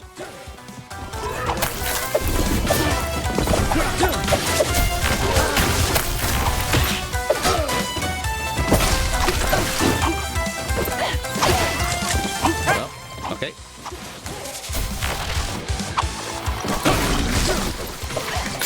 Oh, okay. Yeah, there we go. Now we got it. So yeah. Here she is again. Yeah. So this portrait sprite, that's new. In one of the updates, she did not. She simply reused the other sprite when the game first came out. But yeah, an update added this thing. But yeah, she's not dead though, because you can look at her actual sprite. She's still breathing during all this. So yeah, there is a chance we could see more of her. So I am hoping we will see more of her, because yeah, anything more with Irene Liu is good to me. I kind of like Irene Liu as a character, really. You're too late. Where are the energy crystals? He took them. He fled to the special night transport express. That's the secret train the CIA claims doesn't exist, right? If you leave right now, you may still be able to catch it. Alright, I know the way. Let's move, Kenji. Alright. But yeah, even if we leave, she's still breathing though.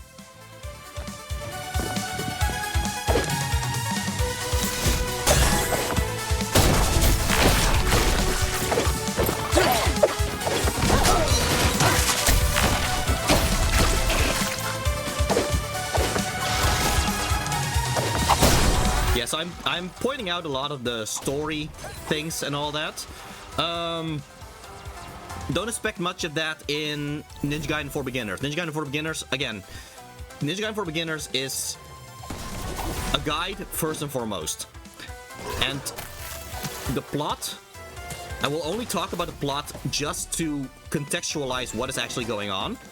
Otherwise, I will simply try to get further in the game as soon as I can during Ninja Gaiden for Beginners.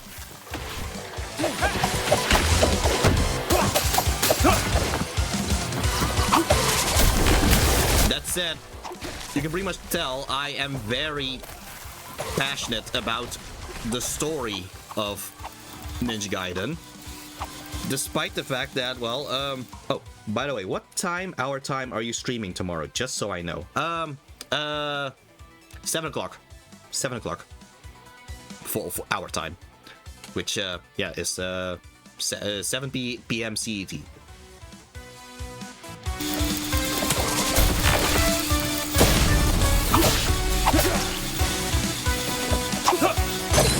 Actually, I'm not sure if she actually hears, so,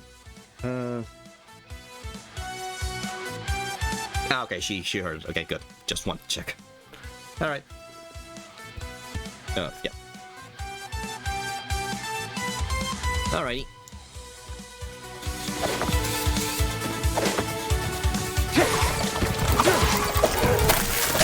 But also because Ninja Gaiden for Beginners is just going to be a few chapters per stream. That will make it so that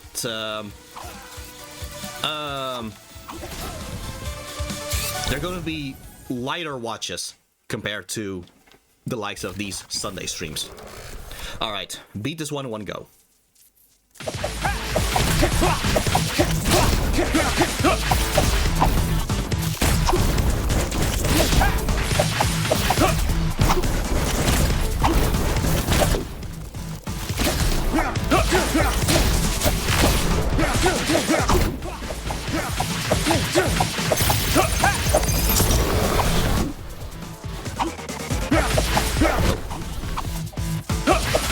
hear you talking for a bit. Oh, well, alright.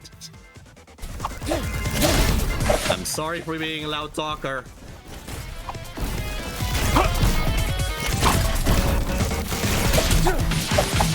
Don't need stream for that. Oh, okay, fine.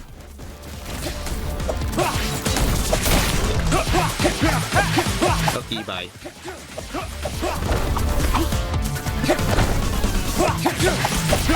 It's okay, okay. No, sheesh. Oh, dang.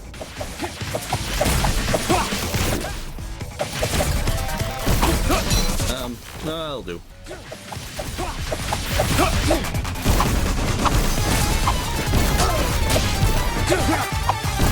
Yeah, that part. That's from the NES Ninja Gaiden.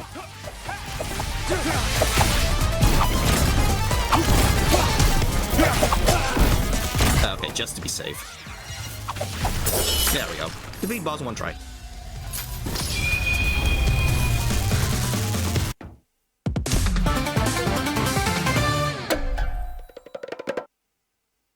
Wow, a natural S rank. Nice. New items at the shop. Alright. Super Express to hell. Cornered by a relentless pursuit of ninjas, the agent attempts to flee with the crystals aboard a heavily guarded freight train. Alright.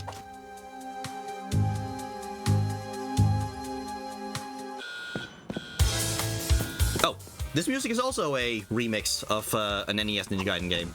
A level.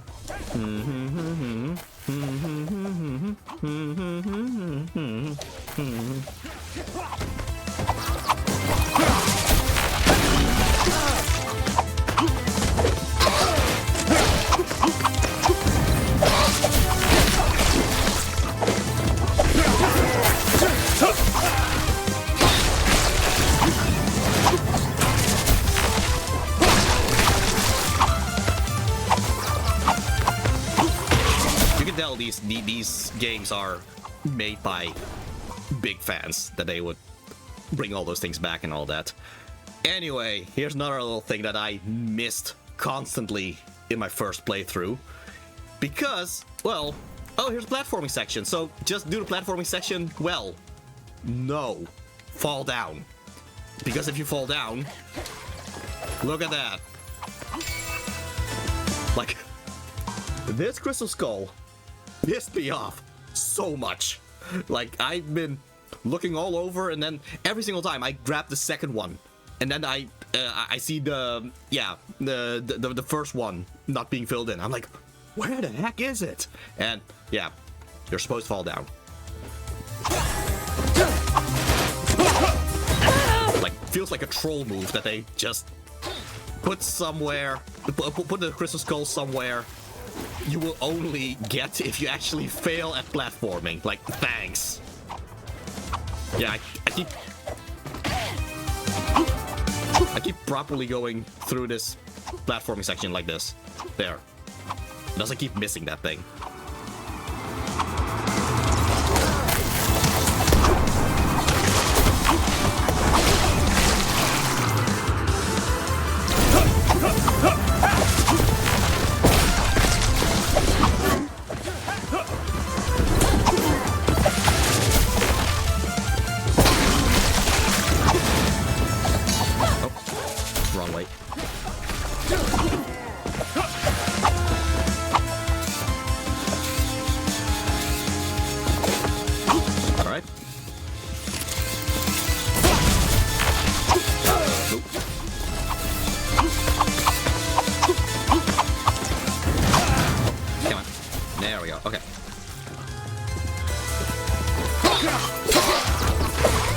Such a simple thing, but just having the logo of Omnicore everywhere, just add that little thing of their constant presence.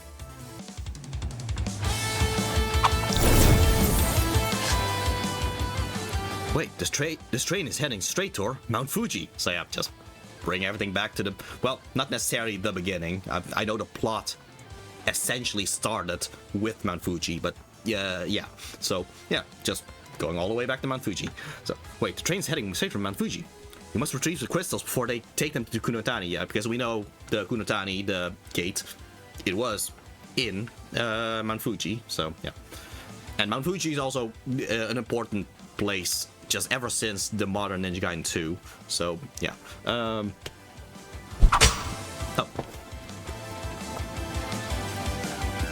Okay, okay. Yeah, so Mount Fuji apparently is also pretty important for the unspecified clan that the Kunoichi is from. So interesting. Yeah, I guess you're not supposed to tell us what the clan is, huh?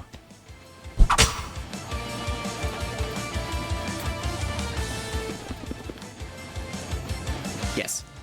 All right then. Okay. Okay. Right, don't fall into pits, right? Yeah, avoid falling into pits. Clear the bullet train section without being hit. I won't promise I'll do that. I tend to get hit there. Kill with guillotine boost attacks. Okay, yeah, better do that.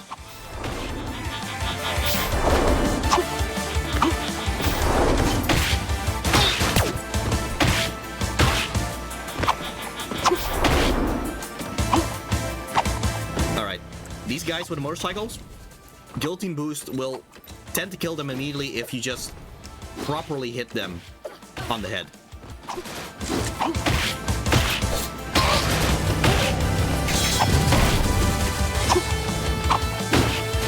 So I'm kind of forcing it right now by just guillotine boosting everything.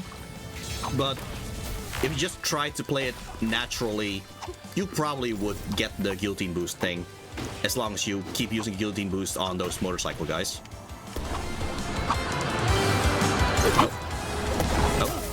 Oh, that'll do. I did not actually intend to use Seeking Tessin, but you know what? I should use it more often anyway. Oh.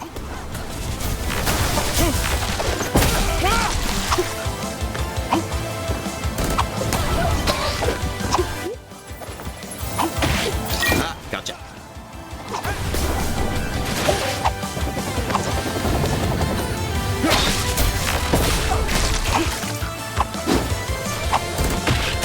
I do like it when a successful lunge attack just shish kebabs a bunch of enemies after one another.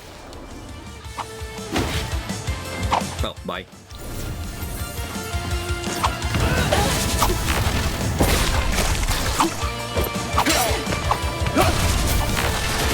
Ooh, boy. Ah, there we go.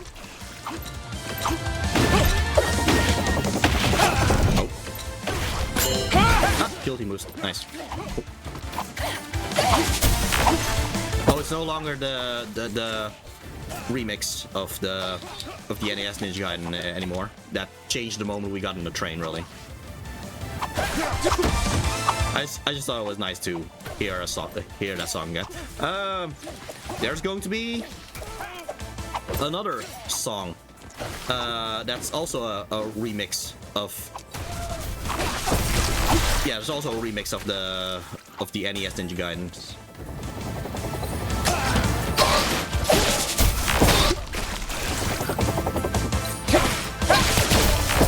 Oh, whoops.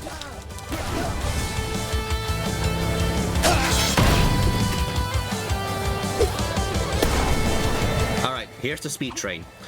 I'm supposed to not get hit. We'll see how that goes.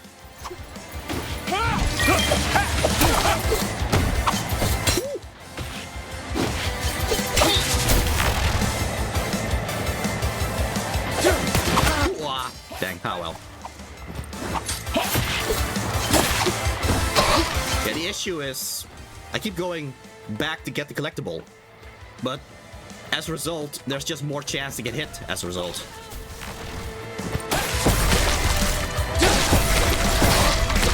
Because otherwise, from this point on, it's actually pretty easy to go through this without damage. Because, yeah, just keep going forward with the hyper charge.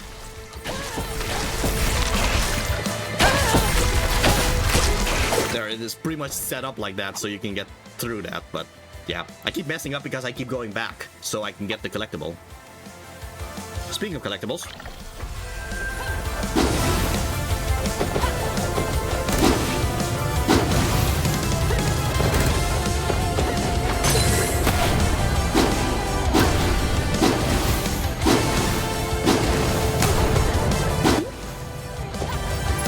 Oh, got it.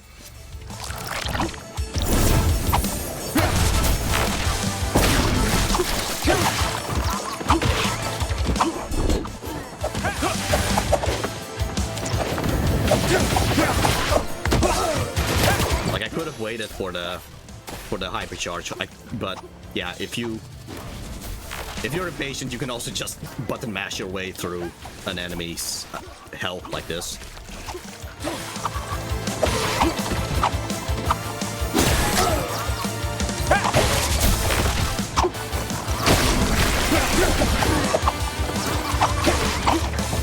I think that's one of the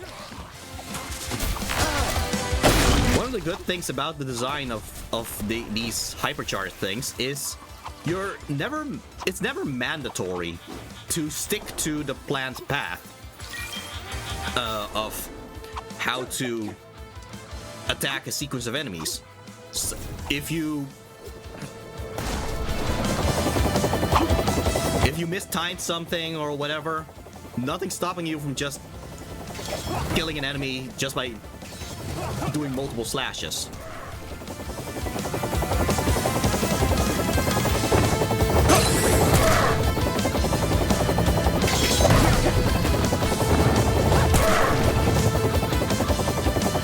I think an update also fixed a glitch that happened here. Like I think if you skip the cutscene during the helicopter, you would randomly get damaged, which, I don't know, could mess up people who try to do a no damage run or something.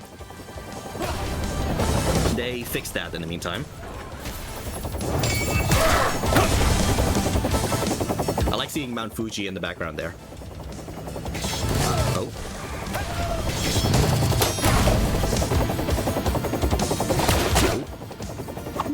Gotcha.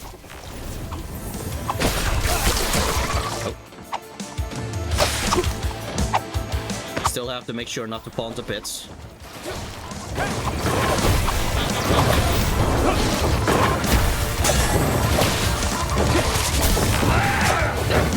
Oh, sheesh.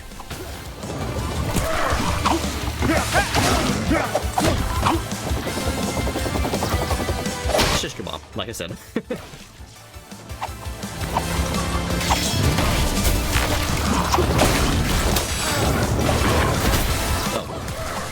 Okay, yeah, there we go.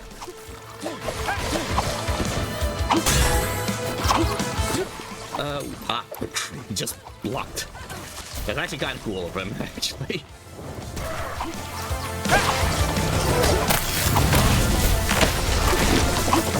Oh. And shish kebab. Oh, I should have used against. Oh well. Alright. Time to get... This is pretty much the most Resident Evil out of all of the bosses in this game in particular.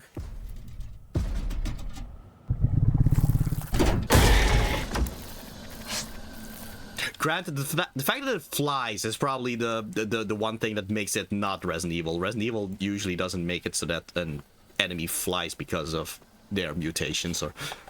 What now? Is all this really sanctioned by the CIA? I doubt it. I bet our CIA friend has been acting on his own for a while. Yeah, so, they never outright confirm it, but I do kind of believe that the CIA agent is working for Foster, who is the traitor character in the NES Ninja Gaiden games. That's what I'm thinking, seeing how Foster is also, like, a CIA operative. Well, not operative. He's actually a bit higher ranked than an operative, but yeah. Just a theory, never confirmed, but that's what I'm thinking. Whatever, let's dismantle his toys. All right then. Oh. Oh, dang.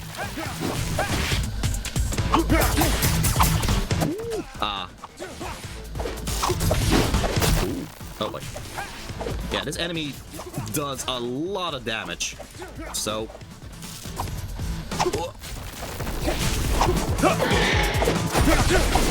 At least this attack is relatively... oh, sheesh. Relatively predictable. But if you're not careful, you end up eating a lot of damage from its attacks. Well, I say attacks, just touch damage, really.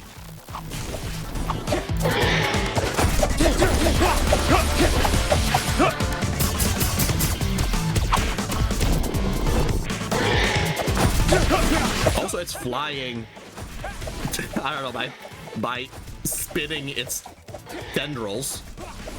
I don't know, feels very Miles Tails Prower, of all things. Oh, sheesh. Ooh, but... Oh, man. Okay,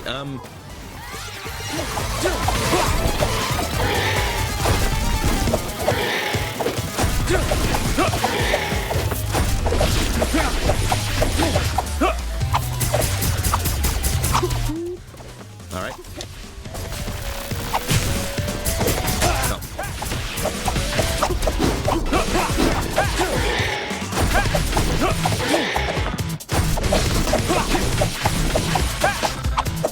Okay. Okay, just be careful. I am kind of at an advantage right now, so as long as I don't... Just don't be reckless. Don't be reckless. There we go.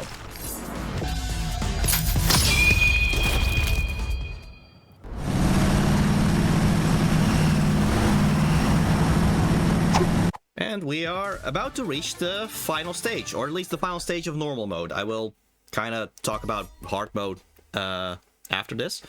Yeah. But yeah, clear the bullet station second without being hit. That failed. Oh well, still got A rank.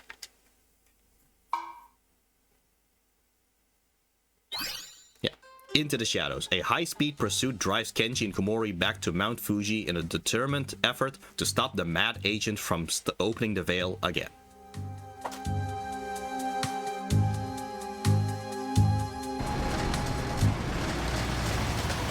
Okay, so I love me some lightning when it comes to these types of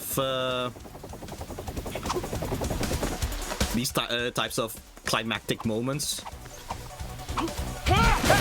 What's cool is that it also kind of it also silhouettes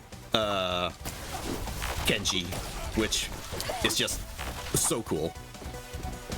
Makes me think of the Dark Knight Returns cover.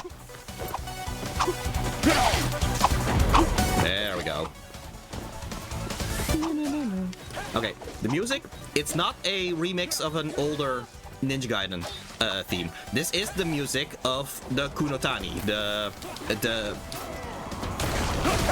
back when I pointed out how the music of Komori played in order to kind of overrule the threatening music. The threatening music was Kunotani music. And now to have the final stage start with the music of the Kunotani, like, yeah, like, I love the soundtrack, and it's just great to hear all these things.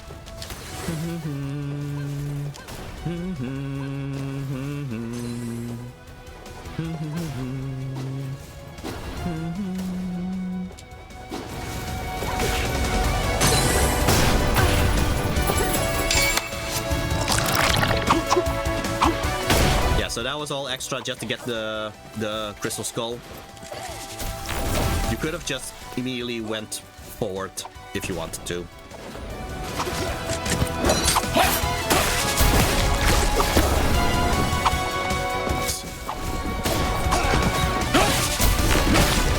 Nope. Wrong color. Oh well. Okay, bye.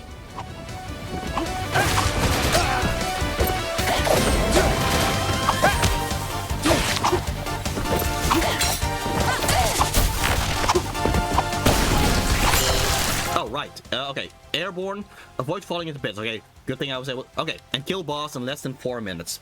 I think I can do that relatively consistent. As long as you know the patterns of the final boss, it should be fine. But still, I shouldn't underestimate it.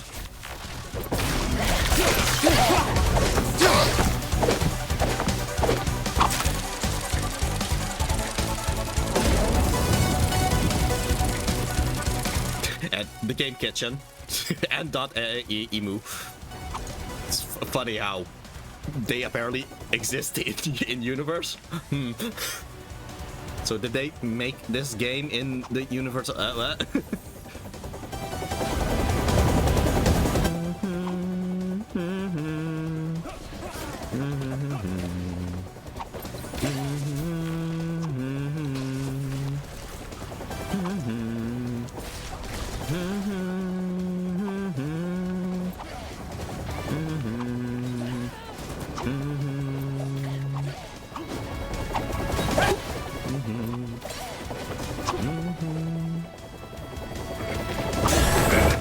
Yeah, so I mean, just because they're both enemies of Kenji and Komori doesn't mean that they are working together. The CIA agents and the demons are still on different sides.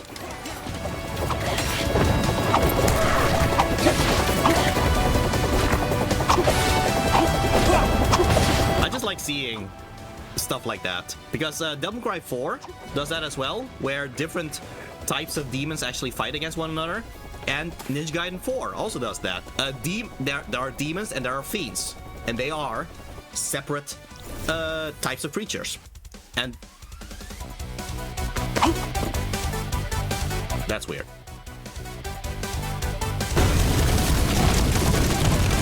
That's odd. Okay, the cutscene glitched a bit.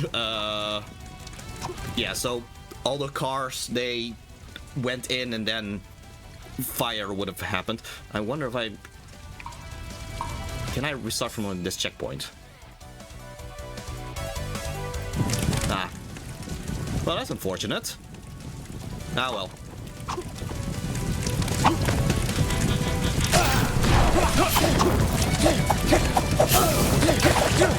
Alright. What was I saying? Oh, yeah. Yeah. In Ninja Gaiden 4, you have demons and you have fiends, and they are two different types of creatures. Like, demons are, well, they spell it differently. It's D-E-A demons. So, yeah, demons and fiends are different types of creatures, and if you see both of them at the same time, the demons and the fiends will actually fight one another in Ninja Gaiden 4, which I think is such a cool little detail. And yeah, I just like that, even though in this case it's a lot more scripted, still it's just cool to see these demons actually be against the CIA agents.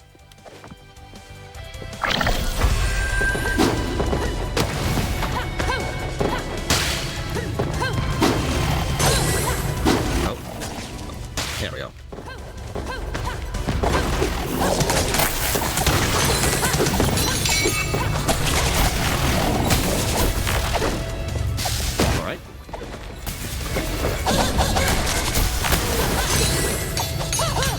Yeah. So that Kenji can continue from here.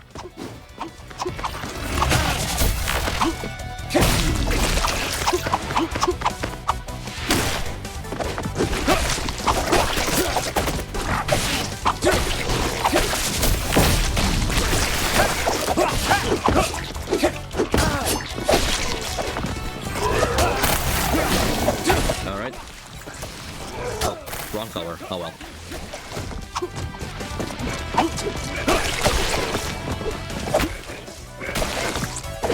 Alright,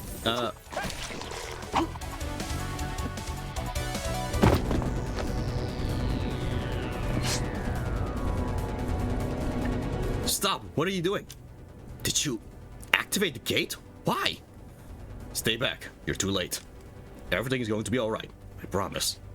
If we can harness the energy from the demon's world, we'll be able to force all fiends to submit once and for all. When someone's glasses shines like that, you know they're trustworthy. Have you lost your mind? Quite the opposite. I've never seen things so clearly. Yes. Again, this is the face of someone who you should trust, right? The crystals, they can offer certain insights to those who truly connect with them. He's drunk on power. I'm way too familiar with that kind of aura. Yeah, so that's kind of the thing with Komori, actually. The further she goes here, the more she kind of realizes the errors of the ways of the Black Spider ninjas, and just the fact that she can actually recognize someone being drunk on power now. That's kind of like her character arc. For all the Puritan pure personality that Kenji has, it does allow Komori to kind of reflect on her own actions. Now, the final step. Let's open the door so our super soldiers can vanquish the Demon Lord. Watch out!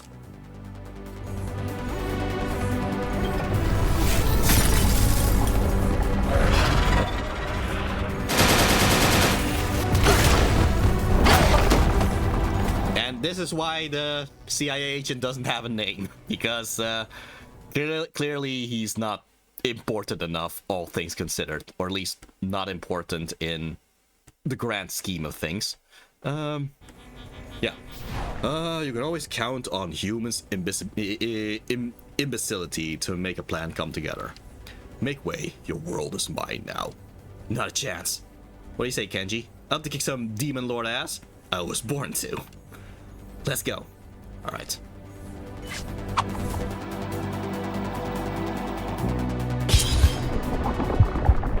Alright. Beat him within 4 minutes. Let's see how this goes.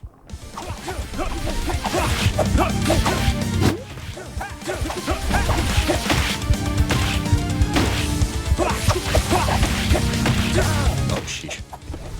Oh, I forgot about the fire. Oh.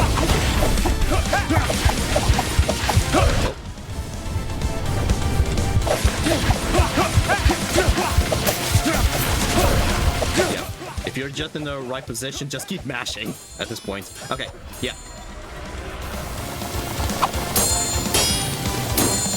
Just kind of keep staying safe thanks to the guillotine boost.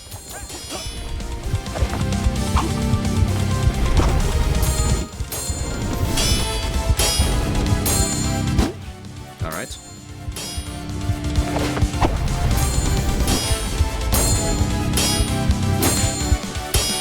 Okay. Eventually, those blue aura things will appear again. And that's your chance to actually break his ribcage.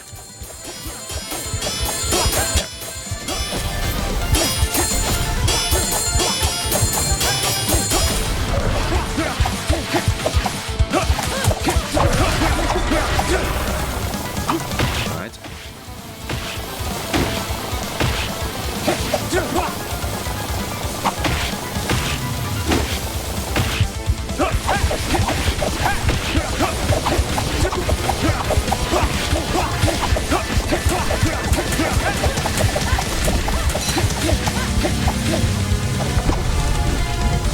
Again, I just kind of layer the slashes and the projectiles on top of one another.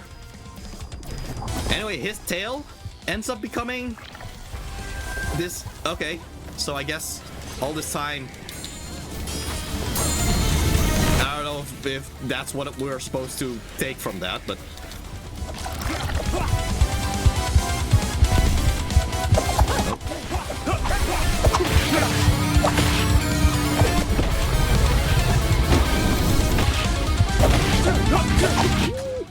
okay.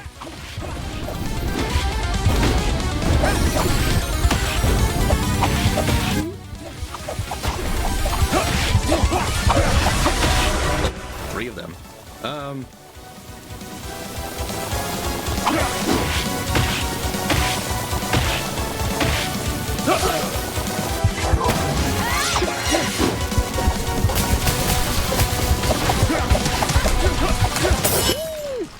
than 4 minutes. There we go.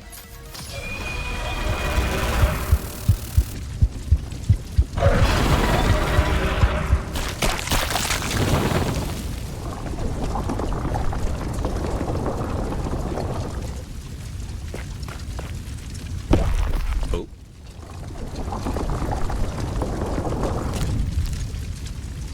Ugh. What's going on? Why won't it die? This fusion of yours is becoming quite annoying. Die. Oh. Well. Komori? I can't feel you. You can't leave me now. My soul traveled back to my body, so I guess her body has been here. I mean, this is the same area, so...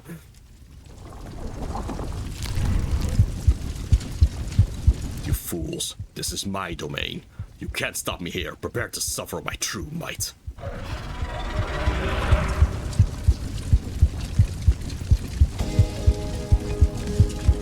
Alright, just gonna...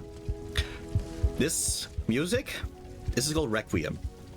This is the final remix of the NES Ninja Gaiden, and this happens at a very crucial moment in the story arc of Ryabusa.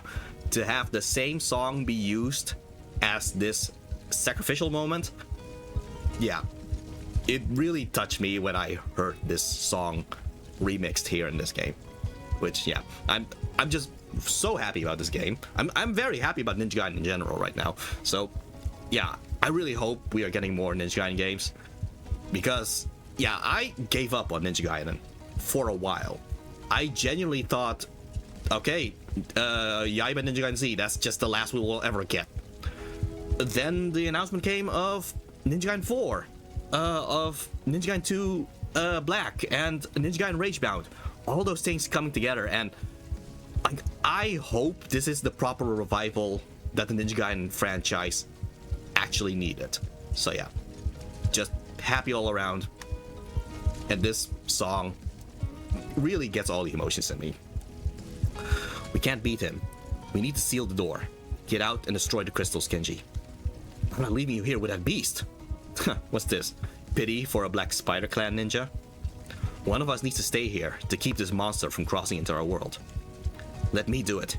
It's my competence which allowed things to escalate this much. And this is where we get a choice. Who is going to escape hell and seal the door, and leaving the other one behind to keep Jagast occupied? Okay, so I'm sure everybody will have their own opinions. In my opinion, I think Kenji should be the one who stays behind to fight against the Demon Lord, whereas Komori will be the one who escapes and lives to tell the tale. For several reasons. I think it is more symbolic that Komori has already experienced essentially being dead, essentially being a spirit this entire time, and then deserving that second chance to live again. Kenji, on the other hand, he has been all about how he wants to sacrifice himself for the village. And to do that by fighting against the Demon Lord for probably eternity, I think that's a very cool end to his story arc that way. So yeah, you can also go the other way. Komori is the one that stays behind, and Kenji is the one who escapes, so that Kenji will be able to meet up with Kumo Obaba, which I do have a video of that, so I will show that too. Sure, it makes it so that Ryu's student would still be there in the living world. Yes, that's cool, but I think the story was headed for Komori to be the one who survives and Kenji to be the one stuck in the underworld. That's what I think makes more sense. Still, I am going to show both of them, but yeah, just gonna show my preferred ending first, which is Komori. There's no way out. Will Kenji sacrifice himself? Yes. Oh, wait. Who will escape hell and seal? Yeah. So Komori. There's no way. Will Komori sacrifice? No. Oh. I don't know why it went this way. That's not how I wanted to choose. You know what? I think I can just... Can I... Ah, man.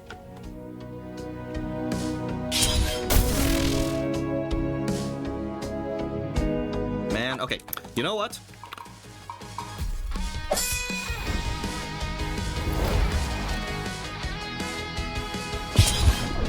Ha! Okay, yeah, I'll just do the final boss again so I can just show the proper ending that I want. Because I have a recording of the opposite one.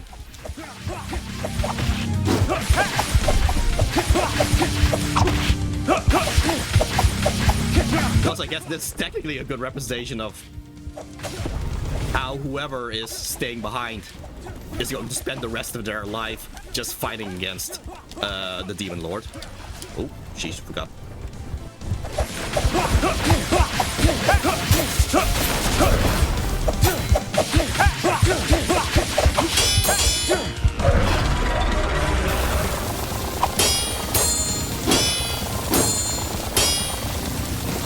Boy, am I fortunate that the checkpoint actually is before all of that.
I'm doing much better against him now, so I might as well just be happy to show that off.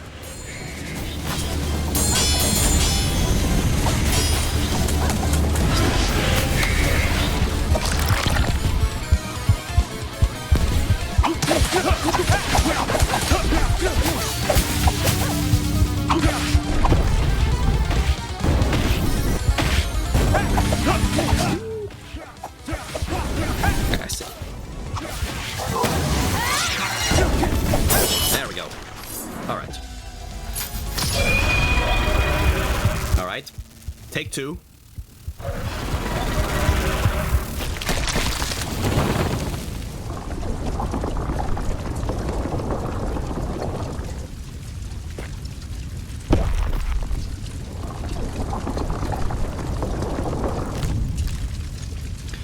What's going on? Why won't it die? This fusion of yours is becoming quite annoying. Die.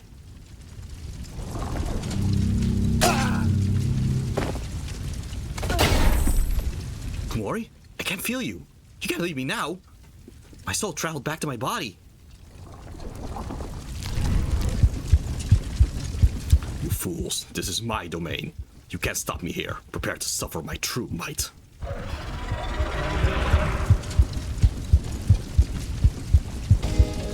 We can't beat him. We need to seal the door. Get out and destroy the crystals, Kenji. I'm not leaving you here with that beast. What's this? Pity for a black spider ninja clan? Black spider clan ninja. One of us needs to stay here to keep this monster from crossing into our world. Let me do it. It's my incompetence which allowed things to escalate this much. Alright, who will escape hell and seal the door? So escape hell, Kunoichi. There's no way out. Will Kenji sacrifice himself? Yes. Don't be stupid. None of this is your fault. I'm begging you. I want this. Like I said, this is what Kenji would want. To spend eternity fighting against demons like this. I need this. Understood, but I expect you to come back to us. Slash through the whole underworld if necessary.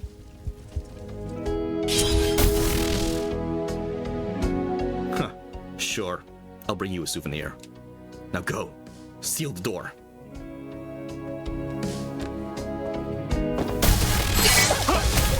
And now we get infinite hypercharge, which is just so cool to see. And also, just the fact that even though Kenji and Komori have separated in body and soul, they are still in sync, which they are showing through gameplay. There is not some dialogue-driven thing of, oh, look, we are still connected after all. No, they are showing it through gameplay. They are showing Kenji still fighting with the same hypercharge that Komori has. Like, I love storytelling when it's done through the mechanics of the gameplay, like this.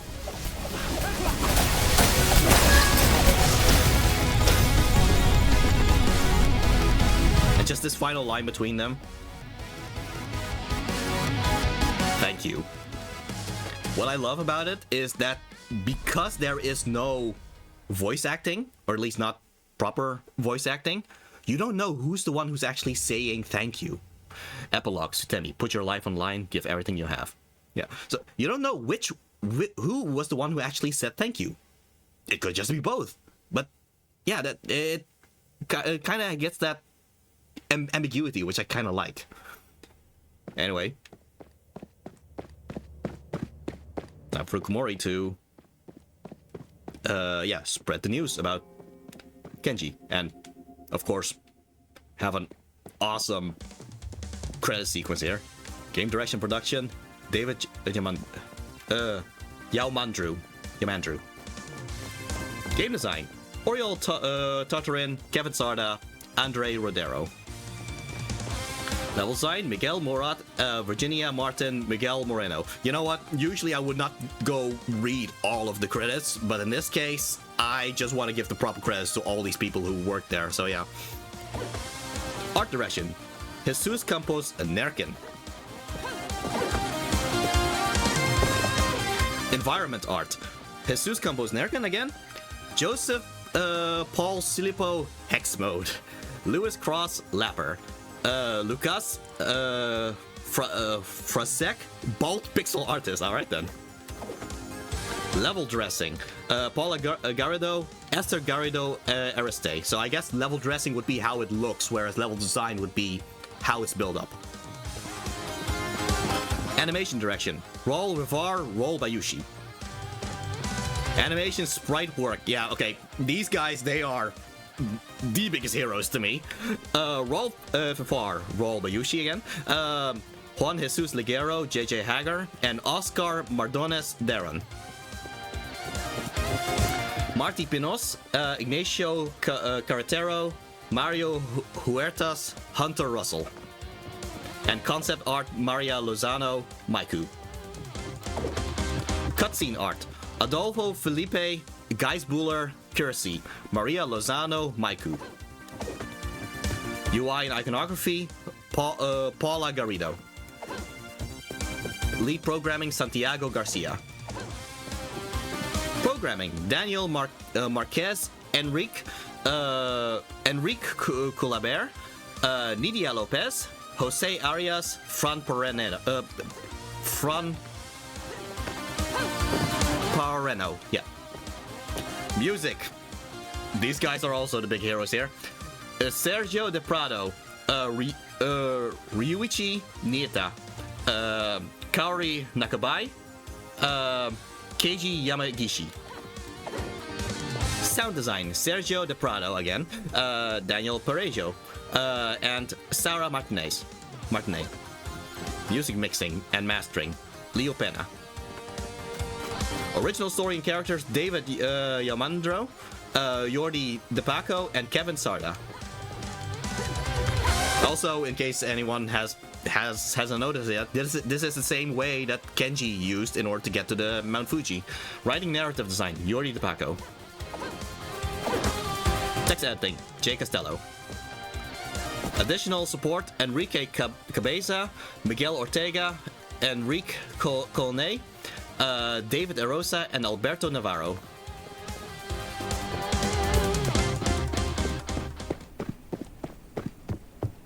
Hey, Ryu. Who are you? Where's Kenji?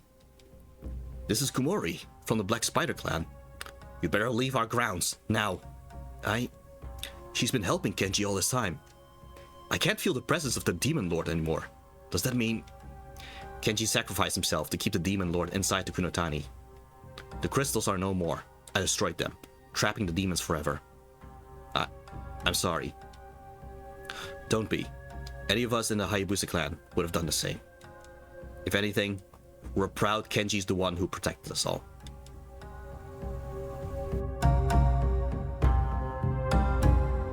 And Kumori, you should be proud too. Of a Hayabusa? No chance. She does smile though.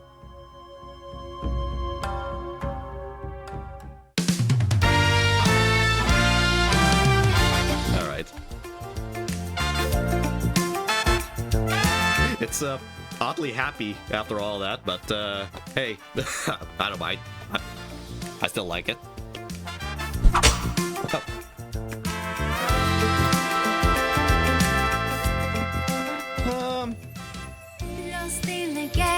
Okay, so yeah, the Kunoichi, she says she likes it.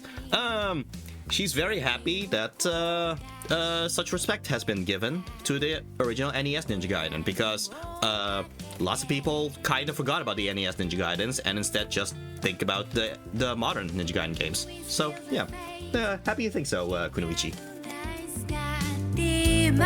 Yeah, Casino Chronicle, that's the song here.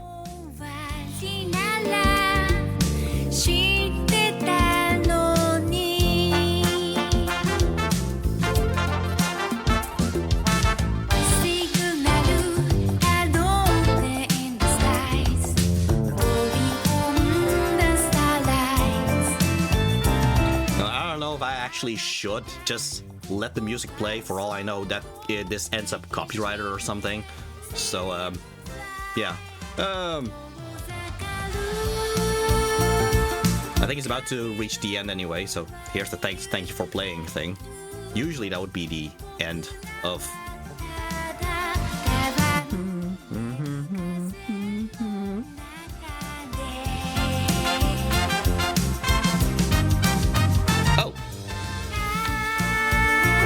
Cool.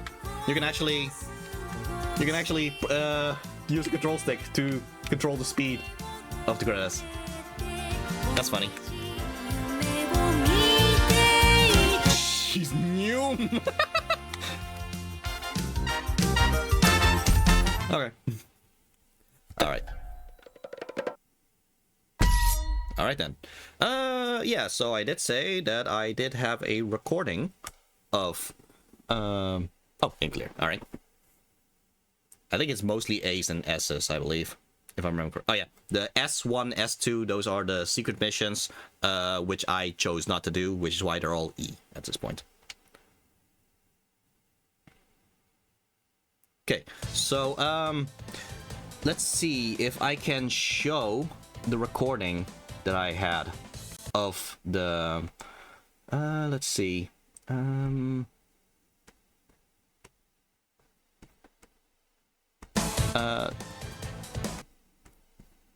Okay, so hopefully if I just press this button, here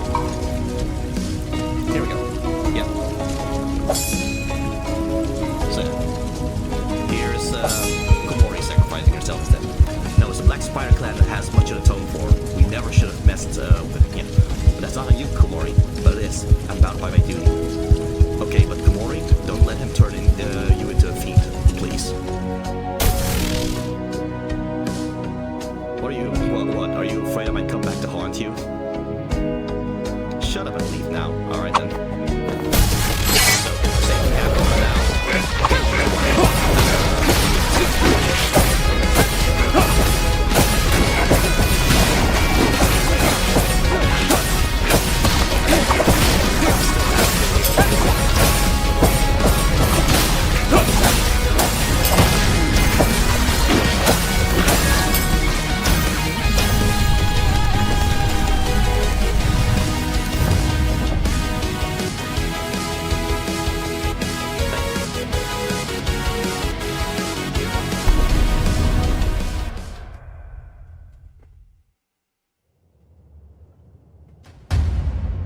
Still epilogue. However, the credits are kind of different actually, because I did kind of point out that Komori walked back the way where how Kenji went to Mount Fuji.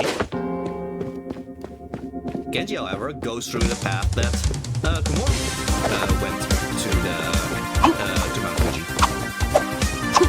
with the motorcycle thing. So he has quite a linear road ahead, I guess. And the actual credits itself still the same people, of course, but it's just the path that he takes, because he's not going to the High Village. Komori went to the High Village. Kenji will instead return to the Black Spider Ninja HQ instead.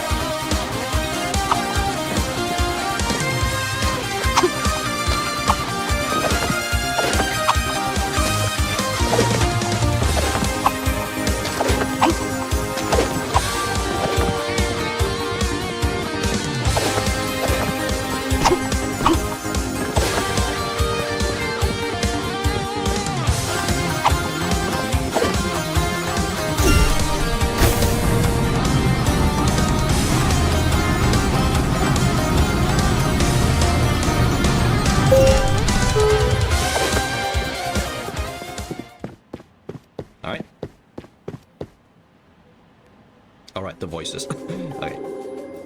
Looks like the rat got in. A rat with a death wish. Silence, fools. Speak, High Wizard Ninja. What do you want? I bring back your heirloom. The Tamashi Kunai? Where's Komori? In hell. I had to leave her behind to keep the Demon Lord imprisoned. I see. So she failed her mission in the end.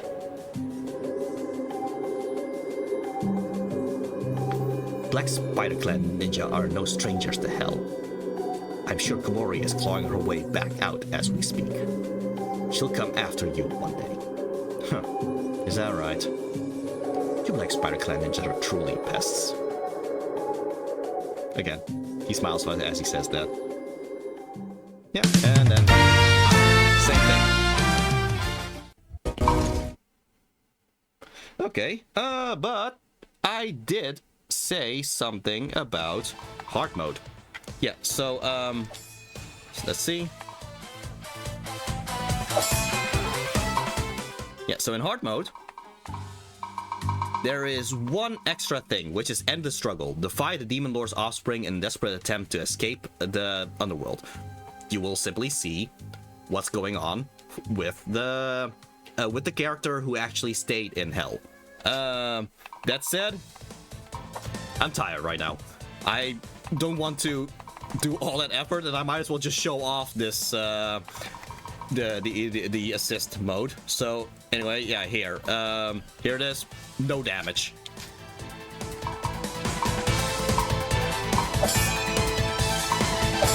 And I know it's cheap.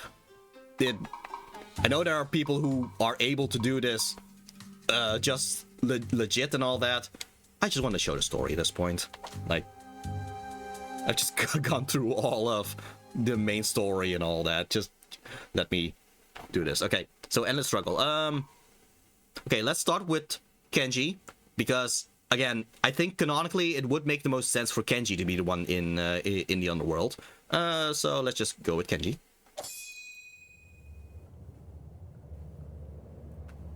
Evil is immortal. As long as greed plagues the human heart, we'll make our way back into your world. My roots will never die. I can't kill you? That's perfect. Ryu wouldn't want me to forsake my training, not even in hell. Alright then. Yeah. And it's essentially a boss rush.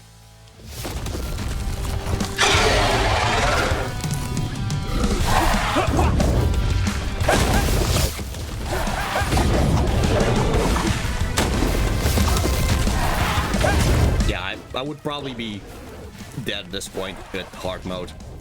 Like, again, I don't want to bother too much. You know what? If I don't get damage anyway.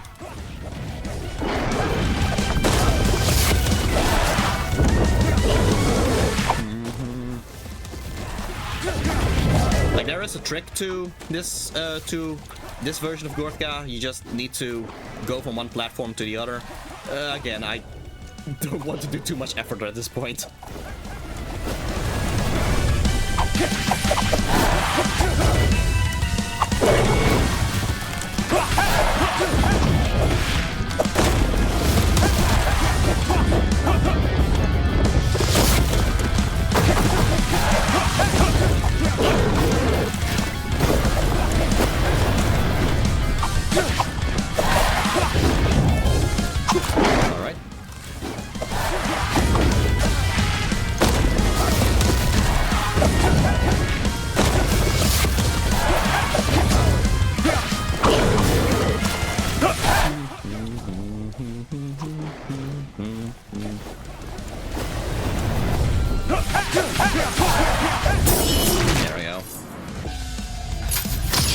Gee, I did that no damage. Yeah, I know, I know.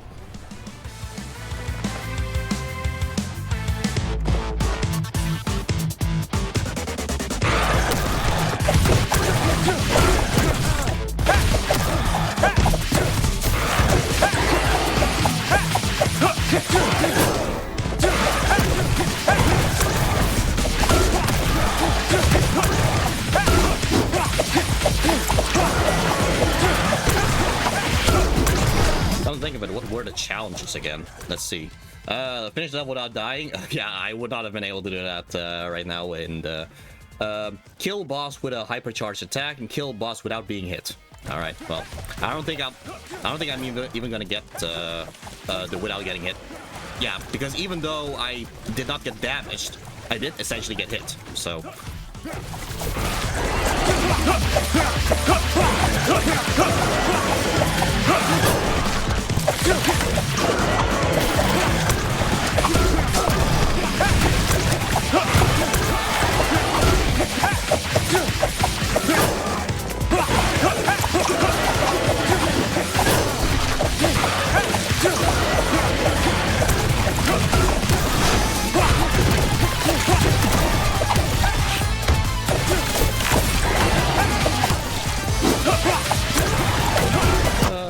Might as well try to get a hypercharge out of this. There we go.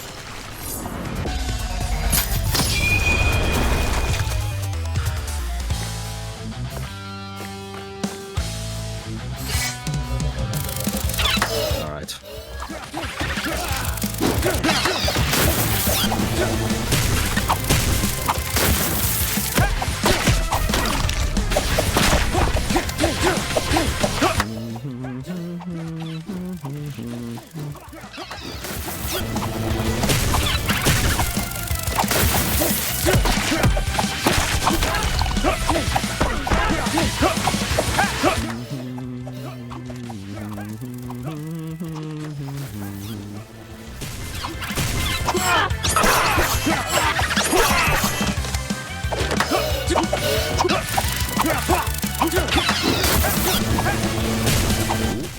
Oh, okay. Well, good thing I don't need to no damage her. Oh.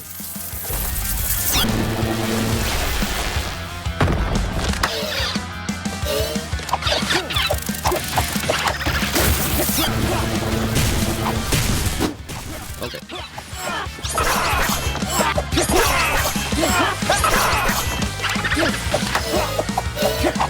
Man, these bosses on hard mode, they take so long to kill.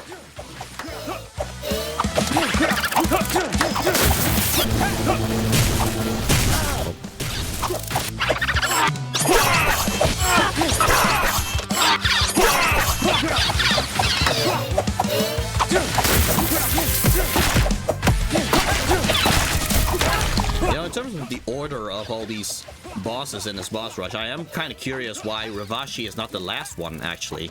Because I feel like out of all the 4 demon generals of Jagast, I kind of figured that Ravashi is the one that we're meant to be the most personally invested in, because she...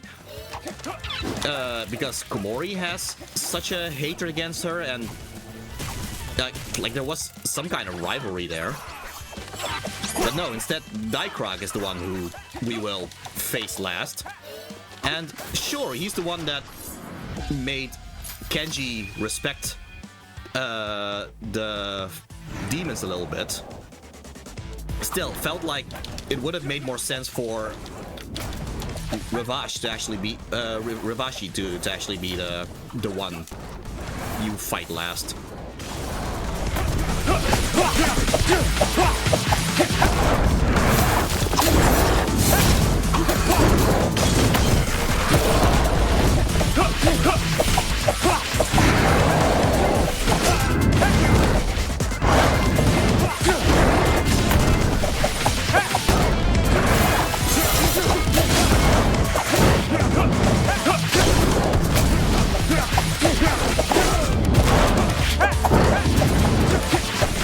By the way, respect to all the people who are able to do this properly and all that.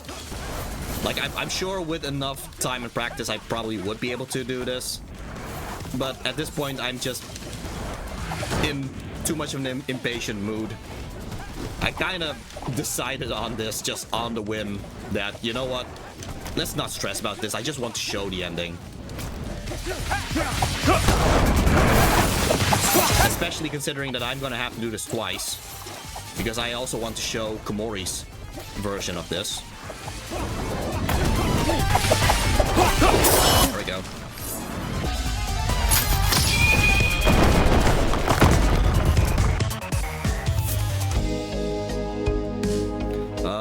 Poisonous hope. You think you can make it out of my domain?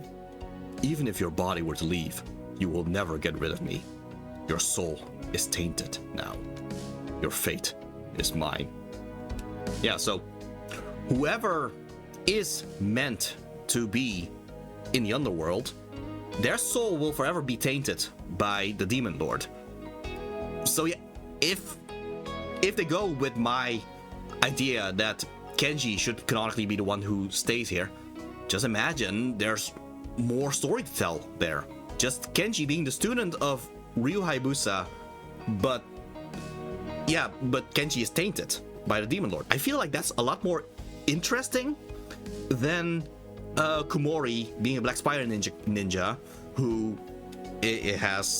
who is tainted by the Demon Lord. So yeah, that's another reason why I kind of prefer Kenji be the one who sacrificed himself.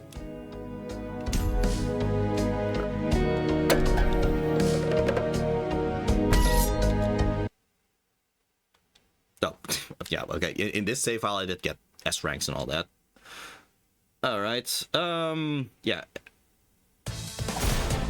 And now, just to end things, here's Komori going through all this instead of Kenji. Komori. Evil is immortal. As long as greed plagues the human heart, we'll make our way back into your world. My roots will never die. Does that mean I can cut you down as many times as I want? Here I was thinking hell would be boring. What a treat. Alright then. So, funnily enough, the bosses actually are easier as Komori.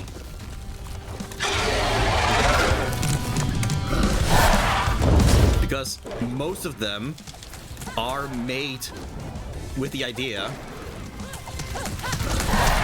that you have to get in close to attack them. But if you're playing as Komori, just keep spamming. Just keep spamming the kunai.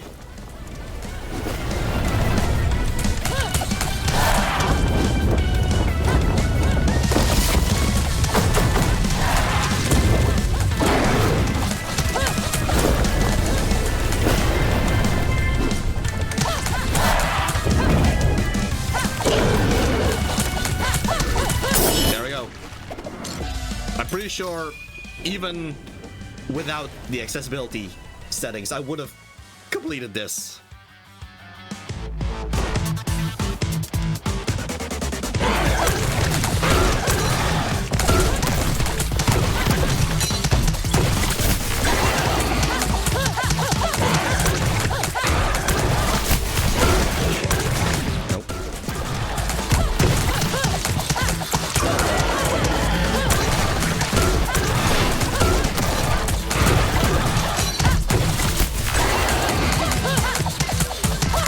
That you play as Komori and you have the infinite kunai, like, It kind of breaks the game, really.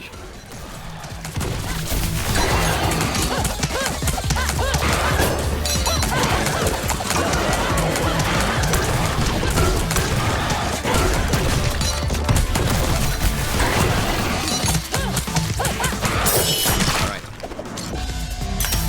It's murder on your fingers, though.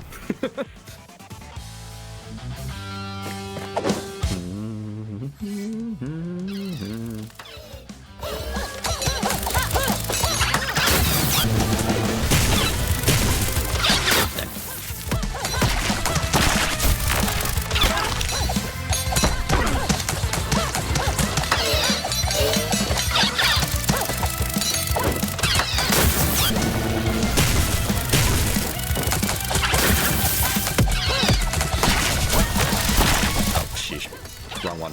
Oh well.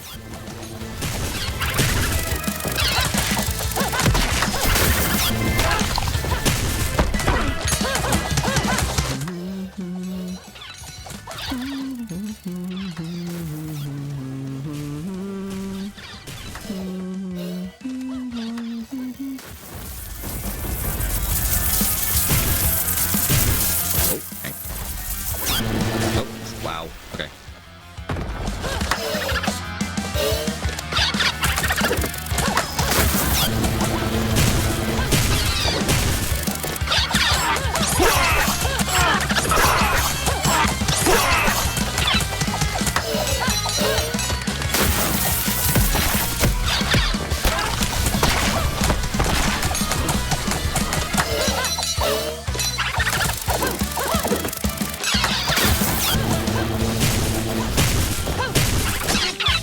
If you need practice for button mashing, this mode would be the best place to do it, because you're constantly mashing the X button to throw all these kunai.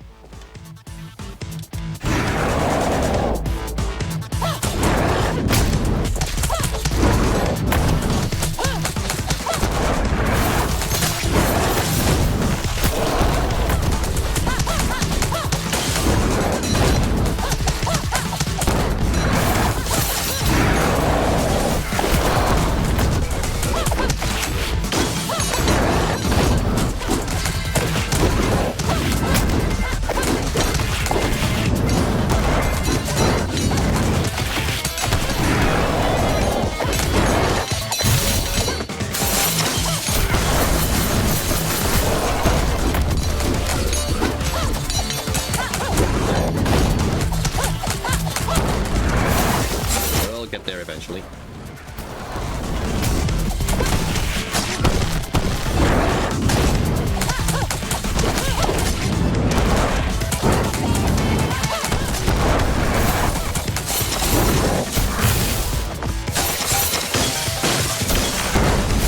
There we go.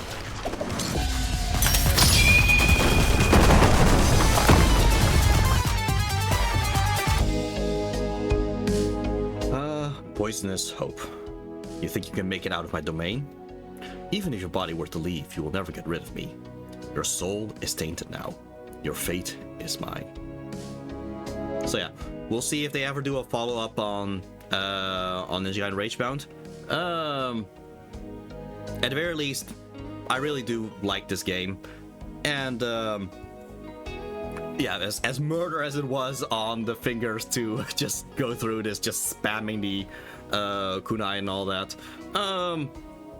Yeah, overall, the game is just such a well-designed, yeah, platform game, 2D game. So yeah, I'm just happy that I'm happy quality-wise at the place where Ninja Gaiden is. I know not everybody agrees with some of the choices of Ninja Gaiden 4. Still, I just like Ninja Gaiden games as they are right now, and I hope to see more of them as we yeah, either way, looking forward to the Master DLC of Ninja Gaiden 4.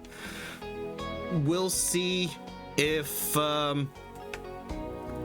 yeah, because I'm not sure about how the Ninja Gaiden games are doing financially right now.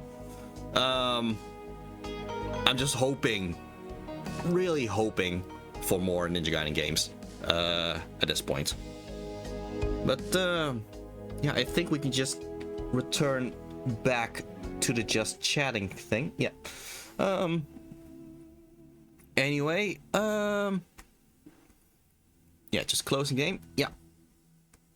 So, Kunoichi, do you still have anything to say before we end the stream?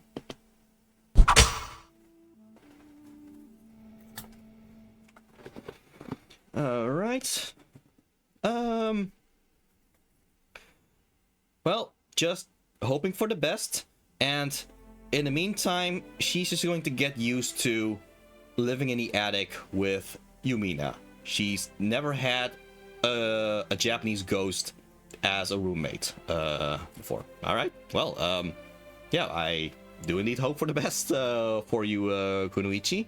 And I guess with that, I'll just see you guys some other time. Remember, if you strive to be better than your enemies, be better for your friends, and be better than yourself. Take care, and see ya.